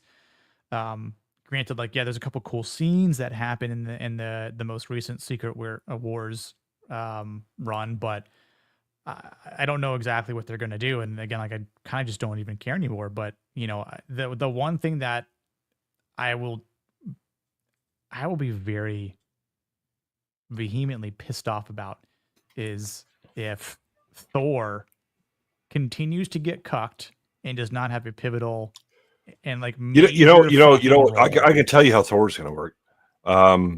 He's going to have to find himself. He's confused about who he is. It's, like 3 or 4 fucking movies in a row. God, yeah, I know. Yeah, I mean, I would take like 60s Batman over some of the stuff I have. I expect from DC shit. Yeah, are we really looking forward to anything on the slate? Like the Lantern show, the Supergirl movie. God, I don't even know. I think they have a lot of work to do to win me over. Sequel. Oh, 100%. Like I don't think this Superman was a bad start. Yeah, like, I think the only thing. Rossi. Let me just introduce you to HBO's Watchmen, which is terrible. Right. So HBO's going to be good. HBO has not been the HBO that we classically remember, much like, Disney. They'll take care of Star Wars. Yeah, except that we weren't really paying attention to what Disney was doing leading up to that. Right. And like a lot of things, I mean, when Andy brought up the, like Star Wars or whatever, I was amused at the number of people who suddenly at TLJ went, wait, this is shit. I was sitting in the theater watching TFA going, what the fuck? Yeah. This is like the Star Wars we have at home, because all you're doing is retelling it, except you shuffled the characters around a little bit, but you're hitting all the major points and you're fucking it up. The rot that shows up with TLJ, and look, Ruin Johnson is going to be ruin. He's going to ruin whatever the fuck he touches, right? But that framework, the foundation for it, the problems that he was handed was from J.J. Abrams from TFA. TFA was a shit movie. Yep. And everybody was coping because it was like, it's first Star Wars we've seen in a long time. Yeah, I remember in '97 when Lucas put out the special editions. And that's when I stopped giving a shit. Yeah. Kathleen greenlit everything. JJ started it. We wanted Star Wars pulled out of Lucas's hands because he had been shitting on it for a good long time. Be careful what you ask for. Yeah, the funniest cope I see from Star Wars fans Well, second funniest. The funniest, I guess, would be anybody defending what Disney's doing with it now. I guess other than maybe Andor, which I haven't seen yet. But the next funniest is the idea that we should give it back to Lucas. Is like that wouldn't make it any better. No, this is the reason we wanted it out of his hands. But if it stopped from being made, then maybe that it's like again. Yeah, I mean, if you put it in his hands and there's no more Star Wars, 97 okay. should have been the reason it was stopped. Yeah. When he basically went, he threw two middle fingers at the audience and the people that actually made him money. It was like, no, this is my movie, and I do what I want, and I'm George Lucas, and I do the thing or whatever, and this is the way I always envisioned it. It was like, get the fuck out, George. When a guy describes Han Solo as like a sociopath because he would dare shoot somebody who is pointing a gun across the table at him, he's not. You're dealing with somebody who's not particularly intelligent. Have a good night, bro. Yeah, good to see you, Salty. See you, Salty. It's like he literally he said, "Well, basically he made that the Greedo shooting first thing a thing because he thought, well, I guess this makes Han look bad if he shoots first." And I'm like, no, Greedo has a gun pointed at him across the table. He has every right to shoot him. There's nothing wrong with him. Well, not only that, but he's verbally threatening him. I don't care if he's got his gun pulled or not, right? It's like, I'm going to take you back. This, nope, bang. Yeah, it's not like when people are like, even people will describe that as like, oh, that's so roguish that he would do that. It's like, no, it's not. It's just pure self-defense. It's cool that he can get a shot off that quick. Yes, but I was like, it's nothing roguish about him shooting first. It's like, it's self-defense. Yeah, not only that, it shows his competence. Again, it's every Western. It was like, guy is threatening you and has gun, just bang, sit down and shoot out, be quiet, right? It's Clint Eastwood in all the Sergio Leone movies. Yep. Yeah, I mean, Andy, exactly. Like, I think his treatments, there's a reason why they never went forward with it. Although, like, it would have been nice to see maybe Darth Talon post Return of the Jedi. But again, like, all you had to do was follow the fucking Thrawn trilogy. I was mentioning this the other night. Like, you have it there. Timothy Zahn wrote you a fucking masterpiece that each film would have made well over $1.5 billion, maybe fucking close to $2 billion. Because not only would you have had every single person that has read or knows about those books and stories, but everyone who doesn't would have been like, holy shit, this is fantastic. You would have gotten to see the original trio get back together. You would have seen Mara J. You would have been able to see Drew Savoyoth. You would have seen so much epic Star Wars writing because, to Goodwin's point, it wasn't written by George. Yep. All you had to do was just find a competent director. What's that? You're saying that as though that's as amazing as the idea of going to planet Midichlorians to find the origin of the midichlorians. How about George's idea? How about my? Well, I mean, we have that or the idiocy of here's all the superstar stories that can't figure out which way is up. Also, they're under ice. I think it was intentional. What is honestly. Nadia, their navigation droid? Yes, exactly. She's like, what even is up? Yeah, well, I mean, how do you do it? It's easy. You make the prequels first. George did that.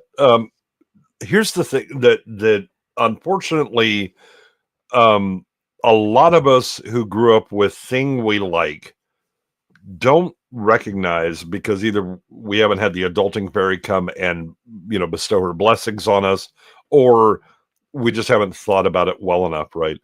But the reason that things have value is because they end. Yeah. Right. It's why life matters. It's why relationships matter, because we have an ending. The very definition of value implies scarcity. Mm-hmm. And when you just shovel out shit and I gotta have my cartoon and I gotta have this and I gotta have that, that is a fucking addict, right? It is addict behavior that I God bless Star Wars theory and his his ideas of somehow Filoni will come and save us. I mean, despite all fucking evidence to the contrary. But the fact is that he has, when you actually work through him, and as we saw with Stargrift with Mahler, where Mahler would be like, okay, so let's kind of go through Ahsoka and let's examine this. And at the end, he would be like, nah, you're right, it's shit. And the next fucking episode, he would factory reset back to, this is great, and Filoni going to save us or whatever, right? This is a person that has defined themselves by Star Wars because that's all they have that's important in life. You know, we used to have things like family, religion, actual local civic things that we dealt with, you know, the people that we deal with in our life. But we have too many people that have decided this is the thing that defines me, and you pick the worst shit on the planet to define you. And I say this is someone, unlike many of you, who saw Star Wars when it came out originally in the theaters. Yeah. Yeah. That defined my childhood, right? That the reason I got into computers was because of special effects. Yeah. And then spent the next, 40 plus years programming computers. Yeah, what's up, Ronan? How you doing, man? If you're gonna shoot, don't talk. I forgot which Sergio Leone film that was, but it's a great line. Good, the bad, and the ugly. Yeah. Yep. G, the B, the U. I agree, Rossi. I had that exact same experience. I didn't see it the second time because that first time was enough that getting kicked in the balls once, and I was like, nope, not gonna get that again. TFA was enough for me. Yeah. The TFA was, I saw it once and I was like, what did I just watch? And went back and saw it with some friends and I was like, no, I hate this movie. Yeah. And then like for some reason was like, well, I'm curious and went to go see Rogue TLJ. One was mid. Right. I'll give it that. Yeah. I mean, I won't lie. I was far less scrutinizing when TFA came out. I went to the theater, saw it like 3 times, saw it a couple more times at home and enjoyed it. Now, granted, by about the 3rd time, I was like, okay, I can't really deny the similarities between this and A New Hope. People are right about that. And it started to bug me more and more. The wake-up call was TLJ. That's when the coping stopped. Yeah, Ross. And because I saw that and I was like, that's yeah, that'll cut through all the cope. Yeah, I was like, I've never wanted to, like, there was a part of my brain that wanted to say it was good, but I knew about 2 weeks after watching it and thinking about it, I was like, I kind of hate this movie. And I couldn't, because like I said, I wasn't particularly scrutinizing. I started to watch some alternate takes, from what I was used to seeing about it. And I was like, yeah. And then almost right after, I watched an alternate take that tried to defend the movie, and it was such a poor defense of it. I was like, yeah, the rose-tinted goggles are off. These are bad movies. And that's when I started to realize, yeah, TFA is also bad, and Rogue One's not as good as I thought it was. It's pretty mediocre.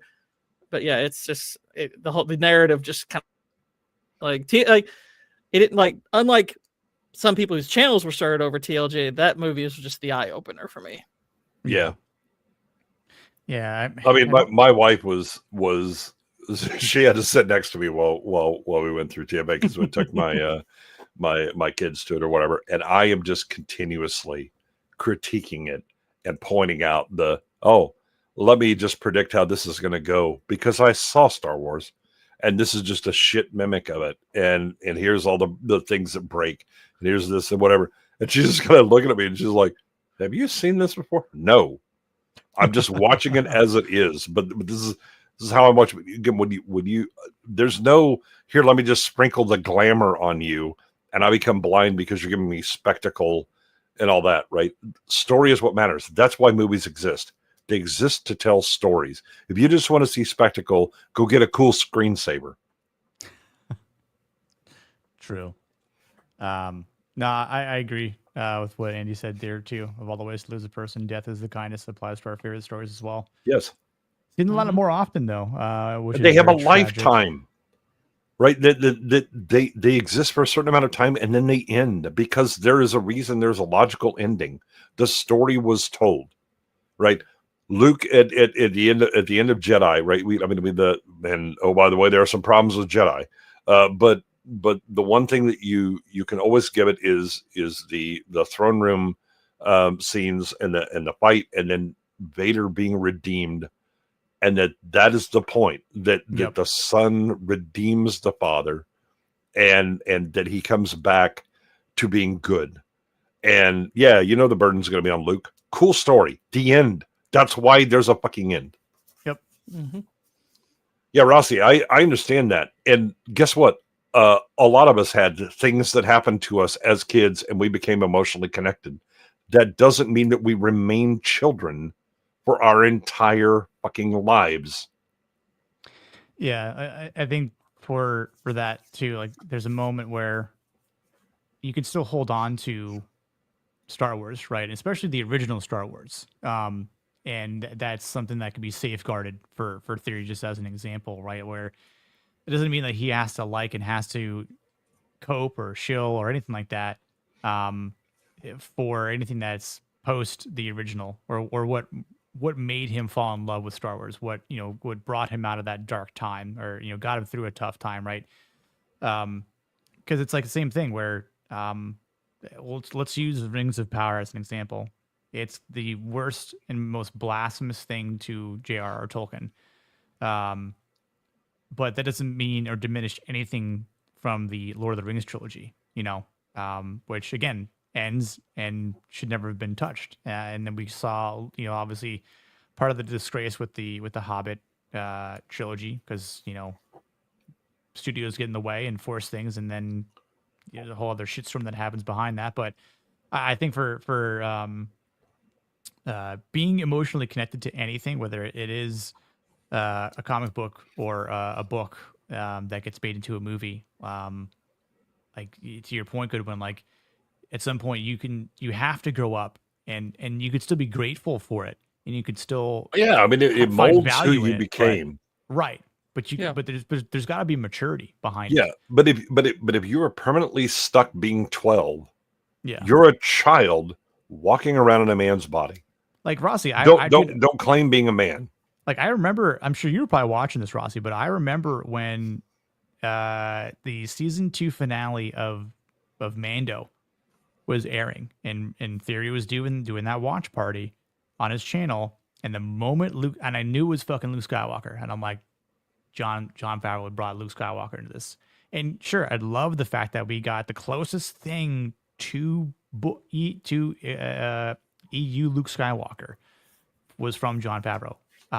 I give him, I tip my hat to you, sir, for doing that. But did that, like in Theory cried, like we saw all the memes, right? When that happened, on all of his thumbnails and whatnot. And I understand why that hit him so hard. Cause like I had a similar feeling, but I wasn't reduced to tears at that moment. Like, I'm like, man, like to me, it was like, this is special. But I feel like at the same time, this is it. It's almost like a cock tease, or of that nature. Like you're. I mean, it's blatant emotional manipulation, and right. And the thing about being a child is that you're emotional. When you become an adult, rationality should start to take hold, and you look and go, you know what? I'm getting played. Fuck this.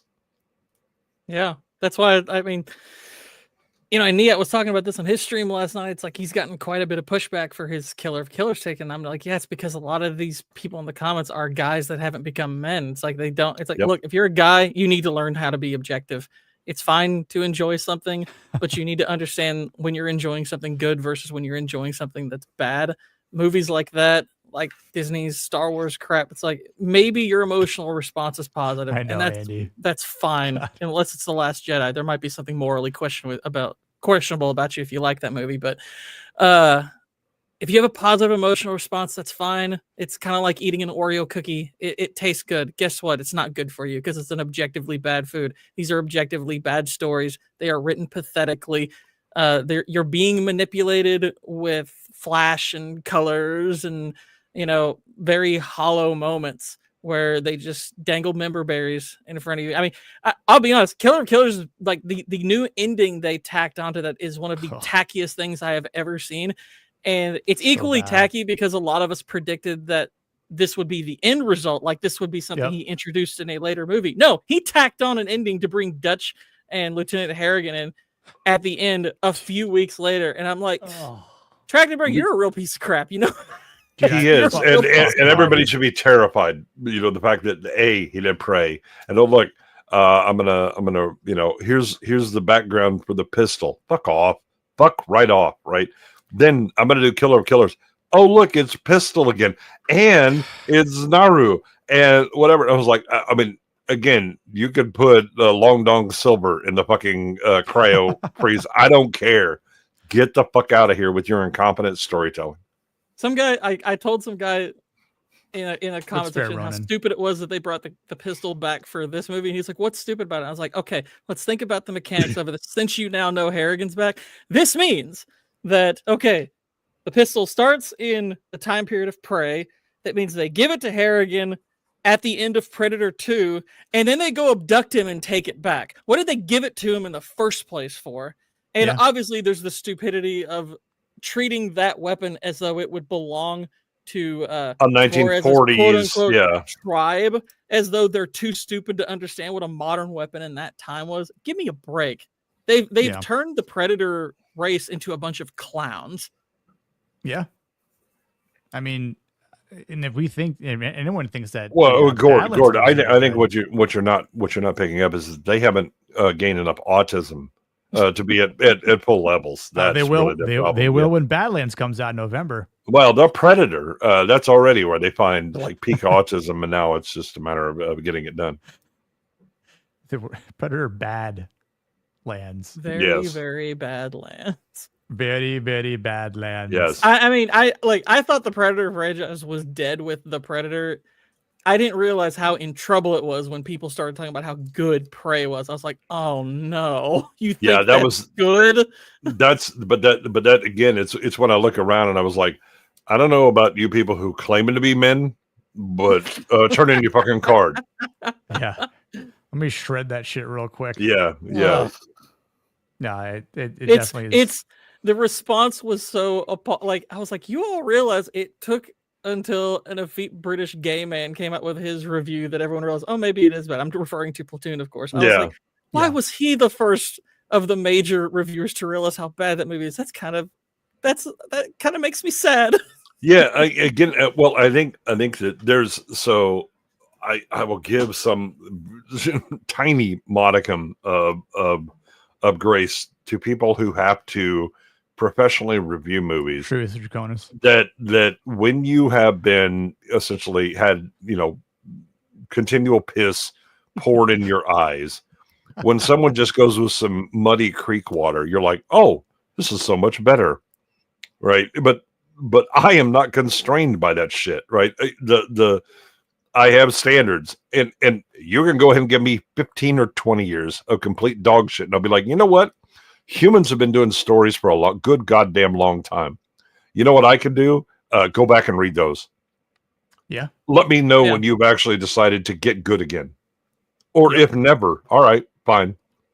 There's more than a lifetime of stories that I can read that actually don't suck. Yeah. I mean, Predators, it's dumb fun. It has some dumb fun to it. Yeah. Walton Goggins talking about going back home, you know, snorting cocaine and graping women is freaking hilarious. I can rewatch that from time to time. Adrian Brody is the worst part of that and Lawrence Fishburne, who I'm like, Lauren, how many people have you eaten to be that fat? All of them. Oh, yeah, he's got a higher kill count than the actual Predators. Yeah. I didn't like Topher Grace in that one, but no, that was but that was just a shit character. Yeah, I'm again the oh my god, super, it made me cry, and I was like, I mean, it might bitter Did Kevin tears Smith for me. Post a video about him crying in that one? I didn't see because I don't follow him, but like, you know, there's a couple people that I don't know if they just did to save face. Like, I think Dean Cain posted something about like, or was it Brandon Ruth that posted something about Superman movie? Like, I get it's one thing if like a previous Superman actor or actor who portrayed Superman in their previous role gives David Cornsweet some props. That's fine. But if you're going out and be like, oh god, it's Superman 2025, might be the best Superman movie. I'm like, better than one you were in, or I was better like, than the show I you're mean, in? Because it might be, it isn't, but I guess it might have been, there's a It might difference be, between probable and possible. Yeah, it might be is okay to say before you see it. Yeah. Once you have, if you're still saying that, find a high Afterwards, you should window say it and could have exit. been. Like, dude, That was Penetrans, the it's ma'am. yeah. When the Superman trailer came out, where it had Clark talking to Lois, everybody was losing their minds or whatever. I was like, this trailer worries me a lot more than before. Not because I see something bad, because that was my expectation. Is it's just going to be another quirky ensemble movie and all that shit. But the way they cut that first trailer, I was like, oh no, they could really come close to having a good story and absolutely trip on their dicks. Yeah. Which is kind of what happened, right? Because I mean, if you look at like the situation for 78 Superman, again, you have a very troubled cultural and political time, and they decide to put out this Superman movie that really is about hope. That gives this hopeful and moral clarity story about this character. And I was like, man, they really are in like the right place at the right time to do the same thing again, if they can do it. But I have no faith in James Gunn to be sincere enough to actually do it. Oh, what a surprise. He wasn't able to do it because fuck that. I'm going to do my quirky ensemble because I'm James Gunn. But this was like, unlike a number of other Superman movies, this really could have done competently. It was in the right place at the right time to really have a cultural impact. And instead, James Gunn. Yeah. Yeah, I'm not a huge fan of Superman. I mean, Superman as a character is shit for me because, oh, look, God came down. All right, cool story, bro. The interesting thing, again, there are ways to write it, but the contrast that you could have had now, much like in 78, is everybody's morally ambiguous and gray and all that shit. And here's this one guy goes, nah, here's what's right. And I do what's right. The end would have had people crawling over each other to get into the movie theaters. Yeah. But no, I got to have crypto and I got to do McCorkey. Look, there's 18 other characters that nobody gives a fuck about. Yeah. I mean, it's like you didn't make Superman the spotlight, again, like the solo. You also didn't understand the assignment, right? Why does Superman stand out in the modern age? Right, because he has a very simple and clear morality compared to everybody who is just, oh well, we allow this because I'm flexible and all that stuff, right? Or everything has gone sideways in the world. There's all this moral ambiguity. Fuck that. Moral clarity trumps it all. Yep. Yeah, it's it doesn't make me think that anything that James Gunn's going to do the next, 5 years or so. Like, I'm not looking forward to Peacemaker 2, season 2. That is the sequel, whatever's going to come. I mean, and again, like, it's one of those things where I know I'll probably pay attention to it for content purposes and to maybe say my piece, maybe provide some insight. But, it's like, if there are other priorities that you have, then put those first before these shit movies. Like to your point, Goodwin, I mean, like, there's plenty of other books and stories out there that are worth, or movies for that sake that are worth, revisiting. I mean, shit, that's another part of the reason why we do what we do here on Monday nights. Like, to go, like, remember all these amazing movies that exist in the past, like, several decades. Like, there's a plethora of them that have good themes and good characters and well-written characters that, need to be they're morally complex that understand that people that aren't just in this gray fucking fog. Process into them. Yeah. Done by competent people. Oh my God. Yeah. Like, here's the thing I'll do. So like I may become an active shooter at some point for alleged horror fans, because I am tired of the slop that they go, oh, this is so good. I was like, shut the fuck up. None of this is remotely scary. I like the kills. Get the fuck out of here.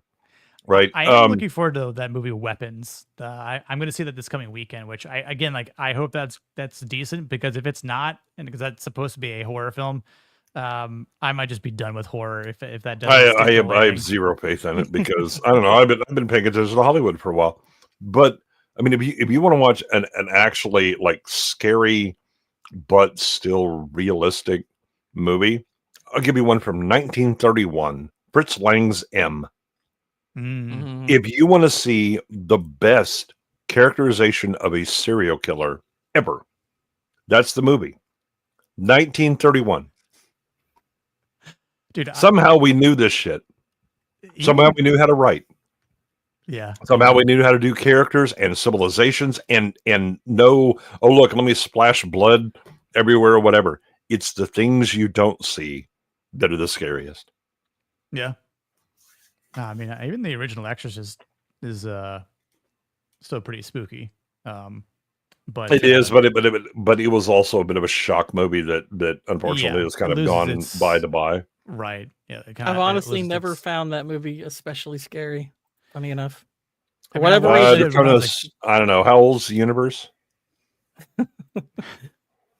I watched it like way too young. I mean, I thought I was 13. I don't know. I guess because it was built up a lot when I was a kid, because like it was one of those things that like my dad, he would rent that and watch it with my older sister. And they made up like it was this terrifying movie. It was almost like taboo to watch it. But I saw it when I was 13 and I was like, that's it?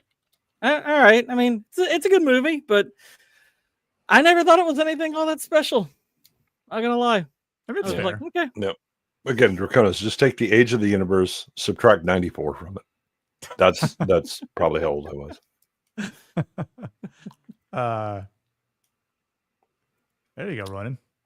Yeah, I'm telling you, Peter Lorre is magnificent in that. I mean, the acting in that is so fucking good. It's actually on YouTube.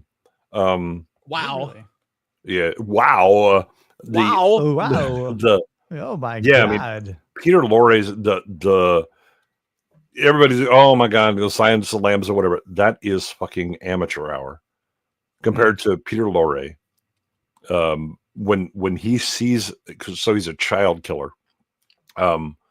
When he sees a victim like in the reflection of a shop window, and you just see his face suddenly drop, where he suddenly becomes like predator mode. Oh yeah. Where he locks in. That is oh shit. And then at the end, he is having to defend himself against a court, and I'll use quotes around the court. That the explanation for his motives and that sadistic psychopathic sexual behavior that he has is as on fucking point as anything you would hear in a modern movie or better. You're watching in 4K on YouTube, guys. Yeah, that's awesome. Didn't know that. God, I was going to say. Yeah, I would agree with Andy that horror suffers in part because Hollywood directors are weak when it comes to understanding visual language. And one of those that I would point out is fucking Nosferatu. No, still haven't seen that. Yeah, keep skipping it. Yeah, I meant to like twice, and I just didn't. I didn't get a chance to see it when it came out because I was out of town, and after seeing some of the conversations between people in our group chats, I was just sort of like, I saw it in the theater. I came out spicy from that shit. It was like, I spent how much for this? I want to think it was Galactus. Man, I used to change Galactus. Was it Bex or that loves Bex fucking loves it. Naughty? No, right, Bex, yeah. not even like Is a gothic horse? Shut up! Stop using those words. You don't know what they mean. Bex would even be like, "Stop it! That's not what it is." What was it? What was the we were giving a hard time about on Zax's stream last Wednesday night? It was the Interview with a Vampire. Interview with the Vampire. Yeah. It was a horror movie instead of a gay porn movie. She got so tilted from that. Oh, well, God. Now remember, the week before she said Little Shop of Horrors was a horror movie because it had horror in the title. Yeah. No, that's what I was like typing out. I'm like, Nadia, come on, ... Like, yeah, nope. I remember what I was going to say. Like, so one of the other things, like, I kind of have my notes for. I want to do a little review video as well on The Naked Gun, where I understand how some of the jokes land, but as I said, it just felt like I was watching Liam Neeson tell jokes like he does in Ted 2. But there's just something about trying to replicate and or mimic old comedy movies and comedic actors that just you can't replicate them. And these are things, like we said, like they end and they should have stayed ended. Like, you can't replace Leslie Nielsen. You can't replace John Candy. You can't replace Mike Myers. You can't replace, even again, like, say what you will about him, but early Eddie Murphy, like or the National Lampoon. Chevy Chase is good in a movie. It's just like, Well, again, like, remember they were talking about doing a movie. They were talking about doing another Fletch movie, and I was like, "Get the fuck out of here! Please don't do that." No. It's just like John Hughes. John Hughes understood the fucking assignment when he made movies, and people cannot replicate what John Hughes did. And there's other movies like that, like Z&Z or ZAZ, right? With Naked Gun and Police Squad. Like, you. Well, so to John Hughes' credit, he quit. He was like, "Okay, I did this run. I know I'm running out. I'm done." Right, in the same way that Watterson from Calvin and Hobbes. He was like, "And it ends. I'm done. Yeah, that's it. I'm walking away from it," because what you don't want to be is Fat Vegas Elvis, still trying to do the same shit, except being 300 plus pounds and in this stupid jumpsuit. Yeah.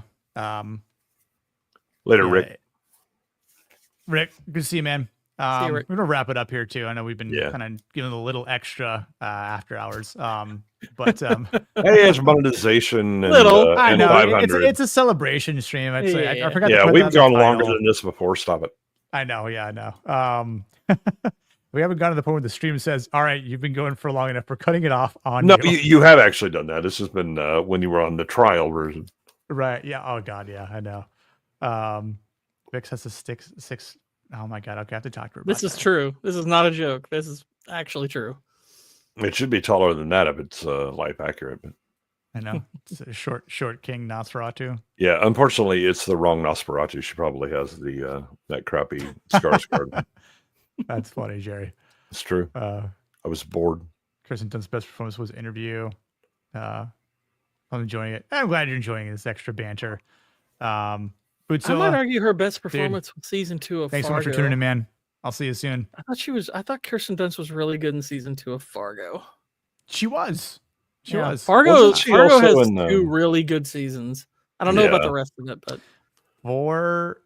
I think 4 is. I haven't seen anything past season 2 really. I think season 1 is 1, 2, and 3 are good. 5 is. I think season 1 of Fargo is up there with like True Detective's first season is one of the best first seasons of any show ever. I love season 1 of Fargo. I would totally review season 1 again. Maybe even season 2. Season 3 is good. How much of a drop off is it from the first season? I would say 1, maybe 1, 3, 2 in terms of my ranking for. Yeah, but how much is 3 a drop off from 1? Like I would say season 2, like season 1. Like is somewhere between like a 9 and a 10. I think it's outstanding. I said season 1's like 94, 95%. Yeah, season 2 is like a 7.5-ish. So I haven't seen season 3 though. Season 3 to me is like an 8. Okay. Maybe like 8. So we're still looking at a noticeable drop off, and it's probably because it was like, hey, we have these great ideas. Oh shit. We got to make more seasons. Let's try and do our best. Oh, we had another idea, but we didn't have the time to cook it because we haven't been sitting on it for a while. And I mean, that's always the problem with like series is the ones where it's like, oh, you have to wait till season 3 before it's good. Well, then you suck, right? Because you didn't actually think through you didn't care enough about the story and everything you were doing to make that first season your best season. I think it's why I'm happy that Firefly only had 1 season. Well, with Fargo, it's a little different because it's an anthology series, so every season is self-contained. But you're still not wrong in the principle because it's like, okay, if you still come up with your best ideas for stories.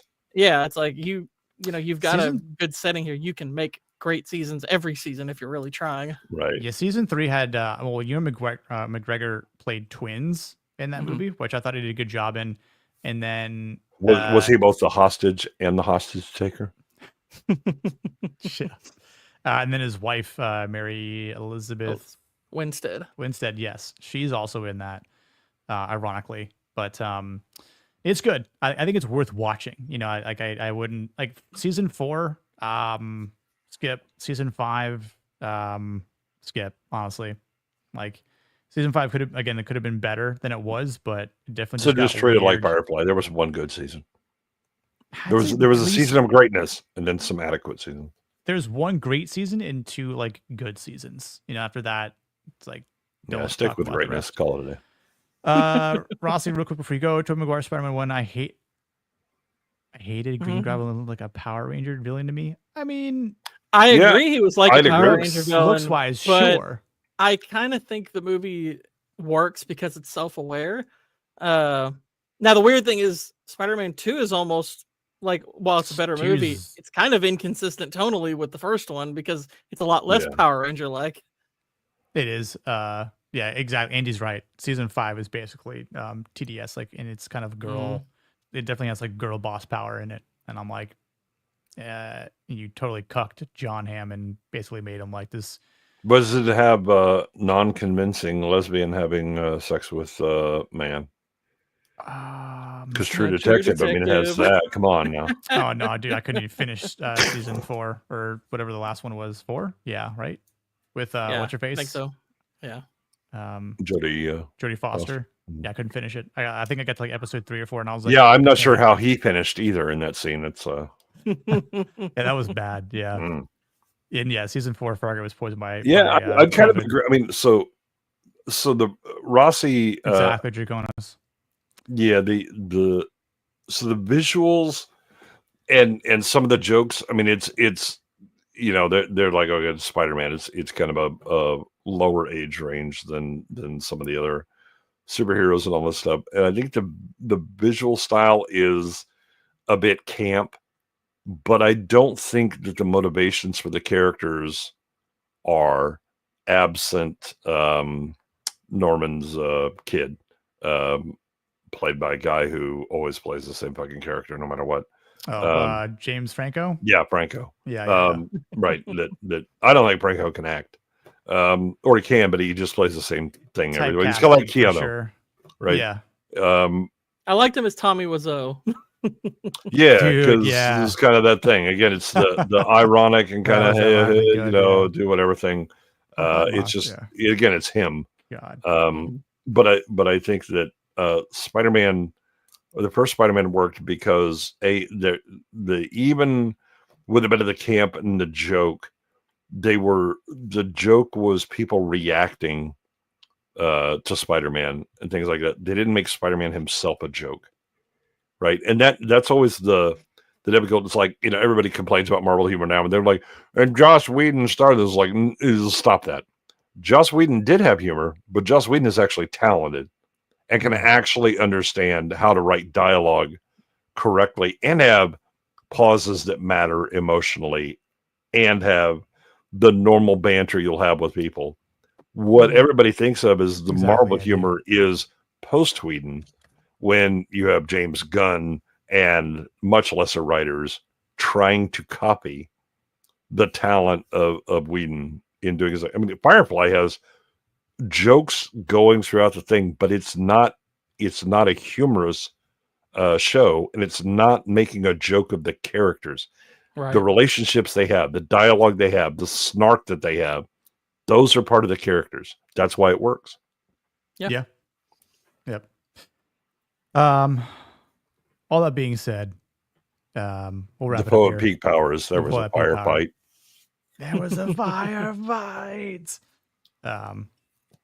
Yeah, that was a decent movie. Yeah. Let's see some movie. Boondocks. A little overrated by some people, but it is fun. Yeah, it's not as good as to me. It's not as If good as you go to critic list, think people it are kind of is. insane when it comes to Boondock Saints. They think it's like a 9 out of 10. And I'm like, No, people are yeah. out of your freaking mind. It's like It's a not. 6.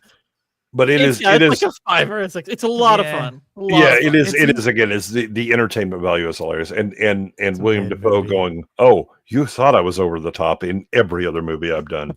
Hold my beer." True, Rossi. True. Listen, I noticed like 50 people still watching at this hour too, which is awesome. Listen, shout out to every. The Mafia is going to show up The when Mafia you is gonna have show up.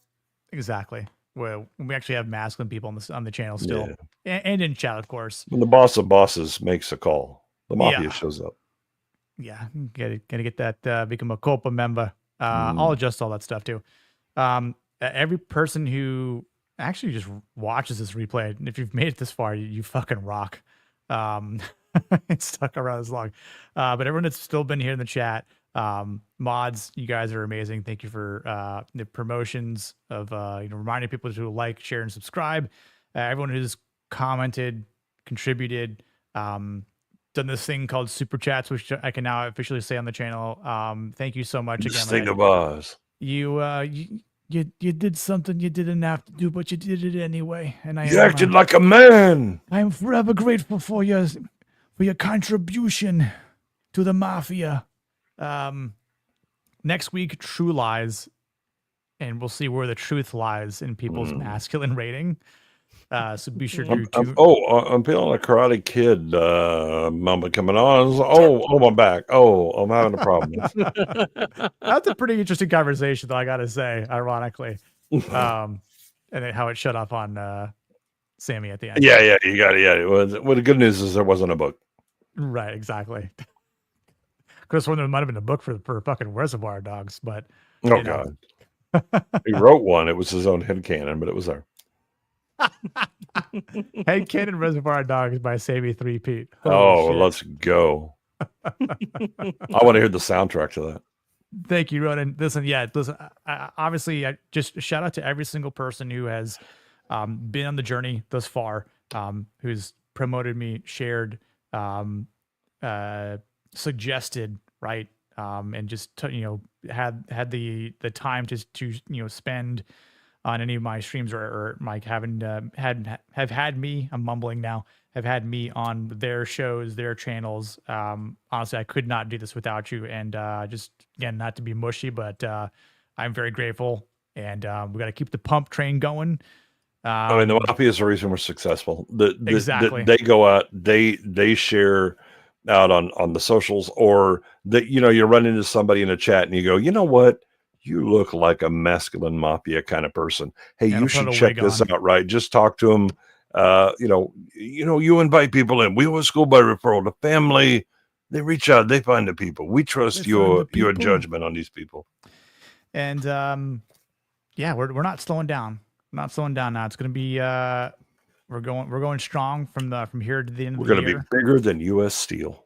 Yes, and just a little preview of what's to come at the very end of the year. So the last Monday of the year in December, we're gonna do a little bit of a bracket breakdown. Oh shit! A bracket showdown, if you will, a gunfight, where every single masculine character that we've taken from these movies, and some movies might have more than one masculine character, but I'm gonna have to do my homework. Make sure we've picked the character that we've deemed most masculine, and we have a nice even bracket challenge. But we're going to have a little tournament style that we're going to measure the T on this shit. Yeah, think about the masculine that's going to be just consumed by every movie we've discussed, every movie we've talked about since the beginning. Last week of April when we started this, we're going to change a generation.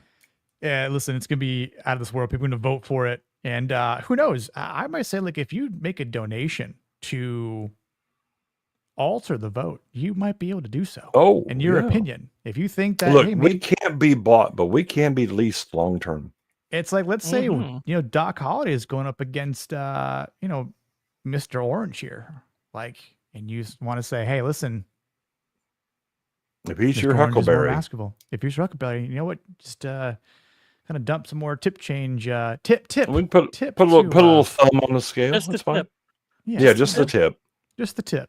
Just the tip on Doc Holliday. So, I'll play one last clip, and we'll get the hell out of here. This is for Sammy. Mr. Brown, Mr. White, Mr. Blonde, Mr. Blue, Mr. Orange, Mr. Pink.